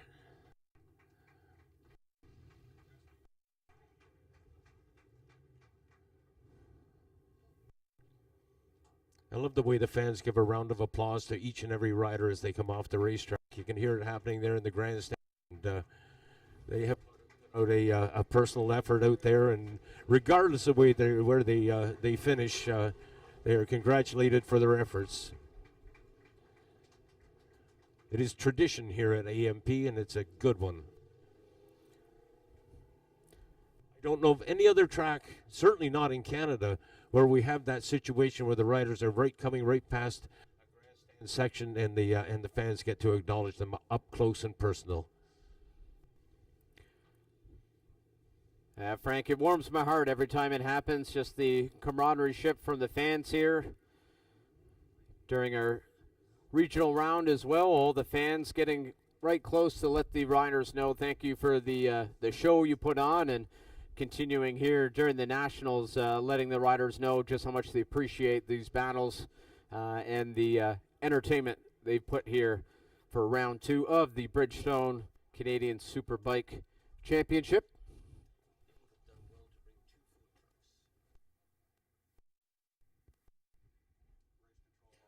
Corey, now you'll remember a little while ago we were talking about qualifying, and I was telling you that I had a qualifying story. Would you like to hear it? It comes from Shannonville Motorsport Park, and it involves Pascal Picot. Now, through the qualifying session, Picot on the leaderboard had not made it a big impact. You know, he was sitting around 8th or 9th or something like that. That's not the important part. The important part was that he hasn't shown his cards at all, because what he did, he sectioned the race course. For instance, at Shannonville, he would take turns 1, 2, and 3 and concentrate on those corners. And that's all that he concentrated on for that lap. He would pretty much, he's still going fast, of course, but he would pretty much cool it after that. Then he would work on 4 and 5. Then he 6 and 7. You know where I'm going here. And then towards the end of when you think it's all salted and done with, and Pascal Picot is sitting back in 6th or 7th position, all of a sudden he uncorks one and moves right to the, I saw this happen, right to the top of the leaderboard in one lap. It was just absolutely astounding.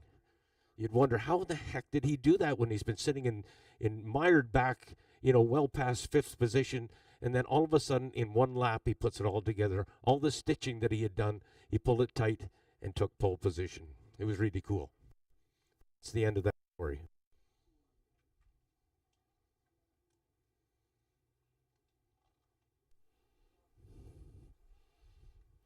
Well, thanks for sharing that, Frank. Great to hear the history through this series, and an amazing rider that went on to race in the United States and some of the series there. One of the top riders here that's come out of come out of Canada, Pascal Pacat. Very memorable rider.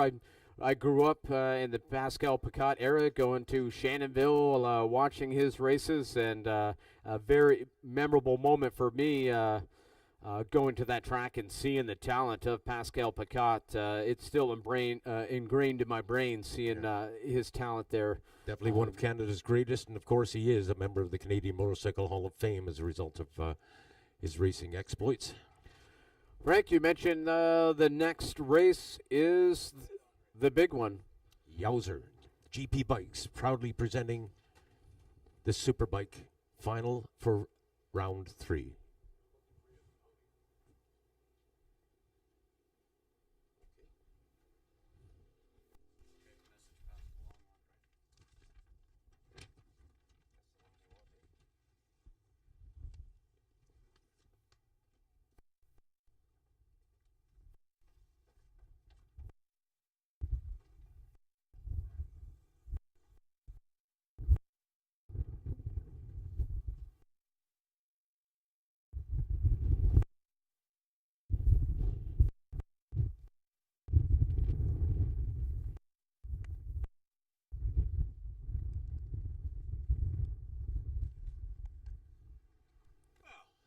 All right, Frank Stow making his way down to the podium for the Supersonic Road Race School Lightweight race number 1 of the weekend. Great show for us. Again, for anyone that is new to the track, the podium is in the middle of the paddock, right behind the food truck there, the beefy wiener. So if you like to head down there and cheer on those competitors, if you're a local fan, you can cheer on Corey Canfield with his win. If you're from away, Lachlan Alexander, or if you're a local, you can cheer on those from afar as well.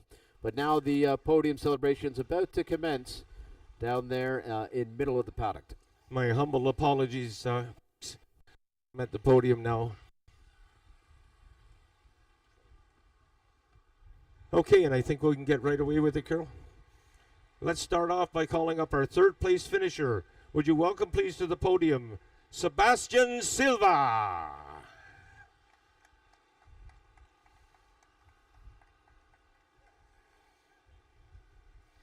Finishing in second spot, Lachlan Alexander.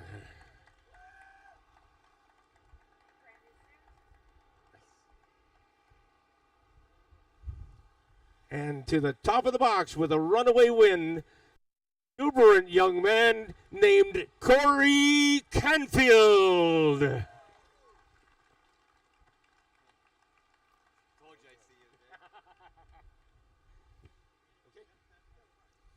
Okay. Oh yeah, let's get them all together for a photo shoot. We'll get Kiera to get this, and we'll get that up on the website, and of course something for the scrapbook as well, no doubt. Okay, good to go. We'll chat with Sebastian Silva. A terrible start. Yeah, it was horrible, and to make it worse, I lost my right knee puck on the first lap. So I try to keep my leg out quite a fair bit, so it was a bit tricky trying to not wear through the Velcro. But I tried to pull back in Lachlan, and I saw him on the last lap. I was gaining on him, but then I almost launched myself coming out of 3. So I thought, let's just take it easy, and I didn't realize I got the podium until I got back here, so very excited. Happy to get the Aprilia on the lightweight podium for the first time. So, yeah. Well, you did all the work on the racetrack, but you had a heck of a lot of help on this side of the fence. Yeah, so my dad, of course, helping all the time. Julia's here, my sister this weekend. Alan's been helping us through this whole season so far. Studio Cycle is our sponsor, dealership for Aprilia's in Toronto, and ASAP Motorsports for setting us up with the suspension. Oh, one more thing. Acme Motorsports as well. Thank you. Well said. Thank you. Sebastian Silva in third spot. Over the side, Lachlan Alexander. Lachlan, you had fast qualifier, but you had to settle for second this time around. Yeah, no, we took a tumble yesterday and got on some bad asphalt and rear stepped out. So coming in today, I knew like I just had to get the bike dialed where it was, and we're slower today than we were first time out on track. So unfortunate, but I mean we had a points lead coming in, and hopefully we can make it back up later. Well, again, just like Sebastian Silva, you had help on this side of the fence. For sure. Biggest sponsor is my parents. Without them, it wouldn't be possible. We wouldn't be out here racing. But as well as my brother, French Glasgow, Hindle, Kawasaki, everyone that helps out to get us here. And thank you. Well said. Lachlan, congratulations on your second place finish. That's an important points grab, young man.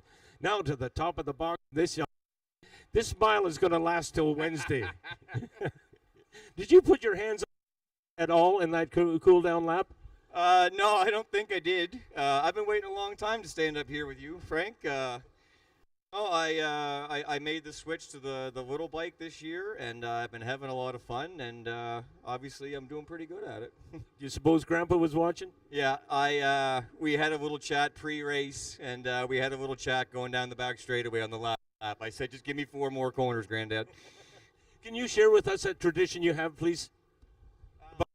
But before you go out? Yeah, my family was very influential in building this place, and up at the bottom of the tower there's a monument for my grandfather, and at least once a day or before every race I go up there and we have a little chit-chat, and I just try to remember what he told me is to go out and ride your bike and have fun, and the rest will play out, and that's exactly what I did today. Well said. Shall we people that made it possible for you and I to be talking right now? My SARL family, first and foremost. We have the best race organization in this country, hands down.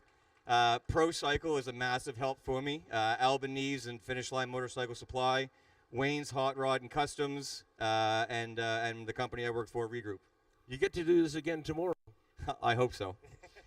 Ladies and gentlemen, your podium from the Supersonics sponsored race with Sebastian Silva in third spot. In second spot, Lachlan Alexander. And on top of the box, Grandpa's looking at you, Corey Canfield.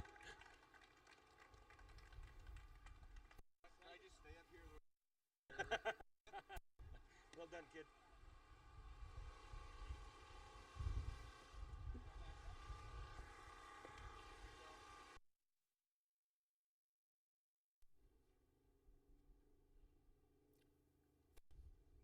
All right, as we mentioned, the next race up is the GP Bikes Pro Superbike, race number 1 of the weekend.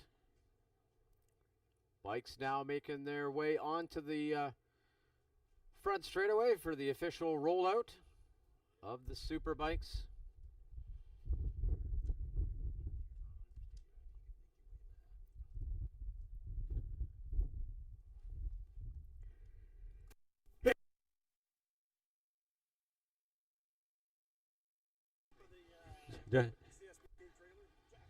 I'll bet.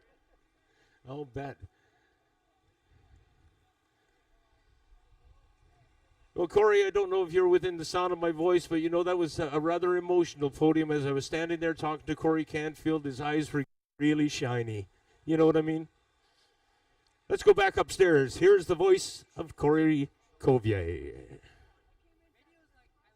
Thank you, Frank, and congratulations to Corey Canfield for getting to the top of the box. Huge contributor here to our regional series. Sure, you had a few fans in the stands this afternoon.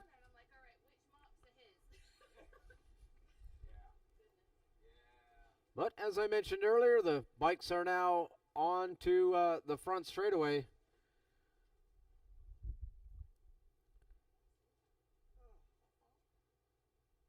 Tents in hand, trying to hold them down. The wind is still quite breezy here.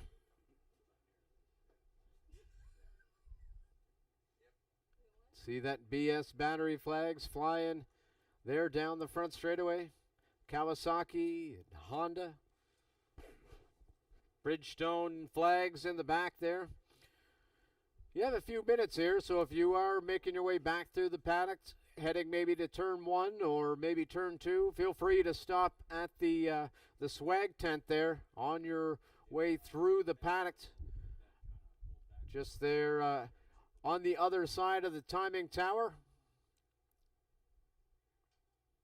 T-shirts and hats, all the goodies down there at that Canadian Superbike Championship swag tent.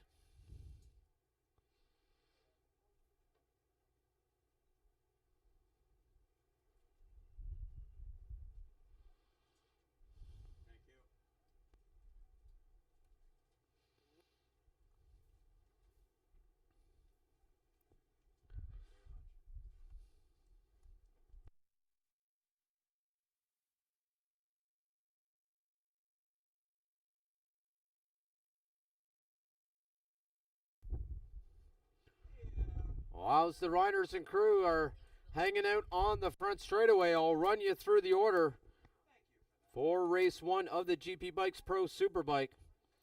On pole position with a heater of a lap, a 107.477. Rider out of Thornby, Ontario, on board that Honda CBR 1000 RRR SP. The number 1 plate of Ben Young. Rider in second out of Linden, Ontario, on board a Kawasaki ZX10RR. Rider number 101, Jordan Zook.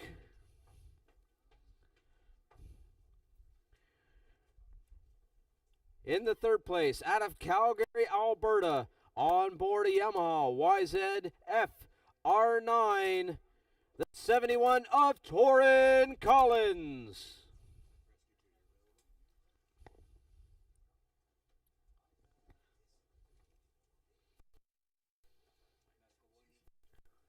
In qualifying, rider in the fourth place position out of Peterborough, Ontario, on board a Suzuki GSXR 750.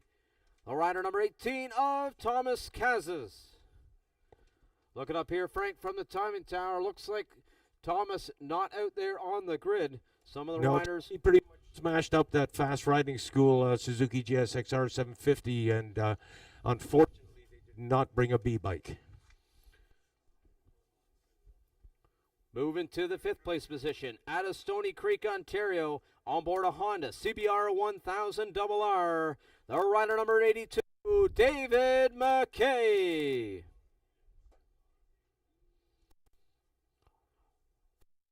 On to the sixth place rider, out of Chilliwack, BC, on board a Honda CBR 1000, the number 45 of Andrew Van Winkle.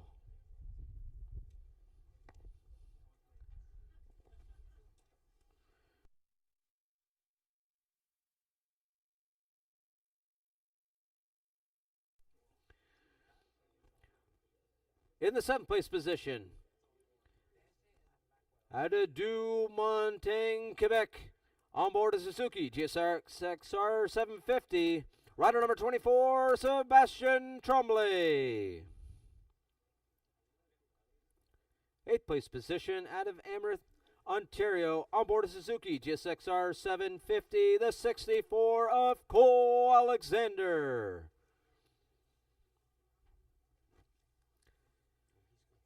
Next rider, out of Montreal, Quebec, sitting in the ninth place position on a Kawasaki ZX10RR, the 99 of Alex Michel.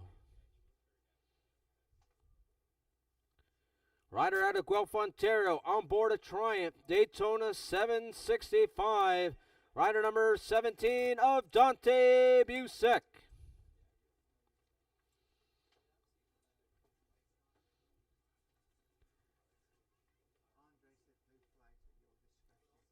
11th place rider, out of Schaumburg, Ontario, on board a Suzuki GSXR 750, rider number 40, Marco Souza.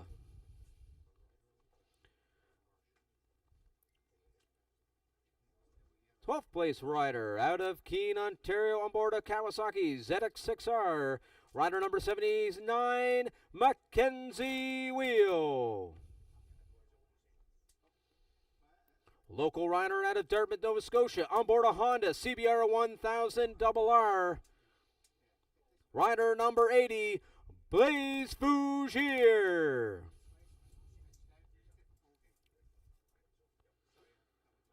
Next rider out of Bowmanville, Ontario, on board a Suzuki GSXR 750.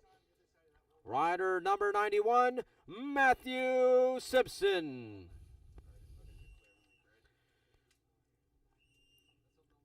Fifteenth place rider out of Calgary, Alberta, on board a Suzuki GSXR 750, the 115 of Ryan McCowan. 16th, local rider out of Moncton, New Brunswick, on board a Kawasaki ZX6R, the 262 of Vincent Wilson.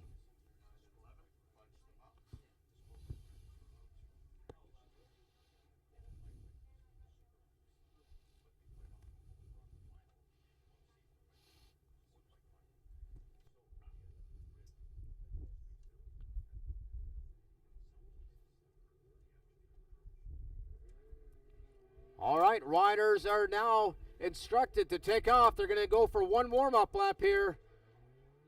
And then we're going to be off racing here for the GP Bikes Pro Superbike race number 1 of the weekend.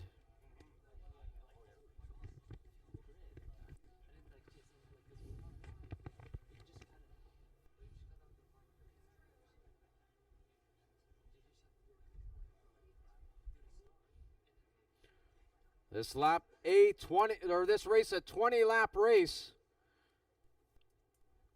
Corey, I will share with you that I spoke to Jordan Zoke's main man, Ryan, and he was informing me that I don't think I'm giving any secrets away. They have found some horsepower, and they have lost more weight on that Kawasaki. And Jordan Zoke, if there's a racetrack he can do it at, is quite possibly this one. The extra horsepower, as we both know, probably isn't going to help, but the lighter weight it may be to his advantage. He's got to have something in his back pocket to go against Ben Young, and particularly Torrin Collins. I think Collins is going to be very much a part of our discussion here.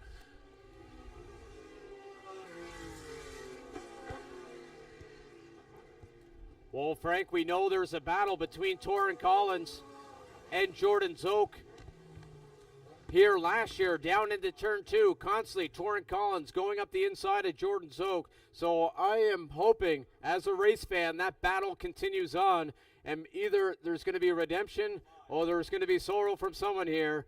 But now the riders in the starters' orders, we are seconds away from the start of the GP Bikes Pro Superbike. Starters order they are. The red lights are on. The red lights are off. They're not wasting any time getting these guys off the grid. Zoke got a beautiful start there, but is he up near the front? No, he isn't. That was close, Frank. It was. That looked like it was Jordan Zoke going up the inside. Well, we'll pick them up as they come out of 2, but it is Jordan Zoke. Zoke has the lead. I told you he had more horsepower this time around, and I told you his motorcycle was lighter, and now the throttle is open, and the People's Champion is leading a national championship Superbike race for the first time in a long time. Over the top of 5, Frank, comes Jordan Zoke, but he's only got half a bike length there. Back is Ben Young. We'll have to see who that rider is in third.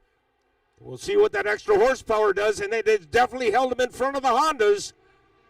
Look at the stack of Hondas that are racing that Kawasaki. There's 4 of them stacked up there now. Collins rather is on the Yamaha, but it's red, and it confused me. So give me some. Now McKay is definitely there though, as is Van Winkle. Oh, look at this now. Torrin Collins.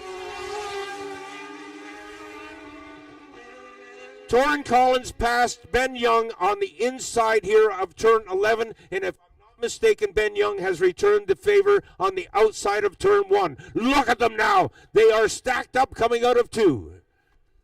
I'm going to guess that Ben Young is going to try to find a move here, knowing that Torrin Collins is right there. He may try to take over the lead and maybe see if he can let that battle happen between Jordan Zook and Torrin Collins. But right now, Jordan Zook doing a lovely display of excellence down the back straightaway, holding off the Honda into turn 7, Frank. And indeed, right in behind that Honda is the Yamaha of Torrin Collins, then the Honda of David McKay, then the Honda of Van Winkle. So you've got 3 Hondas in there, and Honda right now is leading the manufacturer's points race, by the way, after 1 round. But Jordan Zook continues to lead. He's playing a bit of defense now as they are stacked behind him. Ben Young on the number 1. Torrin Collins on the 71. David McKay on the 80. And Andrew Van Winkle on the 45. Waiting for the riders now to come out of turn 2. Oh, there's a lead change there. That's Ben Young. Is it indeed? It is. Ben Young ahead of Jordan Zook. Torrin Collins in 3rd. We'll see if Jordan Zook is able to respond here as they're now coming through turn 4. A couple bike links already has Ben Young opened up Jordan Zook over the top of 5. Got a bit of yardage there for sure, but watch Zook now try to return the favor on the roller coaster. Zook is a wily veteran. He does not want to toss it away in the first few laps, just trying to take the race lead. He'll sit back. When the opportunity presents itself, you can rest assured that the people's champion will be there. Ben Young now out of turn 9, only 2 bike lengths ahead of Jordan Zook, heading towards the front straightaway. We'll see what happens here onto the front straightaway. Torrin Collins not letting them get away. Inside into turn 1. Jordan Zook had a thought there of an inside move.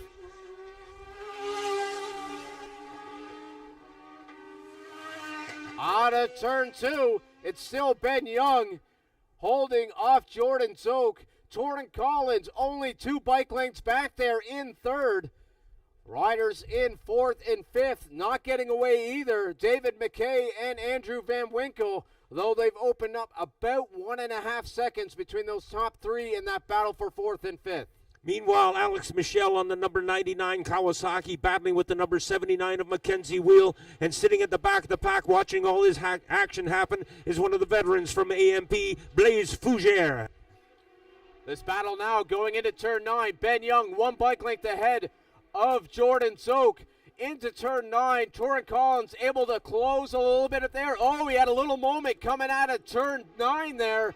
Had to let off the gas. That's opened up a couple of bike lengths onto the front straightaway. Torrin Collins. Zook looks there's nothing to be had there. He wisely backs off, applies the brakes, and snicks in behind Ben Young. But they talked about horsepower, the way these motorcycles accelerate, and Zook's team was able to find some horsepower for that Kawasaki, and it is obviously playing out on the racetrack. This is a turn of luck for Jordan Zook because he had a disastrous round 1 at Shannonville Motorsport Park. Disastrous for him, that is. But this time around, he is definitely in the conversation. Yeah, down the back straightaway, Ben Young not pulling away at all. 3 bike lengths between the 2 riders. Torrin Collins back a little bit this time by, but I feel turn 9, 10, and 11 is where he's able to close the gap back up again. Not close enough to do any moves, but he's definitely keeping them honest there, Frank. Meanwhile, 1st and 2nd. Meanwhile, the other Honda riders out there, I'm talking about David McKay and Andrew Van Winkle, they're having their own problems for 4th and 5th pace right onto the front straightaway, even as I speak. Up and over the hill, down into turn 1 go the chasers. Out of turn 2 come your race leaders. Is it Zook? No, it's still Young. Ben Young continues to lead. Torrin Collins is holding on to 3rd spot, and caught in that sandwich between the Yamaha and the Honda is the Kawasaki of the People's Champion, Jordan Zook. 101 for now. He's had the number 1 plate on the front of his motorcycles many times here in Canada. 14 times, as a matter of fact. Frank, across the line of the top 3 riders, it was Torrin Collins with the fastest lap between those 3. Wow. It was only by a few thousandths of a second, but Torrin Collins not letting Ben Young and Jordan Zook get out of his sight. And you can see there into turn 9, he was back about 4 or 5 bike lengths. but into turn 9 now has got it down to about 2, and you'll see here through 10 and 11, Torrent Collins right back on the back of Jordan Zoke.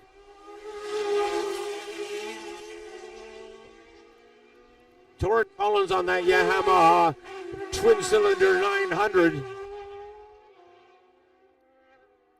Meanwhile, the battle between Van Winkle and McKay has evaporated a bit. They run in tandem now, but they are not.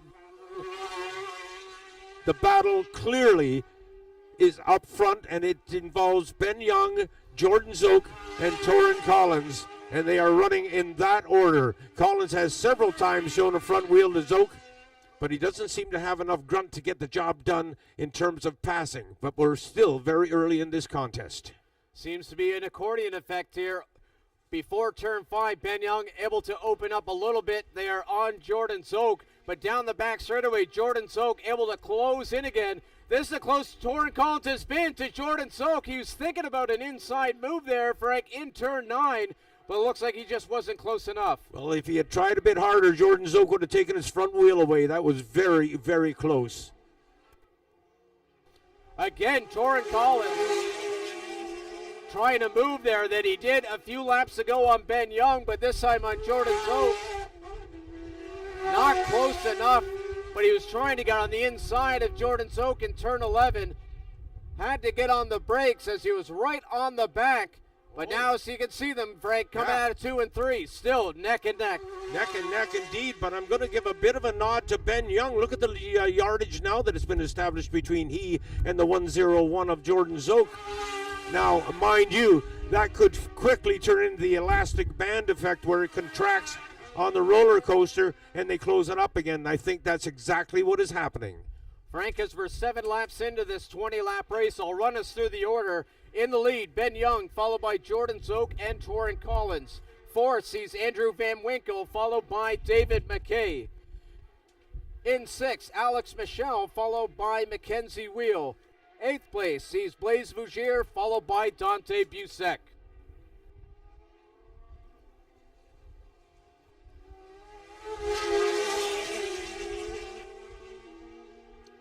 Good saddle time for Dante Busek. He on the number 17 bike is going to school out there and learning lots. Van Winkle to McKay, past the tower and now down into turn 1. Leaders going through turn 3. Still Ben Young, couple of bike lengths ahead of Jordan Zoke. You can see the horsepower of those Superbikes pull away from Torrent Collins on that Super Sport machinery. But in through turn 4, now through turn 5, able to close a little bit on Jordan Zoke, but now down the back straightaway. As you mentioned, Frank, that accordion effect happening here. Now through turn 7. Keep in mind also, of course, that Torrent Collins has already run the sport bike race. And keep in mind also that he's riding hurt. He had a nasty get off that bruised his shoulder, so he's not 100% physically, but he sure got this for the racetrack right now. Well, this is a far different contest than what we saw at Shannonville Motorsport Park, where Ben Young just up and disappeared from the rest of the pack. This time around, he's got some company.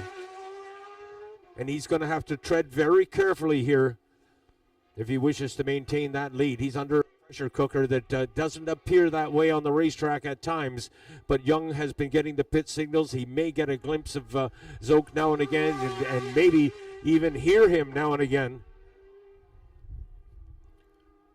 And of course, he's got to remain cool, calm, and collected and not get by Zoke in second. Meanwhile, it looks for all the world like Torrent Collins has fallen off the pace just very slightly from what the riders in front of him, Jordan Zoke and Ben Young. We've got a rider retiring now. Dante Busek, we just mentioned it was good saddle time for him. He has decided to cash in. Leader Ben Young coming through turn 10 through 11 onto the front straightaway. You did mention, Frank, they are opening up a bit of a gap. Torrent Collins coming onto the front straightaway. Looks like he's not happy with that gap and is trying to close it down there, down into turn 1. That time it didn't look like, whoa, wow. Was that Van Winkle? Yes, it was. Andrew Van Winkle had the front wheel up too high. Had to shut off the throttle and bring it back down again. It does not seem to have impeded his position. Fastest lap of the race, Frank. Check that out there. 1:07.859. Now that stacks up against Jordan Zook, a 1:07.792, and that translates into a difference of .220. This, ladies and gentlemen, is a very close race.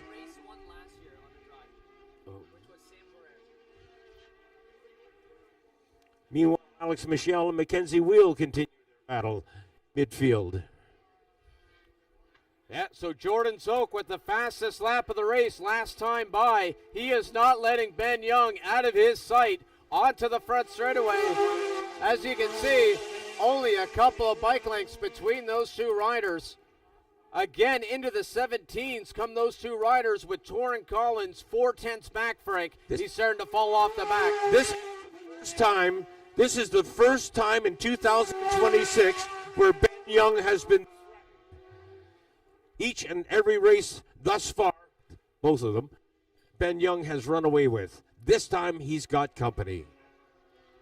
Now through turn 4. Looks like about 4 bike lengths from up here in the tower. Ben Young ran a little wide there in 4. We'll see what happens here with the drive over top of 5. I have a feeling that Jordan Zook may come in here a little closer here into turn 7. And here you can see, Frank, back down to about 3 bike lengths. Jordan Zook closed up there through 7, now into 9. Corey, I'm going to go out in the line. I got a sneaking suspicion that Jordan Zook is being patient. I think he's got more.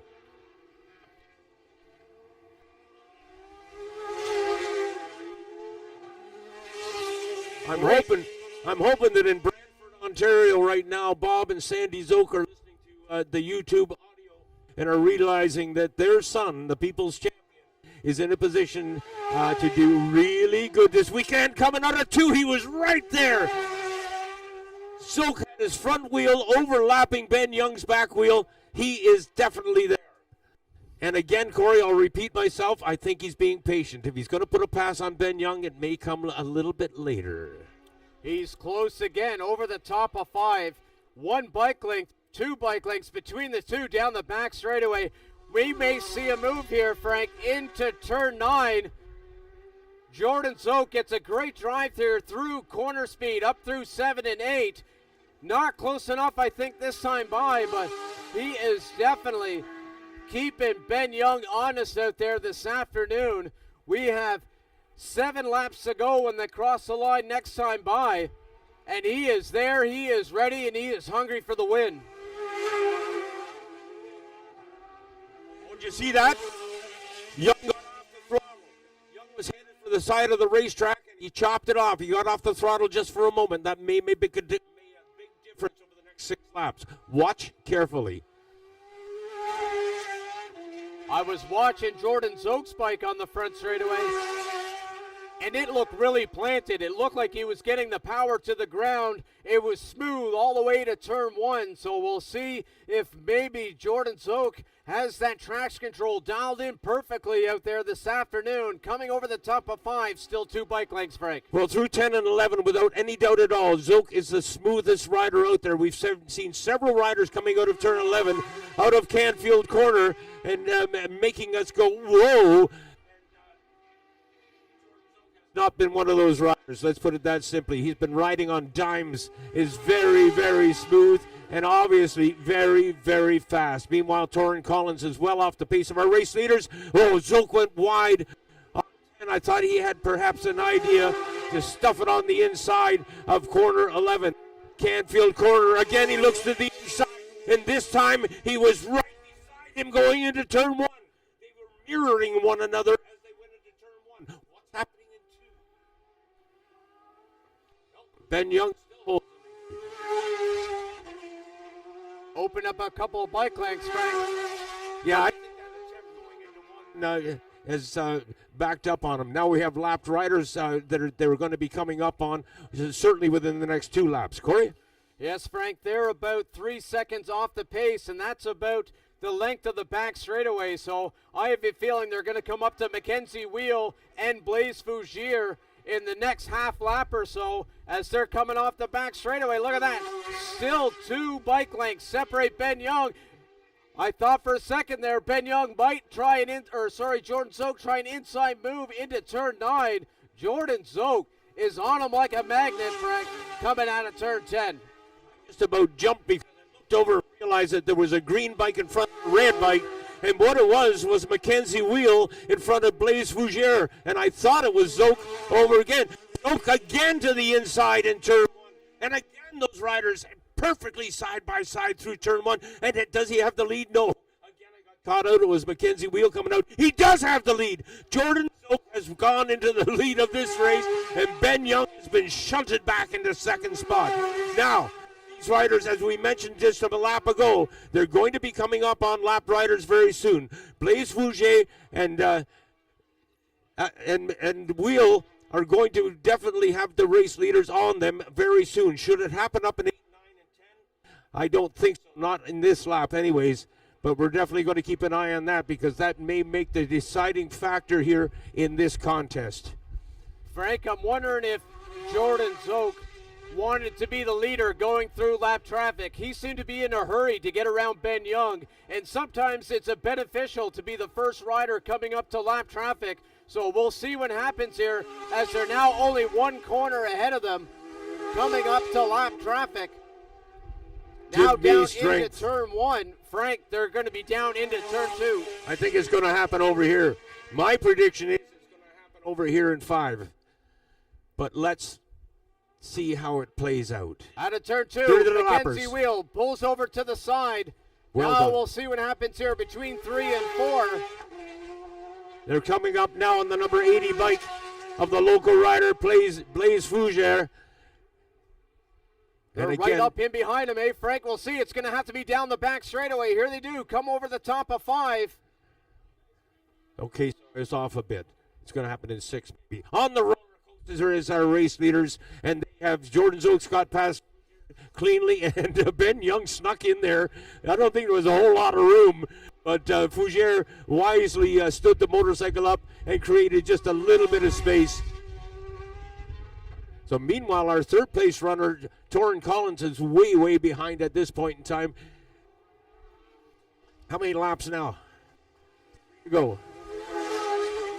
Oh, that's the first time. That is the first time that I've seen Jordan Zook even wiggle. He has been riding on dimes through this section of the race course, but that time around we got a bit of a wiggle out of the Kawasaki. Side by side out of turn 2, Frank. But it is Jordan Zook holding off Ben Young.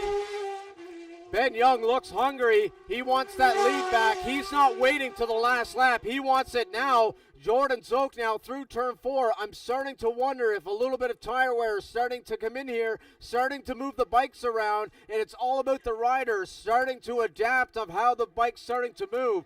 Great tires here, but every tire starts to change as the laps tick down. We'll see what setup is best between that Kawasaki and Honda, as they go into turn 9.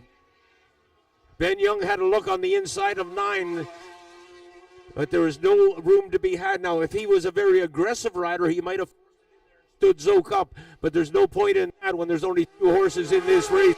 2 laps to go. 2 more go-rounds in this national championship race will become a part of history. This is one race. This is one duel that we will remember for years to come. What a tremendous battle between 2 tremendous riders. Ben Young has won the national championship here in Canada 5 times. Jordan Zook has won it 14 times. So one of the most 20 national championships between those 2 riders. Zook is under intense pressure now. Onto the roller coaster. Bring him around, Corey. He looked to be a little wide there, Jordan Zook coming out of 4. So I'm starting to wonder if the tire wear is starting to play here on that Kawasaki. Now into turn 7. Ben Young up the inside of Jordan Zook. We'll see if Jordan Zook can answer back here into turn 9. Not close enough. We'll see what happens here, Frank, because when they cross the line, there's going to be 1 lap to go here of this GP Bikes Pro Superbike Race 1 of the weekend. Zook coming right in on Ben Young. is not. He won't give up on this.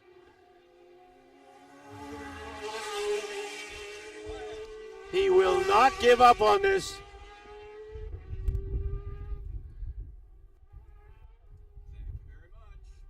Where's Zoke? Oh, is there a rider down here? Where Jordan Zoke is. No. Where's Jordan Zoke? Say it isn't so. I see Ben Young coming around. What the heck? What has happened here? So it is Ben Young down the back straightaway. Whatever happened beyond our field of vision. I have no idea why that happened. Ben Young into turn 7 now has about what's that, 5 seconds there, Frank. So something happened there in turn 2. Did Zoke track or? Yeah, I just out of nowhere. Here comes the leader, Ben Young. Bring him home there, Frank. We'll find out on the podium. Something happened there down in turn 2.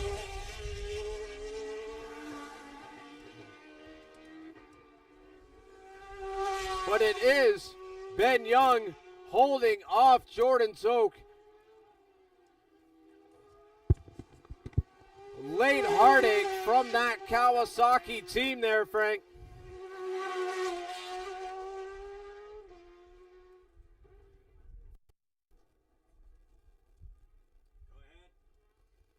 I just had confirmation on what happened there. Our marshal down there confirming it that Zoke went off track. 2 wheels off down in 2, and fortunately was able to keep it up and bring it home in second. Tough break for the People's Champion. If I could have a guess, Frank, maybe knew he was going too hot into turn 2, stood it up, but able to slow it down enough because we can see he was able to bring it home in second. So smart riding from Jordan Zoke, recognizing that he would have to straighten that bike up and avoid crashing. So Jordan Zoke putting up a valiant effort out there, putting on a great show for us fans here, but unfortunately coming home in second. Torrin Collins, a lonely ride there in third. Finishing off 10 seconds back there, but great effort from Torrin Collins early on, trying to keep himself in that battle for first and second.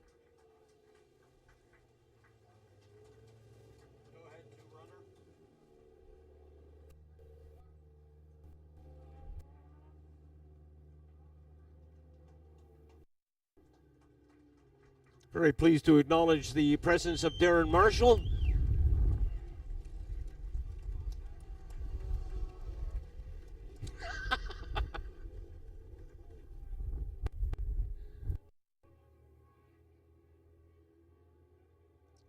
Zoke explaining to his crew exactly what happened out there. But Corey isn't a perfect example that it only takes 2 motorcycles to make a great motorcycle race. Okay, I'm headed down for the podium, Corey. As soon as we're on there, I'll fire it back up to you, and we'll get to our next class in the races. For the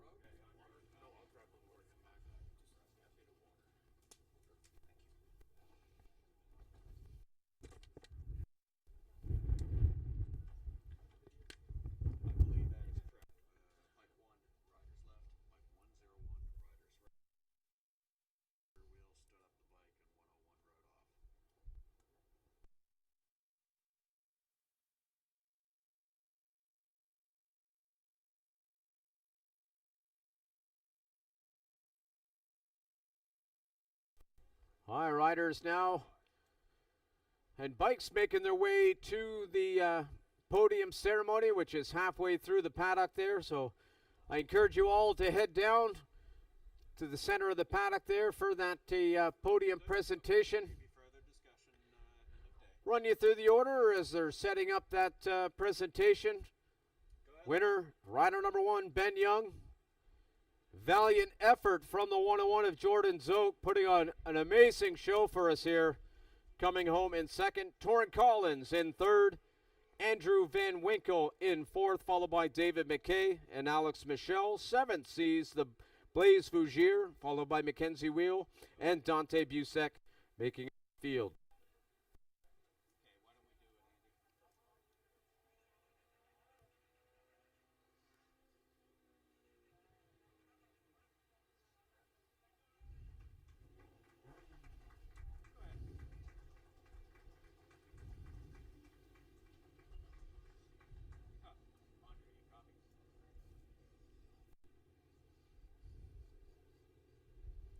All right, we'll be on a few seconds there while they're gearing up the podium.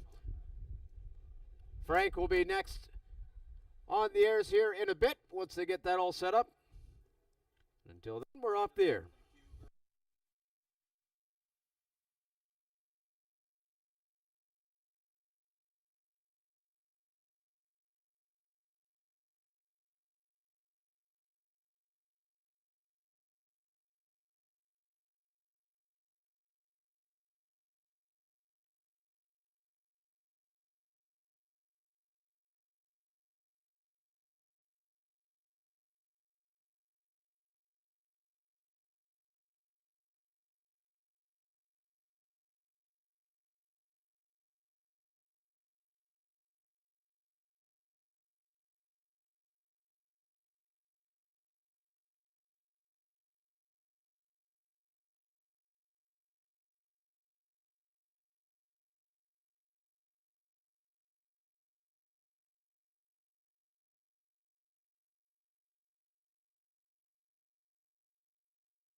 There we go. It's time to celebrate at this GP Bikes Pro Superbike National Championship race number 3 on the 2026 season. Having said that, we'll call up our top 3 riders. Carol Matheson standing alongside will present the trophies on their way up. Having said that, we'll begin by calling up our 3rd place finisher. Would you welcome to the podium Yamaha rider on the number 71, Torin Collins.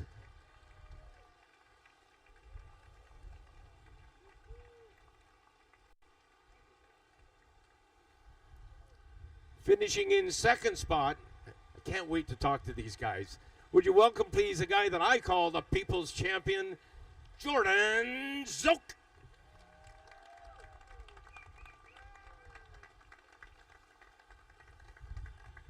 And to the top of the box, our number one rider here in Canada. This time he had to work for the win. Would you welcome, please, Ben Young?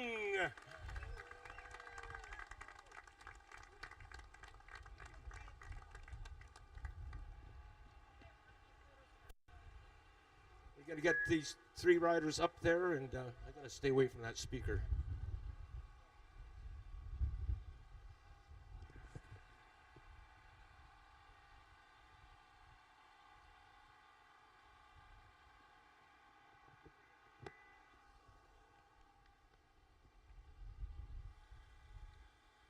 And now on behalf of GP Bikes, the riders being presented with their podium hats, switching from the Pro Cycle hats. And again, a tip of the hat and many thanks to the good folks from Pro Cycle who have worked alongside Canadian Kawasaki Motors to make this weekend happen on our behalf. Let's get another shot now with the Bridgestone hats on. Hurry on, Torin.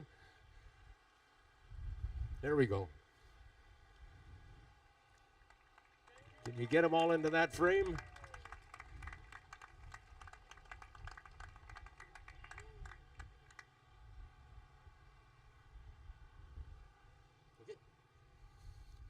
All right, now we find the rest of the story. Torin Collins, your second ride, your second on this day. You were close to these guys for a while, and then you just seemed to fade back, but you had a safe ride home. Yeah, I mean, I was really excited to hop in the Superbike race and battle with Ben and Jordan. And at the beginning there, I launched a little bit of a dive bomb into the last corner on Ben, and just to let him know I was with him. And I tried to hold on as long as I could. I've gone the fastest I've ever been around here, 8.0, so I was actually surprised, and I did it a couple times. I was very happy with that. Like lap times wise, the pace was pretty good. But I just started to get a little raggedy out there and making a couple mistakes, trying to keep up with them, and unfortunately I couldn't hold on, and I thought a podium would be better than going for a trip in the grass, so brought it home in third, and really happy. The weekend started really good so far. Really happy to be out here and back in Nova Scotia. I love this track. It's pretty crazy, and I'm really glad to be here. And you have to give thanks to some people. Again, Octagon Energy Services. I can't thank them enough. I'm out here thanks to them. Zelda is obviously a longtime supporter of me, and I'm really grateful. Yamaha Canada, it's an awesome bike. I'm having so much fun. I haven't had this fun on a bike for so many years, so I'm really thankful. Brett, thank you for coming out, and thanks for Yamaha Canada for making it possible. Thank you to coming out. He's here last year, and he's back again. It's always great to have more hands helping. Torin Collins takes place championship race. Congratulations, young man. We'll see him again at Mosport, by the way. Now over to this side, and the guy I called the People's Champion. Man, you had me so excited in that race. What a great race that was.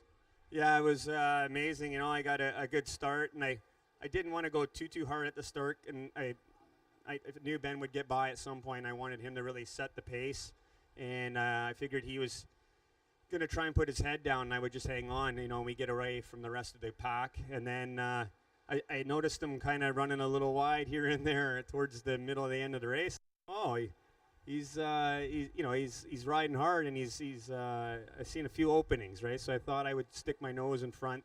He passed me back, and then I tried again, and I made it stick.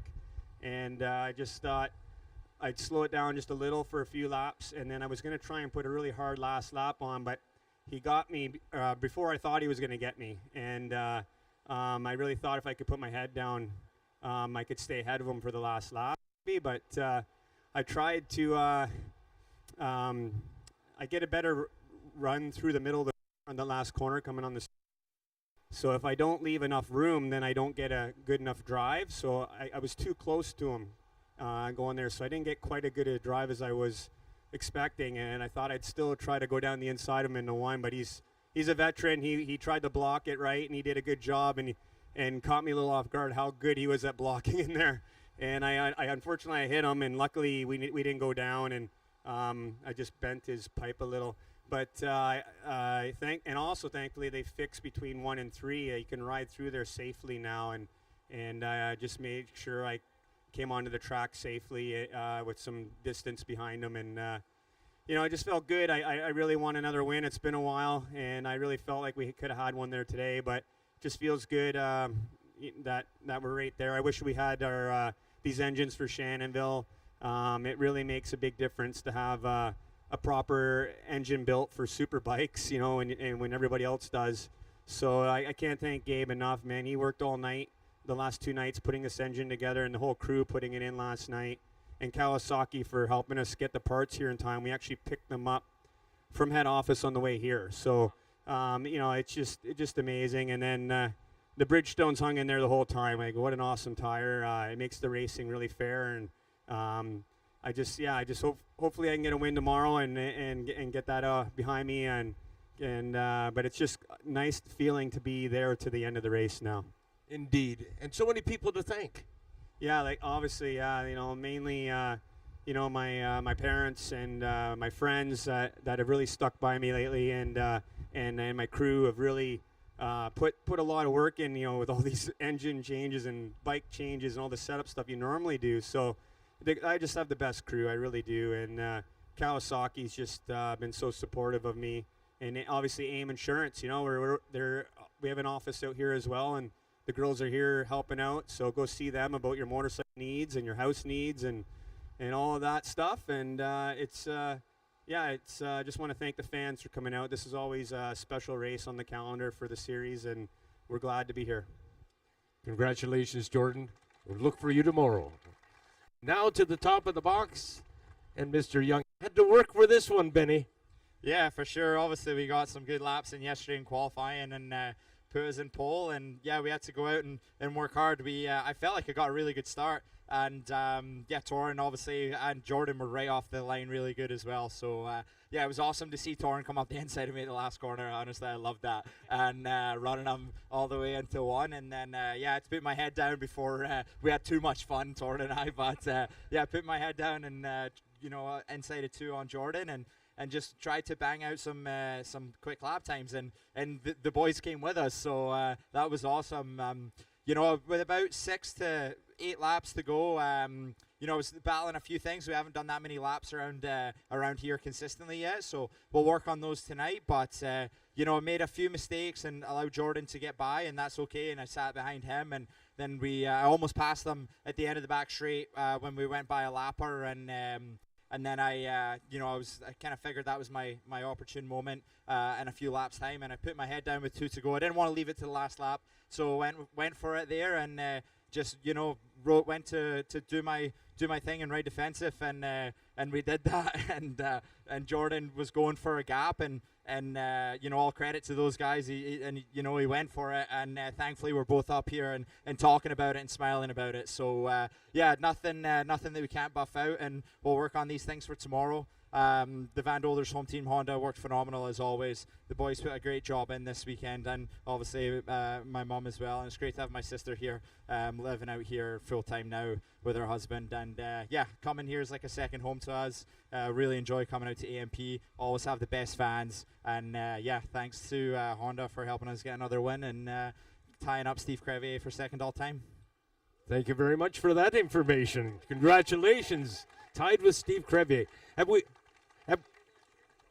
Have we thanked everyone, Ben? Yeah, for sure. Like I said, Van Dolders home team, Honda. We'll need a fresh exhaust on that thing tonight. Parts Canada, Alpine Star, HCC, Economy Tire, and Lube. Like I said, all the guys. Willie's at home, unfortunately, had a bit of a mishap with some flooding in Calgary. So I'm sure he'll be happy to have two of his guys on the podium. Can't thank everybody enough, and roll on tomorrow. You see, this is your podium, ladies and gentlemen, with Torrin Collins in 3rd spot on the Yamaha. In 2nd spot, Jordan Zoke on the Kawasaki. And on top of the box, our champion, Ben Young, on the Honda. And as Ben pointed out, he is now tied with Steve Crevier for race wins. So, again, congratulations on that. And that may change tomorrow afternoon around about this time. Thank you for joining us at the podium, ladies and gentlemen. We have more for you. Don't go away. Let's go back upstairs and the voice of Corey Covier. Thank you, Frank. We just heard the horn for the next race that is about to start in 4.5 minutes, which is the AIM Insurance Amateur Superbike, race number 1 of the weekend. So for all the racers, you have now about 4 minutes before the start of your race.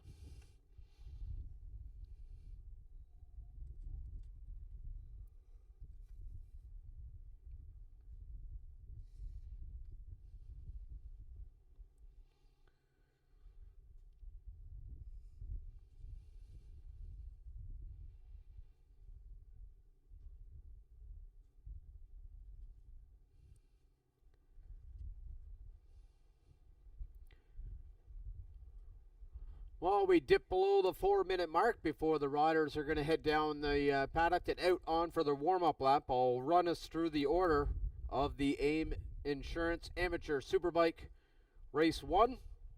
On pole position, rider out of Brookfield, Nova Scotia, on board a Suzuki GSXR 600.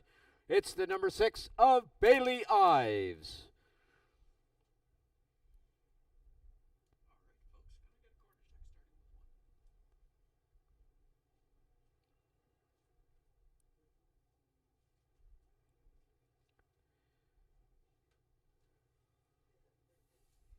Second on the grid, out of St. Maurice, Quebec, on board a Yamaha YZF R6. It is the 146 of Alexis Baudouin.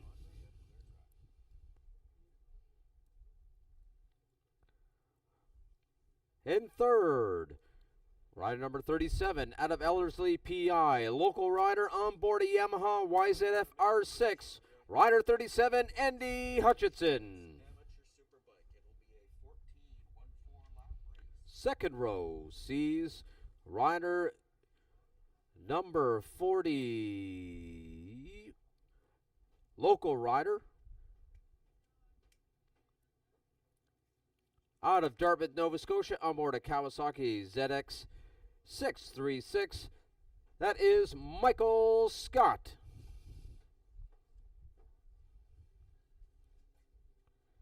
Middle of the second row, rider number 27. Out of Montreal, Quebec, on board a Suzuki GSXR 750. That is Jeremy Lazur. Making up the second row, rider number 5, out of Caledon, East Ontario, on board a Suzuki GSXR 750 is Julia Kranz.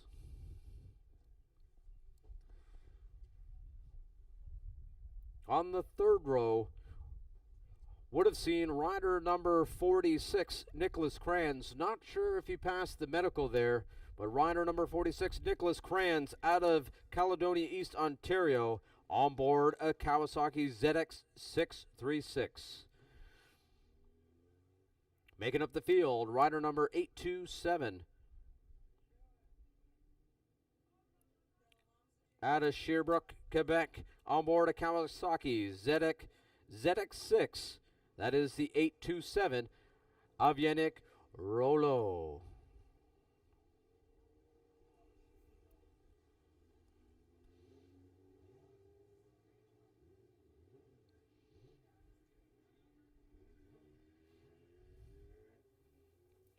Now 30 seconds away from the riders going out onto the track. So I encourage the fans to get back to the stands. Top 3 riders into the 12s and 13s in the Super Sport race.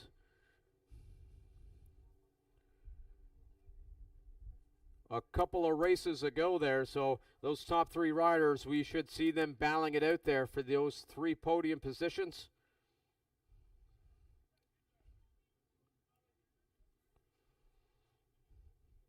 Countdown clock now reaching 0. And the riders heading out onto the track. So we are moments away from our second last race of the day with the AIM Insurance Amateur Superbike race number 1 of the weekend.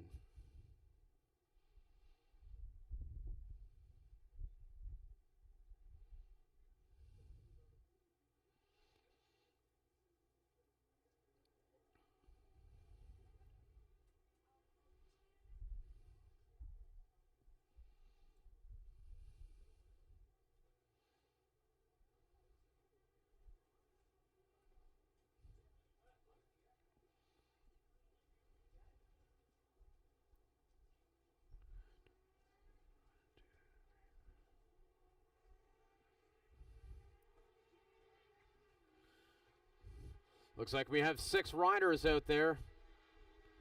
As I suspected, Nicholas Kranz not able to make it out, as well as Yannick Rouleau.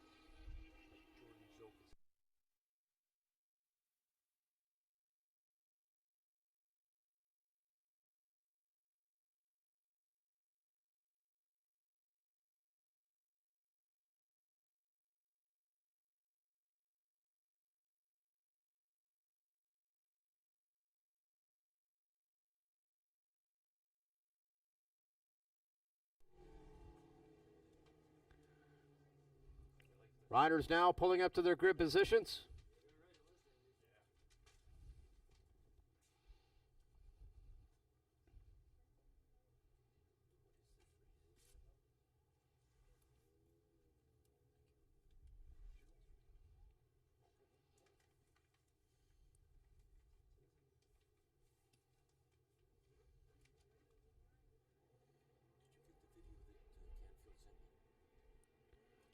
And we're racing. Looks like it might have been Alexis with the hole shot up the middle. It has been. Not sure if Andy Hutchinson was able to get around Bailey Ives as well. Looked like he had the inside move, but oh, we have a yellow flag already in turn 1. Who is that? Who's coming out of turn 2? Hard to see the riders. I can see Andy Hutchinson in that very clear yellow machinery. Not sure who is in the lead, though. That might be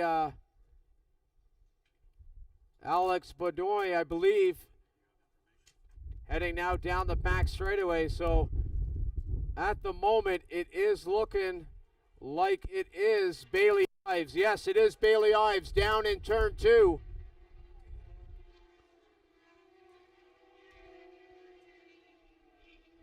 Yellow flag still flying there. We'll see if he's able to pick that bike up, get it out of the way. Right now, yellow flag flying in turn 2. Here comes the leaders onto the front straightaway. Alexis Baudouin, followed by Andy Hutchinson.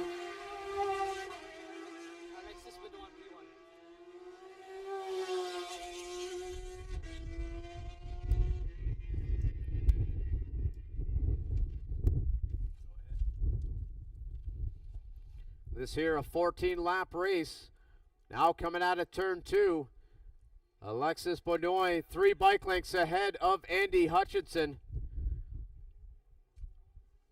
That's a battle for first and second. They're about 3 seconds up from the battle for third and fourth, which is in between Jeremy Lazur and Julia Kranz. That's now over the top of the back straightaway. A bike length between those 2 riders. 2 battles happening out here right now. The battle to watch is Julia Kranz and Jeremy Lazur. We'll see what happens here into turn 9. Julia might be able to try a move here onto the inside of turn 9. Just not close enough, but still a bike length back. Make it half a bike length there into turn 9. She seemed to let off the brake there. Allowed to get close there into turn 10 now onto the front straightaway.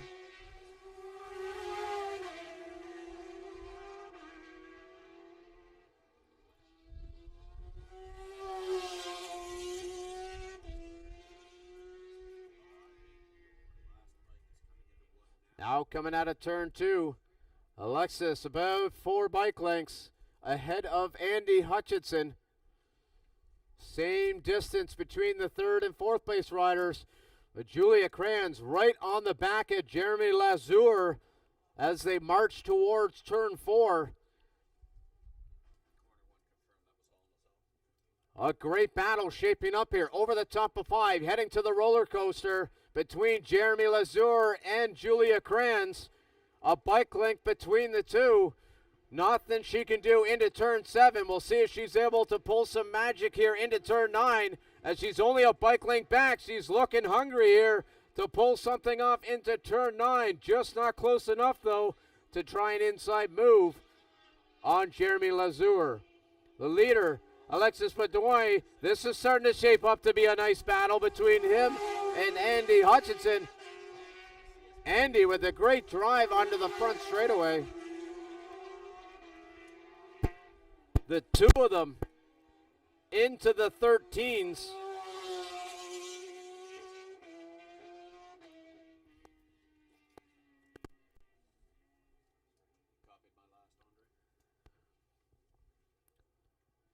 Now making their way through turn 3. Andy Hutchinson now back about 3 bike lengths, but as they tip into turn 4, he was able to gobble up at least one of them as they now come over the top of 5. Down the back straightaway. A little bit of a gap there. So I'm going to pan back to the battle for 3rd and 4th as it's only a bike length there down the back straightaway between Jeremy Lazur and Julia Kranz. She seems to be quite content there just to stick behind Jeremy Lazur.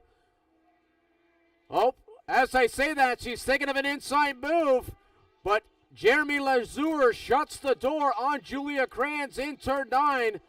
So she made me eat my words quite quickly as Julia Kranz is now excited to get into that 3rd place position onto the front straightaway.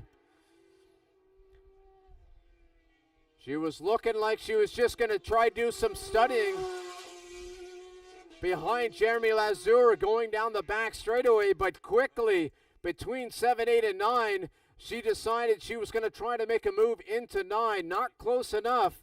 What we can see here now as they make their way through turn 3, a bike length between the two riders.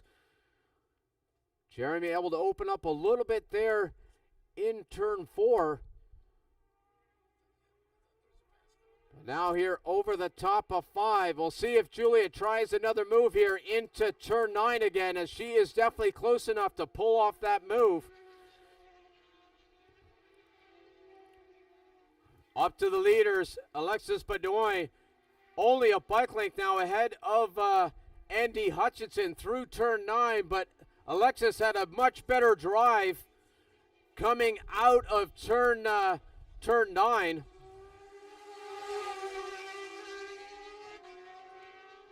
Able to pull a little bit, but Andy Hutchinson back onto the back of Alexis Bedoin down into turn 1.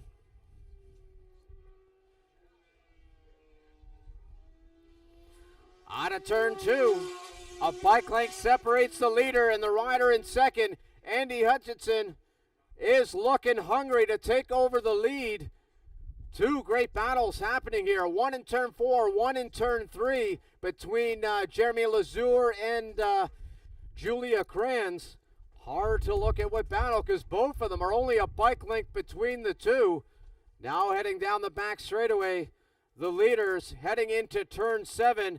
Alexis Bedoin holding off Andy Hutchinson. We'll see if Andy tries to move here into turn 9. He's thinking about it, but just not close enough. He's electing just to get a little bit closer to Alexis there in turn 9, Frank. I think he's playing it smart.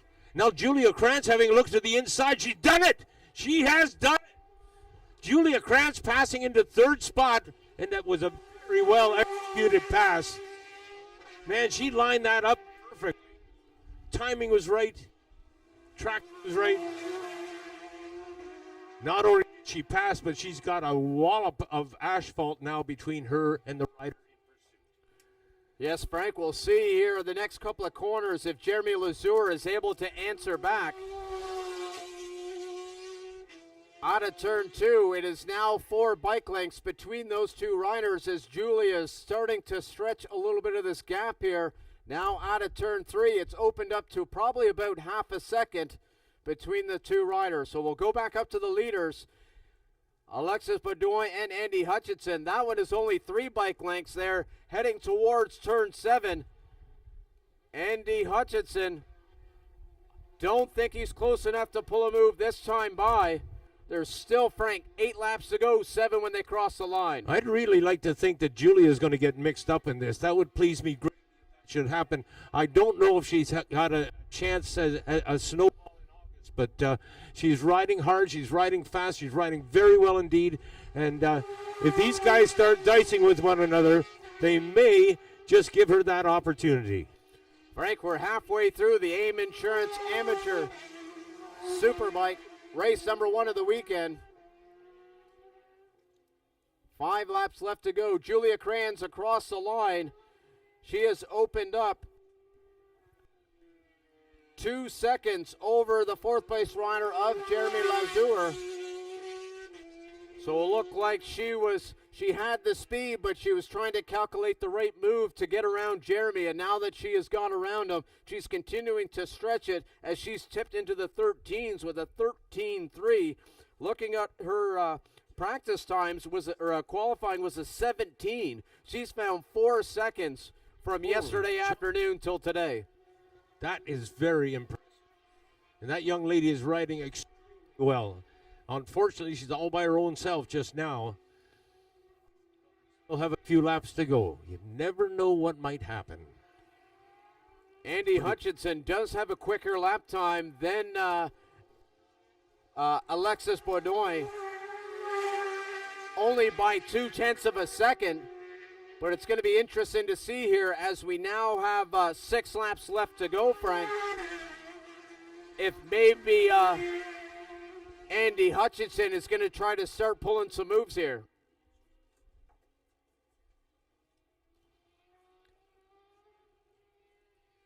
Now through turn 3. Not sure what happened down there in turn 2 because the gap now between the leaders has opened up to about half a second. So something definitely happened there in turn 2 with Andy Hutchinson, as now the gap has opened up over the top of 5. It looks like it's a little bit more now, maybe even a second down the back straightaway. Still time to regroup there, as when they cross the line, there'll be 5 laps to go. But as they march towards turn 9, Alexa Batoy now enjoying a little bit more freedom there, as the gap has opened up a little bit this last time by.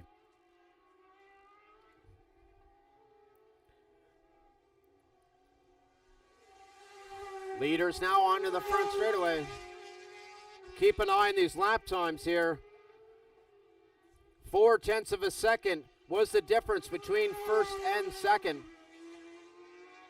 So Andy Hutchinson a little slower that time by.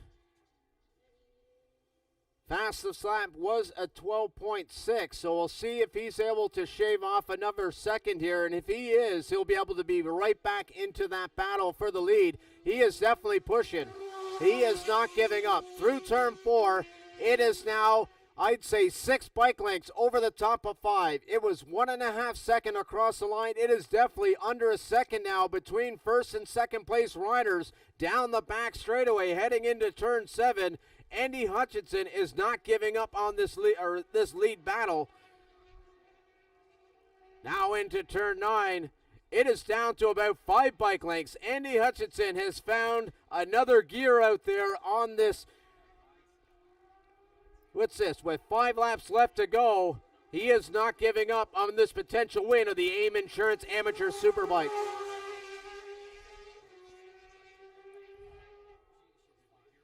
Andy Hutchinson into the 11s with a 1:11.6. He was almost a second faster than Alexis Baudoin there. So he is definitely on the charge now. He's regrouped whatever happened there in turn 2 and has put that behind him, as now they charge towards turn 4. There is 4 bike lengths between these two riders now as they charge towards the back straightaway.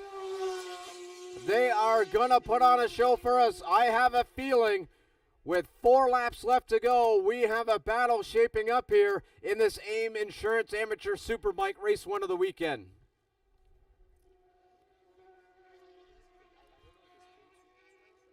Now into turn 9. And Alexis Baudoin just ahead of Andy Hutchinson. Onto the front straightaway. It looked like Andy Hutchinson had to get off the gas maybe a little bit mid-corner of turn 11. We'll see across the line. Alexis Baudoin a little bit faster there than Andy Hutchinson by only a 10th. France, and if I can, Corey, jump for a moment here because I found out some inside information about Julia Krantz and how she has been able to increase her speed and decrease her lap times. And it all comes down to a slipper clutch. She's able to gear down a couple of gears and let the gearbox slow her down and then start applying the brakes. And apparently that has given the encouragement, indeed, the momentum to get into third place as she is right now in this national championship race. I'll tell you what, Corey, it's been a while since we've seen a person from the gentler gender on a podium rather in a national championship race. And she's coming over the top of down the back straightaway now, Frank. Lost for words late in the afternoon here. Now almost a full back straightaway ahead of Jeremy Lazur. When the leaders cross the line here, which they're coming onto the front straightaway now. They're going to have 2 laps left to go. Andy Hutchinson, 0.2 of a second faster. Across the line, they're around half a second back there was Andy Hutchinson in second. So we'll see what happens here out of turn 2. Hutchinson being in a pressure cooker right now. He knows what he's in terms of race distance. He's trying desperately. He did close up pretty dramatically going into 3, but then on the exit of 3, he lost it, and now he's closed up again. This is like an elastic band between those two riders. Keeps expanding and then contracting, expanding and then contracting, and now onto the roller coaster. We'll see what transpires here. Frank, I have a feeling we might see a move here into 9 here. This is the closest that Andy has been in a while, but it has opened up a little bit into turn 7. He may not be close enough. Oh, looks like he's trying. He was right almost under the back of Alexis Bedoy. Hard on the brakes into turn 9. Frank, he needed another bike length, and he would have been in there. Capital T trying. He gets one more shot at the last lap flag is out. Oh, yeah, he's got it now. He has the pace. Down into turn 1, Frank. He was hungry for an inside move there. He is primed. He knows that effort going into turn 8 there, he got so close. He knows full well that if he times it properly, there's a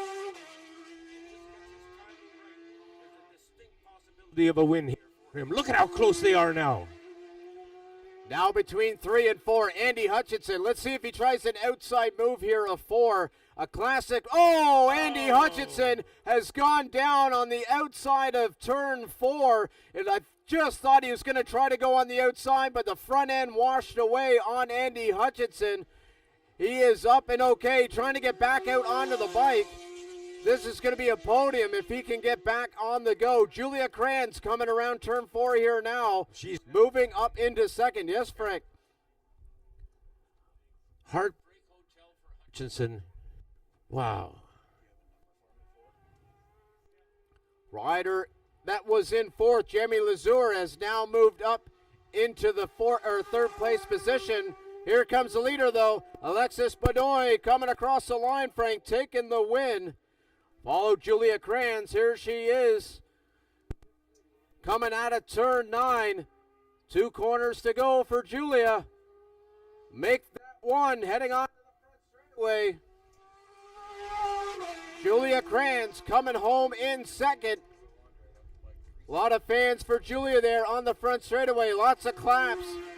Jeremy Lazur crossing the line in 3rd. He seemed pretty excited there, Frank. Indeed, Tell him by his body language. Yeah. Lazur knew that what had transpired there, and having started in 5th spot, he ends up in 3rd. Thanks, Corey.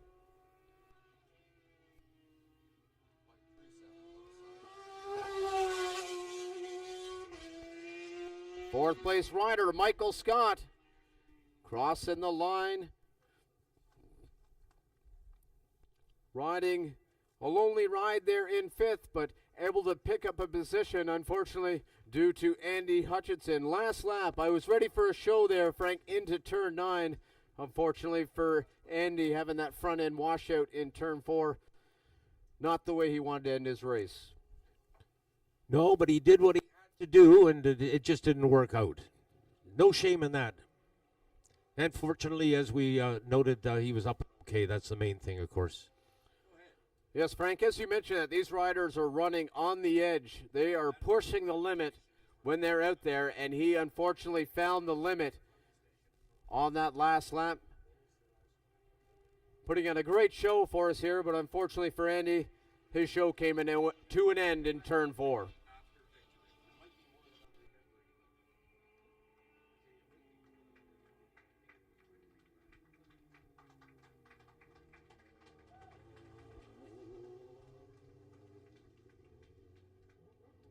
Alexis Benoit now coming down the front straightaway. Going to capture that checkered flag from Chris Chappelle. I'm hoping that ride by Julia Krantz might inspire some of the young ladies that are trying at trackside. We got to remember that motorsport is not necessarily a man's sport. For sure, Frank. There's no gender in racing. There's just winning. That sounds like a quote from somebody. Quote from Corey Canfield, maybe? Or Covier, rather. And I apologize if I've been getting you guys mixed up, Corey Canfield and Corey Cofield. Well, I'll tell you a story while Alexis Bedoy is heading out. Okay, then. Came to the track, and as you know, my last name starts with a C, and unfortunately for me, Corey Canfield's last name starts with a C. So when I first got here, I immediately got known as the other Corey C. wasn't Corey Covier, it was the other Corey C. So I'm going to put one finger up for the other Corey C. I'll tell you what, it's been a long time since I've seen somebody so excited to win a motorcycle race. And, when he went up and over the hump there, I'll call it, going into turn 1 after receiving that checkered flag, both hands were up in the air. And the next time I looked at him, he was headed between turns 2 and 3, both hands in the air.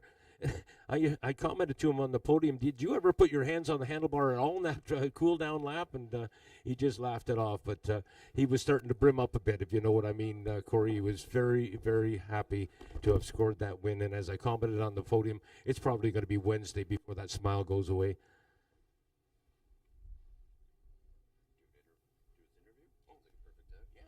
You got an interview there? Great.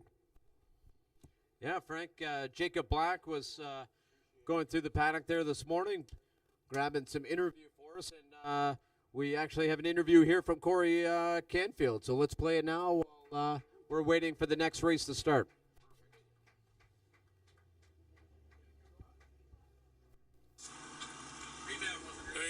With Wild Child local Corey Canfield, one of the fast guys here in the Supersonic Road Race School lightweight class. Corey, you're on the beans this weekend. Tell us about it. Yeah, new year for me, new class, riding Gary McKinnon's old Ninja 400, riding around with Lachlan. I think we're going to have a good battle this afternoon and again tomorrow. Excellent. Tell us about what it's like racing against some of the newer talent in CSBK. Were you surprised by the speed that Lachlan brought here this weekend? Yeah, for never having seen the track, he's certainly caught on. I saw his times in Shannonville, and obviously he won, so he's a great rider, comes from a great family. I love those guys. I've been friends with the Alexanders since last year. But I'm going to stick it to him today. He's going to learn. He's going to learn some things about Shuby today he doesn't know yet. You got some more pace on board? I hope so. I was running quicker last weekend at round 1. I found the track a little greasy yesterday, so hopefully I can get some more confidence back and get some quicker times today. And you're a staple here in the paddock at AMP. You're big in the community around here. Talk to us about what makes this place so special. I think Gary and Bailey touched on it a bit in their video yesterday. It's a family here. It doesn't matter whether you ride a 400 or a 1000 or a supermoto. That just doesn't matter. Everybody, it's a big family. Everybody helps each other. You'd help your fellow competitor get on the track for him to beat you than to have him not run the race because he couldn't get out, right? So it's a very it's a family-oriented place. I call it a campground with motorcycles. Very cool. Corey Canfield, one of the faster riders and a prospect today in the Supersonic Lightweight 400 class. And thank you, Jacob Black, for picking up that interview. And I guess Corey Canfield ended up coming true to those words. The Lachlan, a few secrets here at Shuby, as we call it, and I have a feeling Lachlan is going to return the favor potentially tomorrow. I was thinking the same thing. I think Lachlan would be somewhat inspired to improve his game plan. And now, mind you, Lachlan rode a good race, no question about it. He brought it home upright. That's the number one responsibility. And but he comes obviously from a fast family. He is the younger brother, of course, of Cole Alexander, who is the outstanding rookie pro thus far this year. Frank, I'm a fan of citing rivalries or little healthy competition, so I feel like we need to get Jacob Black to get an interview now with Lachlan after hearing that little fiery interview from Corey Canfield and get his reply. Maybe we'll play that tomorrow. That'd be great. Yeah,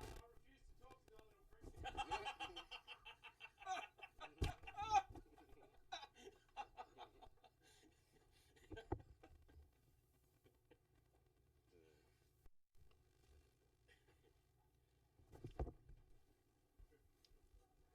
Unfortunately, we turned the mic off before he said that. But we truly appreciate it, Jacob. If you're within the sound of my voice, very much appreciate the timing was impeccable. You would get Corey's interview after that stunning win that he did. One race left on the day, but it involves two different classes. The first class is the Thibault Twins, and then the Scorpion helmet-sponsored EXO ZX4 Cup. The Ninjas.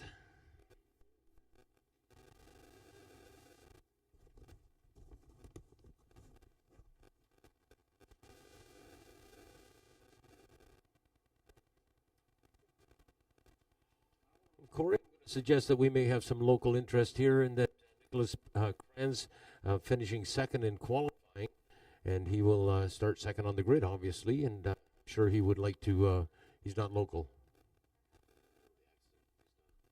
All right, thank you. Bring us up to date on that.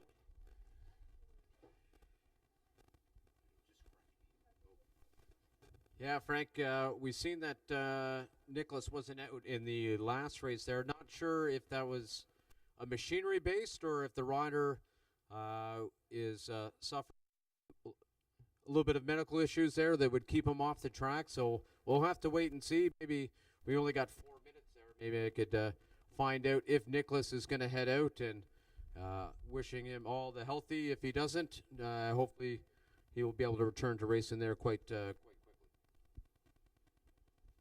Well, I just checked my messages on the phone here, and I got a text message from Brantford, Ontario, from a fellow by the name of Bob Zoke and his wife Sandy.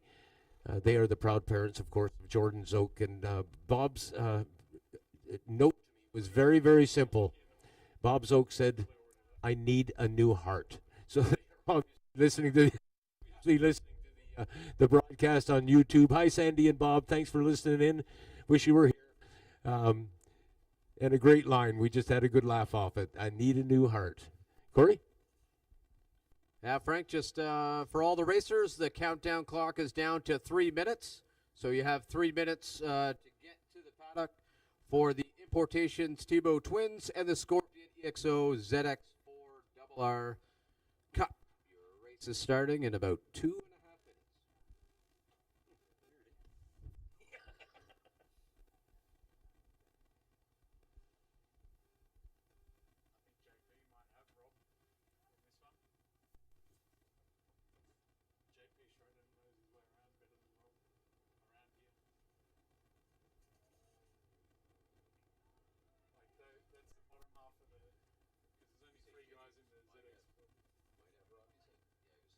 JP Schroeder, yeah.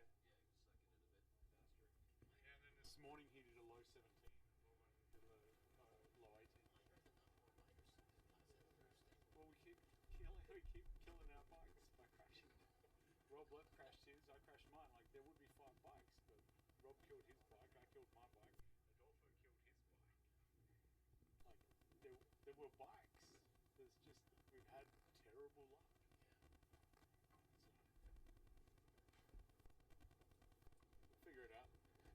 Jacob, while you're here, if you don't mind, I'll stick the microphone in your face once more. Thank you very much indeed for doing those interviews. You did a great job.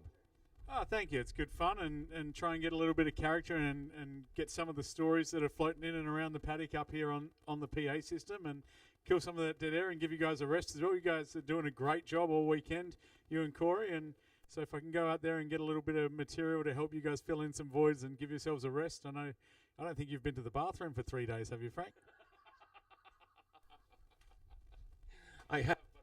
I have been to the well, no, never mind. Yeah, it's always so much fun, though. You know, the energy level, I mean, the riders have it as well, and the announcers have it. I mean, I get really excited about racing, and I was absolutely over the moon when I saw Jordan Zoke leading a race. It's been so long. I shouldn't say that because I've seen him leading races for a short period of time, but you know what I'm getting at. And on the podium, you know, he talked and he talked and he talked, and I kept looking at his eyes, and sure enough, every few seconds you could see them brimming up just a bit more, and I think he was virtually overcome. You know, and I think, let me say, I hope. Now, don't get me wrong in this, because I love Ben Young. He's a great kid and a great ambassador for our sport, as you well know. But I would very much like to see Jordan win a race.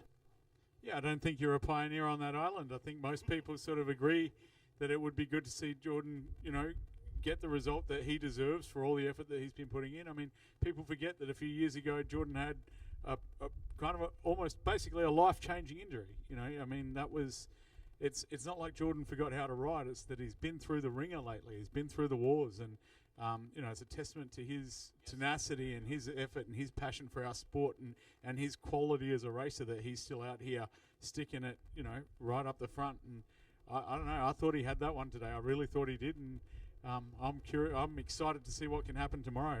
I can't help but wonder, Jacob, as I listen to you speak here now and listening to that interview that you did on our behalves with Corey Canfield, I can't help but wonder that perhaps in the near future your throttle hand might have a microphone in it instead of a throttle. That's what my girlfriend wants to happen, but no, there's already an announcer for this series, and he does a pretty good job. He's this old bloke you might know named Frank, so he goes all right. So let's keep the microphone. But he's getting on, you know. Well, you know, anytime I can hear the sound of my own voice, I love it. That's one of my great flaws. But you know, and at the moment I'm just trying to kill the time because it's hurting me a lot to not be out here on the track at the moment. I think Jared and I might be able to have some fun at the front of this ZX4 Cup presented by Scorpion XA helmets, and I know they're on their warm-up lap, so I should let you guys call it. Thank you very much, Jacob. And thanks to Canadian Kawasaki Motors and their dealership here in Nova Scotia, Pro Cycle, for working together and making this national championship weekend happen. Corey Cofield, it's time. Corey Covier, I mixed both names together on that one. So, Mr. Covier, let's meet the grid.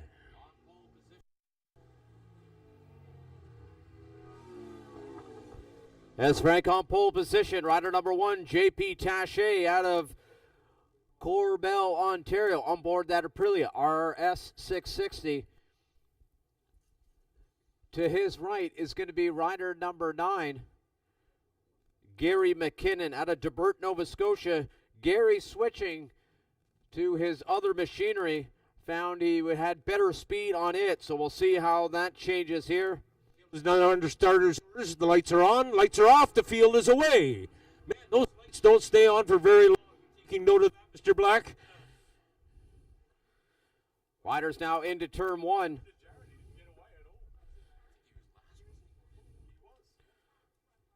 Something happened there with Justin Marshall, not getting a great start, but coming out of turn 1.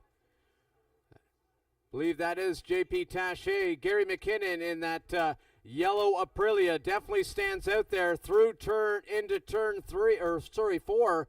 Only a bike length between the two riders now, marching towards the back straightaway. Gary McKinnon not letting JP Taché get away, Frank. Well, both of these riders considerable saddle time in their careers. Taché actually taking a fairly long hiatus from our sport before making the comeback last year.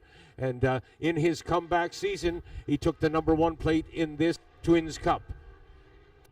Right now, he continues to lead this race. And right in behind him, the godfather of Canadian road racing, Gary McKinnon. Boy, that'll be a popular win if McKinnon could pull off a win here at his home track, Atlantic Motorsport Park.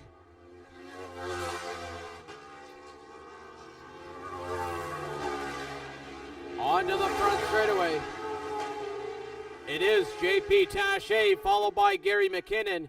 The 76 of Louis Rafa in third, followed by the 498 of Justin Marshall. Pedro Souza making up the top 5 of the Twins. Leader of the ZX4RR, Jared Walker, number 94, followed by Rob Kuzun, followed by Jean-Pascal Schroeder. Now coming out of turn 4, J.P. Taché has opened up about 4 bike lengths over Gary McKinnon. Make that 5 or 6 now over the top of 5. So J.P. Taché making Gary McKinnon make himself work for it out there. But into turn 7, Gary McKinnon able to get a little bit closer there. We'll see what happens here into turn 9. But this is only lap number 1 of a 14-lap race, Frank. McKinnon just ate up a bunch of bike lengths going into corner number 8, now through 9. And that distance has expanded just a bit as they come on through corner 11 and onto the front straight. And McKinnon's definitely the station, let there be no doubt about it.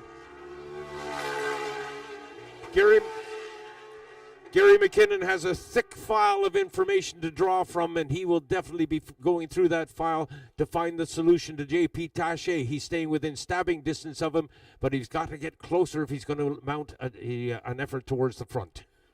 Frank, Gary McKinnon in the paddock there earlier today said he had a 12 in him on this B-bike, and he is already a 12.6 out there, and you can see him over the top of 5. He is not letting J.P. Taché get away. 4 bike lengths between the two down the back straightaway, so Gary McKinnon made the right choice going to that B-bike, Frank. That's the half second we talked about. Look at the distance between them now as it evaporates now as Gary McKinnon within 2 bike lengths. The back wheel of J.P. Taché. He did not look inside. He had no intentions of showing him a wheel. He's just pacing himself. I think this wily pro, this veteran of road racing, has got a game plan. I think he's simply going to outsmart Taché. What do you think of that idea? I think Gary McKinnon is going to stick behind J.P. Taché for a couple of laps there. That's my guess. We'll see coming here out of turn 2. It is J.P. Taché. 3 bike lengths ahead of Gary McKinnon. Through turn 3, Gary went a little wide there. Look at that. That's about 4 bikes. I think 5 bike lengths there. But into turn 4, he is gobbled up about 3 halfway through turn 4. So Gary McKinnon over the top of 5 quickly making up for that wide corner in turn 3. Now down the back straightaway, only 2 bike lengths between the two. Gary McKinnon may have an inside move here, Frank, into turn 9. Meanwhile, in the Ninja Cup race, Jared Walker is embarrassing the other riders. And Gary McKinnon almost made contact there. Wow, that was close. He was right on the back wheel of J.P. Taché going into that corner. And it looked for all the world like they were near contact. Onto the front straightaway. Here comes J.P. Taché. Cross the line. Both the riders into the 12 still. Louis Rafa coming across the line in third, followed by Justin Marshall. Nice battle there between Jared Walker and Sebastian Silva.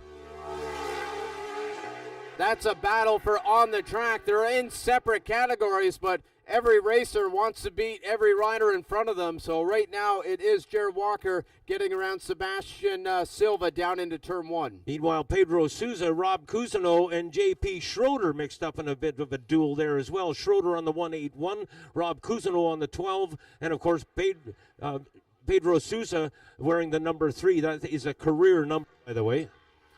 Leaders now coming into turn 9. JP Taché 2 bike lengths ahead of Gary McKinnon. Now through turn 9. Coming out of turn 9, JP Taché holding off the hard charging Gary McKinnon. Through 10 onto the front straightaway here now. We can see how close they are. Oh, Gary McKinnon got a great drive. Looks like he's trying an inside move here. He's got the lead dangle out. It is Gary McKinnon taking over the lead down into turn 1. Meanwhile, Jared Walker passed. So he's overlapped classes there. Nope. Down in turn 2, it looks like JP Taché able to get back around Gary McKinnon. Gary McKinnon on the inside move of 1, but if JP Taché held strong, he would have the inside of turn 2. So right now it is JP Taché. Open up a few bike lengths here, Frank, into turn 7. So Gary McKinnon is going to have to go back to work to try to catch back up to JP Taché. The section running in right now has been Gary's strong point. As you'll remember, they just about had a collision going into that corner last time around, and this is the point at which McKinnon had closed up to be a real threat to JP Taché. Here they come now through Cranfield corner.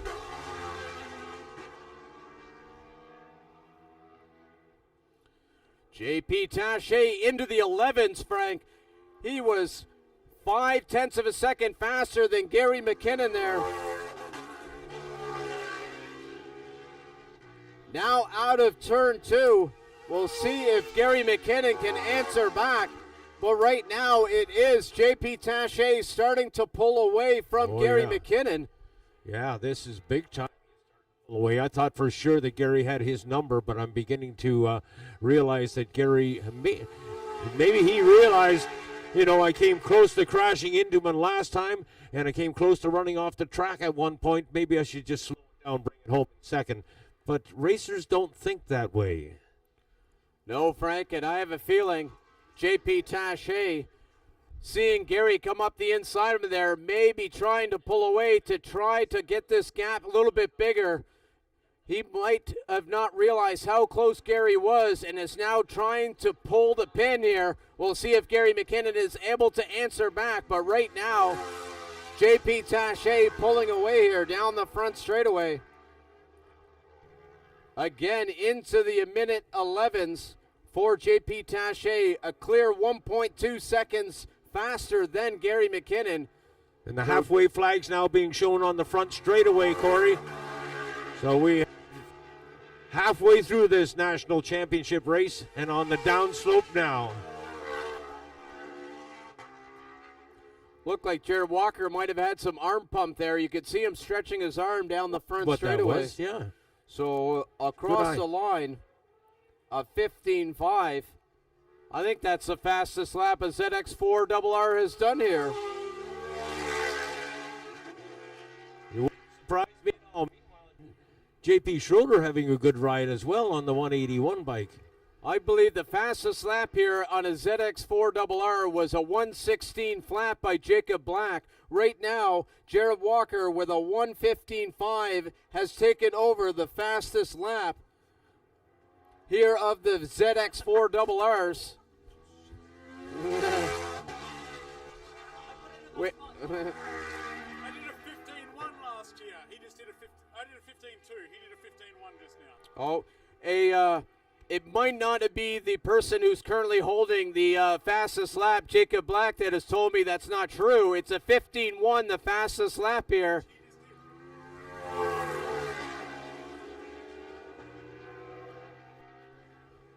With a 1:15.157.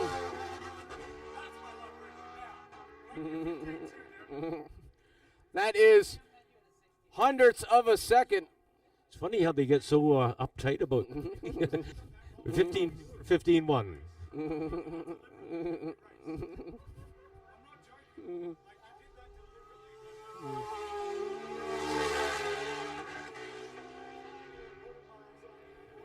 Well, quickly running you through the order here. It is JP Taché in the lead, followed by Gary McKinnon. In third, we have Louis Rafa.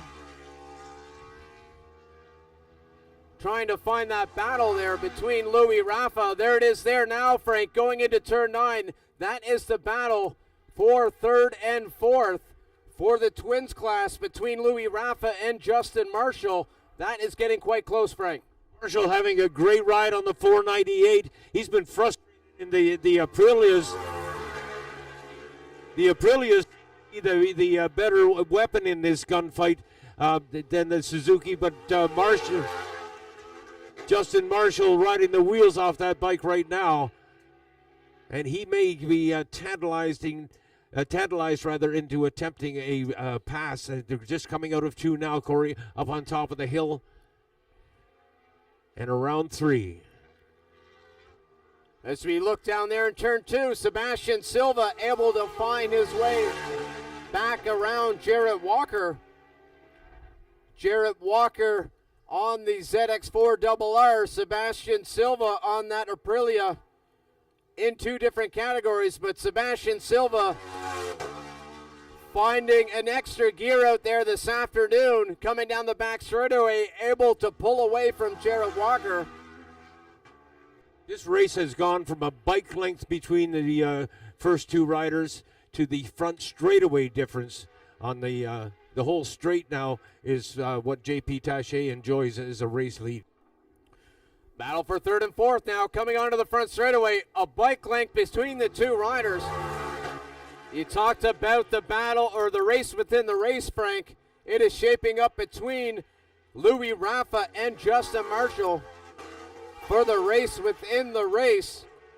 As we have 4 laps left to go here, we'll wait to see out of turn 2 if Justin Marshall able to pull anything off here. Nope, still back in fourth. Louis Rafa with a great drive up the hill from 2 to 3. Opened back up about 4 bike lengths, so we'll see what happens here through 4 and to the back straightaway with Justin Marshall and this gap. But right now, it is Louis Rafa holding off Justin Marshall over the top of 5 down the back straightaway. Boy, Marshall's doing a great job on that Suzuki. It's obvious when you see going by, and then Gary McKinnon, that those Aprilias, the Aprilias seem to be the voice in this class, but Justin Marshall will have that. He closes right in now on he was almost going to attempt an around the corner outside pass on him, and he may try it on the inside coming into 11. No, he's going to back ball into his wheel tracks. It's as close as Justin Marshall has come in this contest.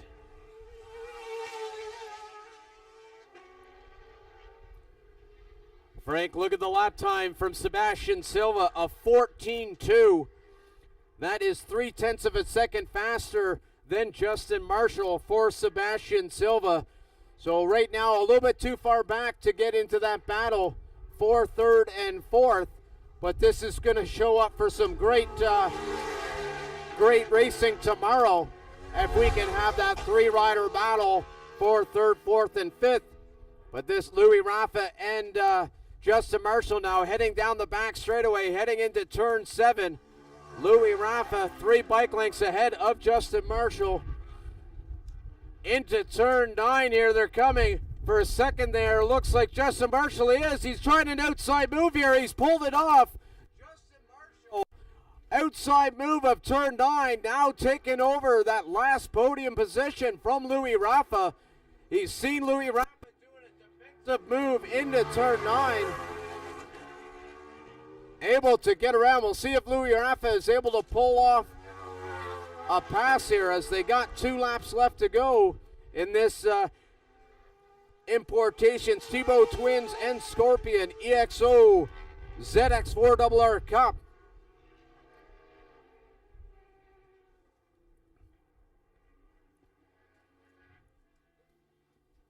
Justin Marshall has quite a bit of gap here now. I'm not sure what happened here. This is going to allow Sebastian Silva Something, Frank, happened down in turn 2. Justin Marshall down the back straightaway. Louis Rafa down in turn 2 had some kind of incident because he's right there, right in the battle with Sebastian Silva now down the back straightaway. Only a second or a half separates those two riders into turn number 7.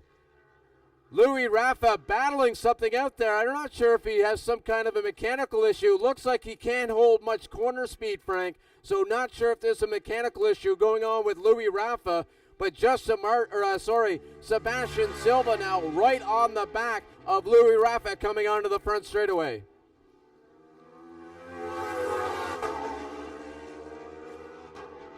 Getting the last lap lag, Frank. JP Taché. We'll find him. Where's JP Taché? He's coming off the back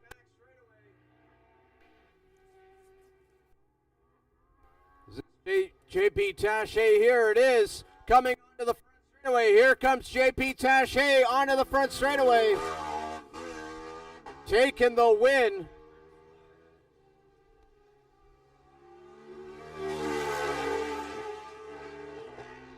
Followed by Gary McKinnon coming onto the front straightaway here now.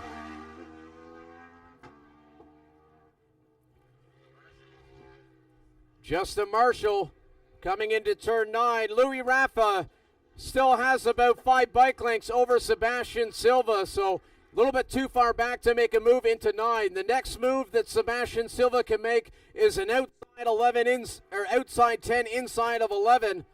See if he gets close enough. As Justin Marshall comes across the line in third. Sebastian Silva just not close enough. Pull off that move in the last lap. So Louis Rafa coming across the line in fourth, followed by Sebastian Silva. The winner of the ZX4 Double R Cup, Jared Walker across the line. Pedro Sosa across the line for 6 of the twins.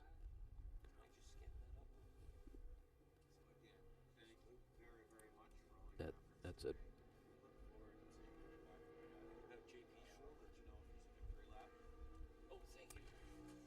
In second of the ZX4 Double R Cup is Rob Cousineau. Thank you, Frank. And in third, Jean-Pascal Schroeder making up the podium for the ZX4 Double R Cup.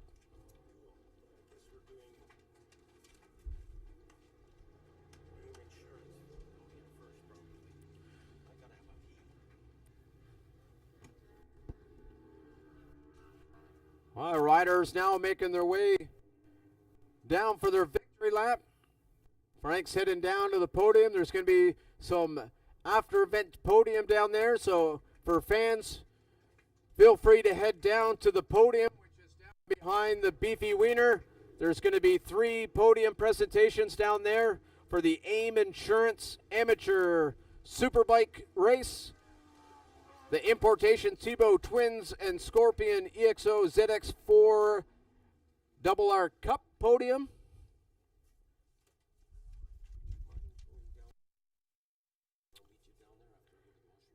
And the EBC Brakes Amateur Supersport podium going to be happening here in moments. So I encourage the fans down there to the podium area, and we'll meet you down there momentarily.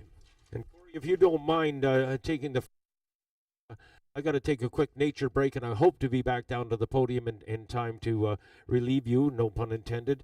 But you may have to do the AIM Insurance Superbike class if they're all lined up, because we would like to get our day complete. Thanks, buddy.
on the podium now and celebrate with Thibault sponsored Twins Cup.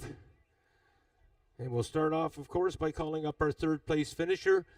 His first visit to the podium in 2026. Would you welcome, please, Justin Marshall? Remind me. His second third place finish. Thank you for the correction, Justin. Finishing in second spot, the godfather of Canadian motorcycle racing, Gary McKinnon. And to the top of the box, after winning the 2025 championship, he wears the number 1 plate. Would you please welcome J.P. Taché?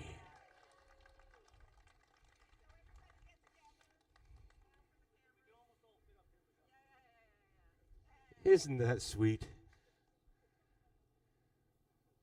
Marshall, McKinnon, and Taché. Okay, we'll have a chat with our top 3 riders. Don't go away. Justin, I apologize. I had forgotten your third place finish at Shannonville. Another one for the books. Congratulations, young man. Yeah, I'm now looking at my Hindle exhaust and seeing that it kind of exploded everywhere. That makes me very sad. But yeah, it was a good race. I got a decent start, and I think I was third, and then Louis passed me. And he got away a little bit, and I saw him coming back to me, so I was trying to reel him in. And I guess I did. And I went around the outside of him, and I knew he was going to come hot into one because he's really quick across the straight and into one. And I guess he made a mistake and went across the grass there, but it's unfortunate for him, but it worked for me. So, yeah, the Suzuki Canada GSX-8R is the only bike that seems to break up this podium of Aprilia's. So, Suzuki Canada, that's one for you. That's awesome. Thank my wife for coming out. She's a super trooper. Bickle Racing, 613 Motorsports, Forsaken Motorsports triples, folks. If you need triples for your bike, call it Forsaken. They changed the handling. That's it. That's everybody. Congratulations, Justin. We'll look forward to seeing you up here again tomorrow. And I'll remind you that there are 2 more steps here.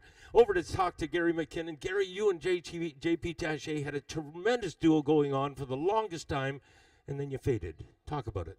Yeah, I faded. I'm getting kind of old for this, but I knew if I could hang with him for a few laps, I could at least learn a few things off him, and maybe if he bobbled or made a little mistake, and he only made one, and I thought I'll go for it, and I ran into turn 1 a little too deep, and he went right back by me. I should have tried a little harder, yes, but anyway, it was good. That's the first time I rode that bike was this morning. The suspension is basically a stock suspension, and as the laps wore on, it seemed like the suspension kind of went away on me a little bit, so I just said, no, I'll just keep it on 2 wheels and, finish this race. So I'm pretty pleased with second place. You did a great job on the racetrack, but you had some help on this side of the fence, didn't you? Oh, my God, I had lots of help. Marley, Glenn, Drew, Kevin, all the people come and help out all the time. Just a tremendous amount of people that want to give me a hand, and I'm always thankful that they're there to help. You can't do it by yourself. And I got to thank sponsors like Invitation T-Bow. It was great. Scorpion Helmets. I love this helmet. I love this helmet. Lucas Oil. They're always there to support us, and they help Bailey out and some of the other riders. Central Motorsports. They're all good. DP Brakes. The brakes are great on both the bikes. I love the brakes. I love the motor and stuff like that. I just got to get some suspension and maybe work out a little bit more. Get another shot at it tomorrow, Gary. Another shout out tomorrow. Rain. I haven't ridden in the rain in a number of years, and was likely on a 400. So yeah, I kind of look forward to that. So.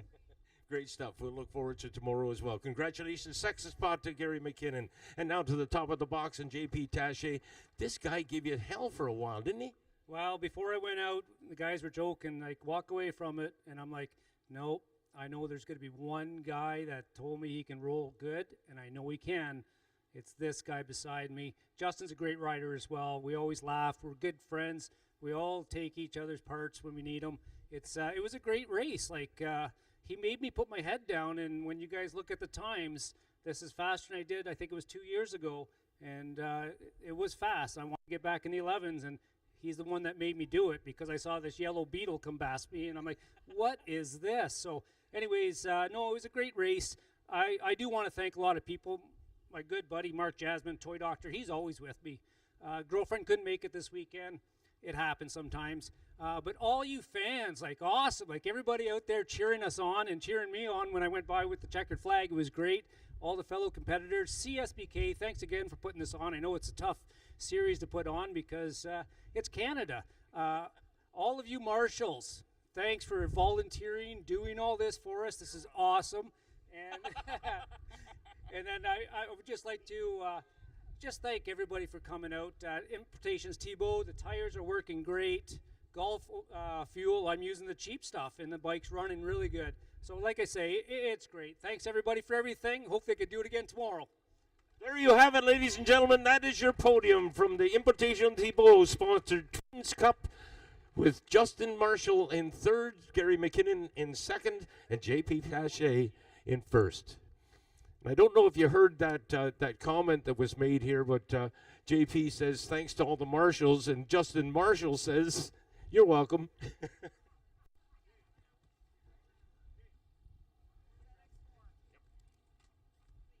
The next class we'll celebrate will be the ZX4 Cup.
All right, we're good to go. We're going to celebrate now with the Ninja for ZX for our Cup racers. And having said that, we will call up our third place finisher, J.P. Schroeder. Finishing in second spot, Rob Cousineau. And up to the top step with a runaway win in this class on this day, Jared Walker.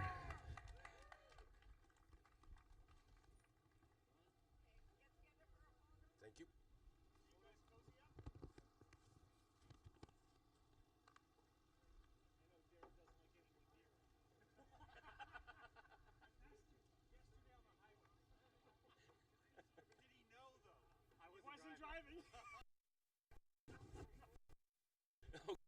It's time to chat with our top three from the ZX Cup. JP Schroeder, good ride out there. You had fun, didn't you? Oh, it was a blast. I mean, it's kind of sad there's only 3 bikes. This class is the best kept secret in Canadian racing, but we had a proper race.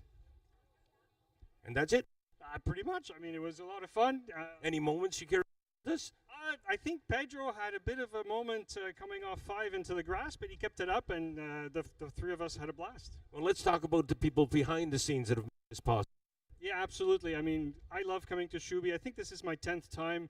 I have to say thank you for everybody that makes this possible. The corner workers, obviously, CSBK, Kawasaki for the bike. The tires are incredible. They're actually, I feel they're better than last year. So everything, and of course, my girlfriend and the walkers and everybody around the pits are so friendly. Again, congratulations, JP. You get to do it all again tomorrow. Thank you.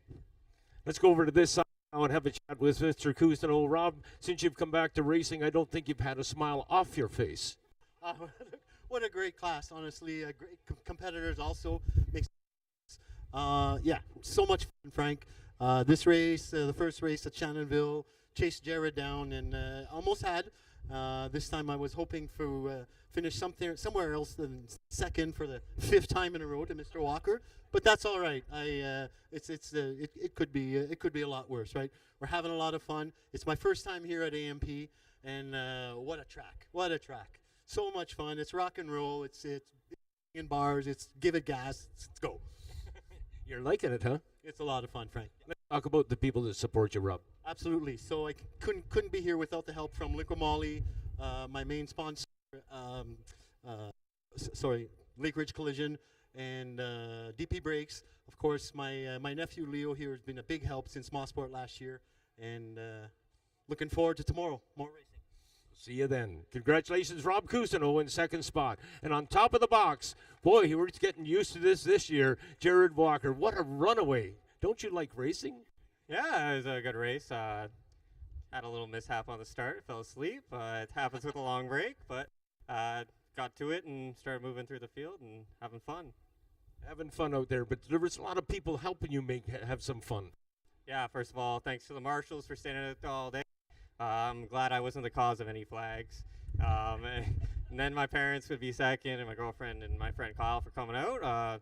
Helps all the support we have and the long drive out here. Isn't it indeed? Ladies and gentlemen, that is your podium. You got more to say? And of course, thank you to Snow City, Kawasaki, and KYT. Well done. You rescued that one. Well done. Ladies and gentlemen, that is your podium with JP Schroeder in third, Rob Cousineau in second, and on top of the box, again, Jared Walker. Amateur Supersport is up next.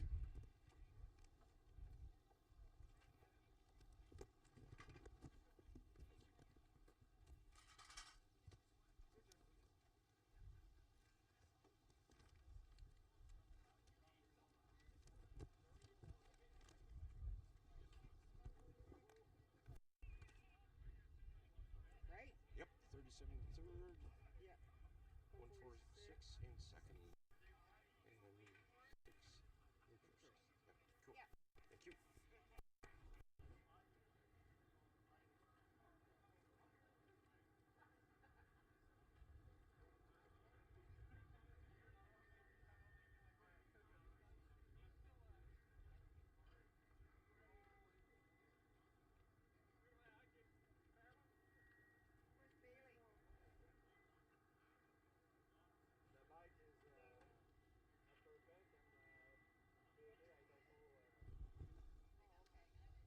Should I make a call for him?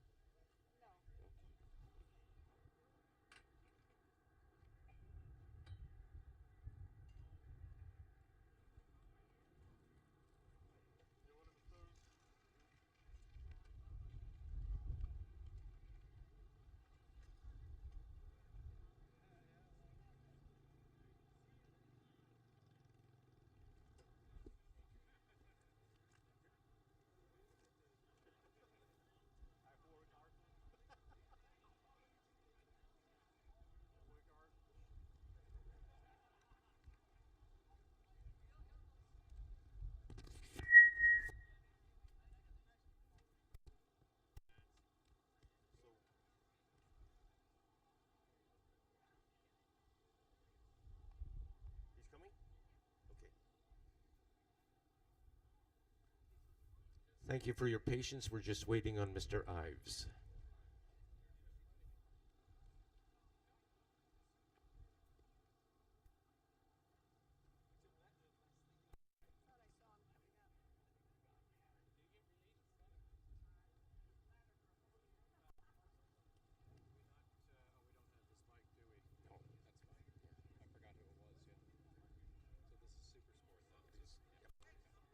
Okay, I've been given the good to go. And having said that, we will call up our third place finisher, number 37, Andy Hutchinson. Well done, young man. Ouch, sorry. Second spot this time around goes to Alexei Baudin. Hard-working young man that put a lot of time into that motorcycle over the last couple of days, and he has been rewarded with a second place finish. It is now that we call our winner up to the top of the podium. Would you welcome, please, Apparently he lives nearby somewhere. Bailey Ives!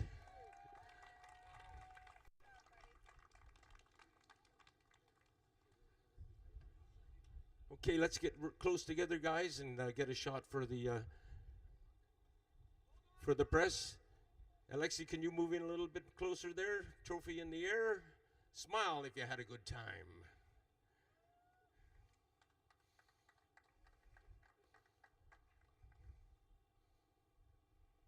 That's what they look like. Let's see what they have to say. Andy, congratulations. What a great ride, and it's so good to finish on the podium at your hometown race, huh? Yes, it is. Great to be out here for my first try at the Nationals and getting one up here. Yeah, I'd like to shout out for all the marshals and everything they do, and girlfriend for coming out and helping with the paddock. A little shout for my sponsors, some locals, Dennis Motors and Gillis's Heavy Equipment. That's it for sponsors. Tell us about the race itself, though, Andy. Did you have any moments you care to share with us? No, it was pretty good. I just kind of figured I'd tuck in behind the fast guys and hang out and see if I could get around somebody at the end, but we didn't quite make it all the way to the end. So, well, you've stood on the podium of a national championship race. We have more races left on the schedule. What's the chances we're going to see you coming west for a while? I don't know if we can swing that. We might try, but I don't know. Have to get maybe see if I can get some more funds. Well, you've got the incentive now. You can brag and rights for standing on a national championship podium. And again, Andy, congratulations. Andy Hutchinson in third spot. And now over to this side, Alexei Baudouin. And Alexei, if you prefer to speak in French, by all means, you understand the question. And there's lots and lots of Quebecois here at the race. Congratulations, sir. As I mentioned, you've done a lot of work. You deserve this second place finish. Well done. Thank you.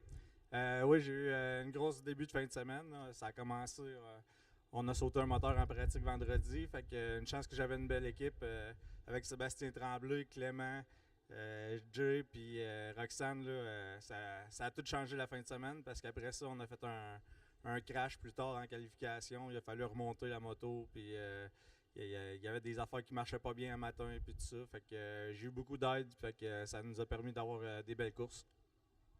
Congratulations and merci. Into the box, Bailey Ives. Bailey, your motorcycle's not here. You want to talk about that?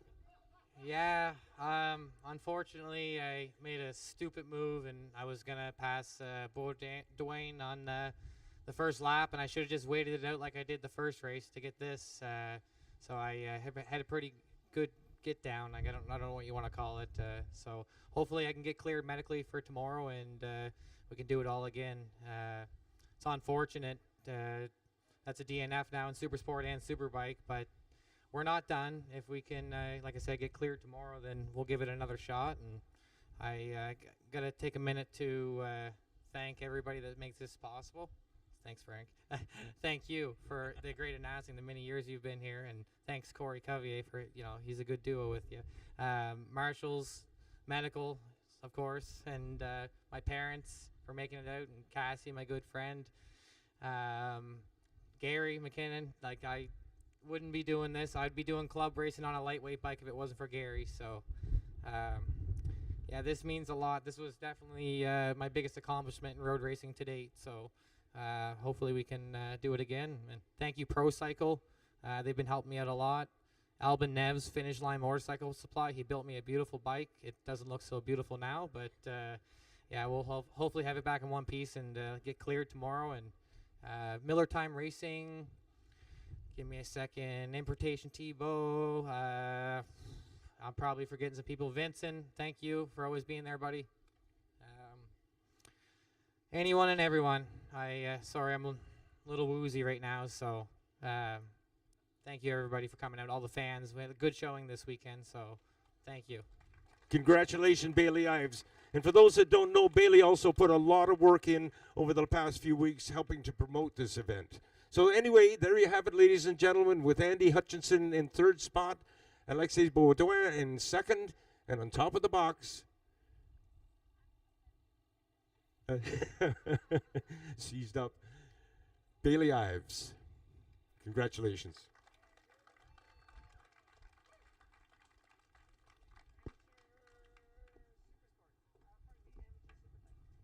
Amateur Superbike is next.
All right, let's move on now with our insurance Amateur Superbike National Championship podium. We'll call up our third place finisher. Welcome, please, Jeremy Lazure. Congrats. Finishing in second spot, Julia Krantz. And to the top of the box this time around in first place, Alexei Baudouin.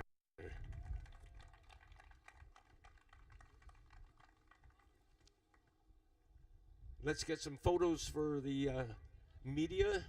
Stand them up close. Hold up those trophies with pride.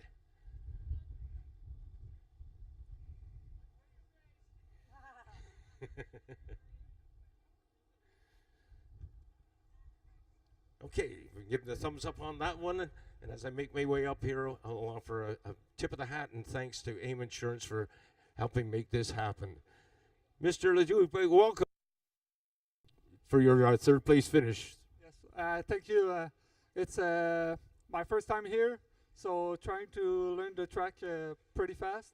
So unfortunately, the rider in front of me crashed, so I got third. So we'll take it. And, well, I would like to thank Sébastien Tremblay, ST Motorsport, Alexis, and all the team, Clément. So without them, all of this wouldn't be possible. So yeah. Jeremy, I was told that you came to the racetrack this weekend, but with no intentions to race. Is that true story? Yeah, well, I wanted to be a pit crew for Sebastian, but I bring my bike to be his spare bike, but they forced me a little bit to race. So here I am because of Sebastian. Et pour les Québécois, s'il vous plaît. Ouais, ben merci beaucoup pour à tout le monde. Ça a été une très belle course. Fait que merci, puis c'est ça, ça continue. Merci beaucoup, and congratulations once more. It always gives me a great hope for the future when I see a young lady coming up to the podium. Julia, I think you're going to have that smile right until tomorrow morning when you come back out to do battle with the boys again. Congratulations, young lady. Oh, thank you. I don't know, starting this off, I'd like to just thank my parents, everyone who helped make this possible. Todd Topper supplied the wonderful suspension that you definitely need at this track. Trevor Daly for putting the bike together. CSBK and all the marshals for coming out and doing this. I just want to send my heart out as well to unfortunate crashes with Bailey and Andy. Definitely just unfortunate. I would definitely like to see them up here. My heart goes out as well to my little brother Nicholas Kranz. He crashed in the Supersport race earlier today. He's all right. He's tough, but he's got a concussion. So He had better pace than me, I will admit. So it's unfortunate again not to see him up here. Are you proud to be on a national championship podium? Oh yeah, 100%. It was such a fun race. So I love coming out with CSBK. Every race is fun. Why don't we do it again tomorrow? We'll see. Rain is forecasted, so it's always a bit of a 50-50 or a messy situation. I don't know. We'll see. We'll see. Okay, we'll see. Again, congratulations. And once more, mes amis, your microphone. OK, fait que merci encore à mon équipe. Je vais répéter un petit peu la même chose, mais c'est sûr que j'aurais pas pu faire ces deux courses-là si j'aurais pas eu beaucoup d'aide de Jérémy, Sébastien, Clément et Roxane.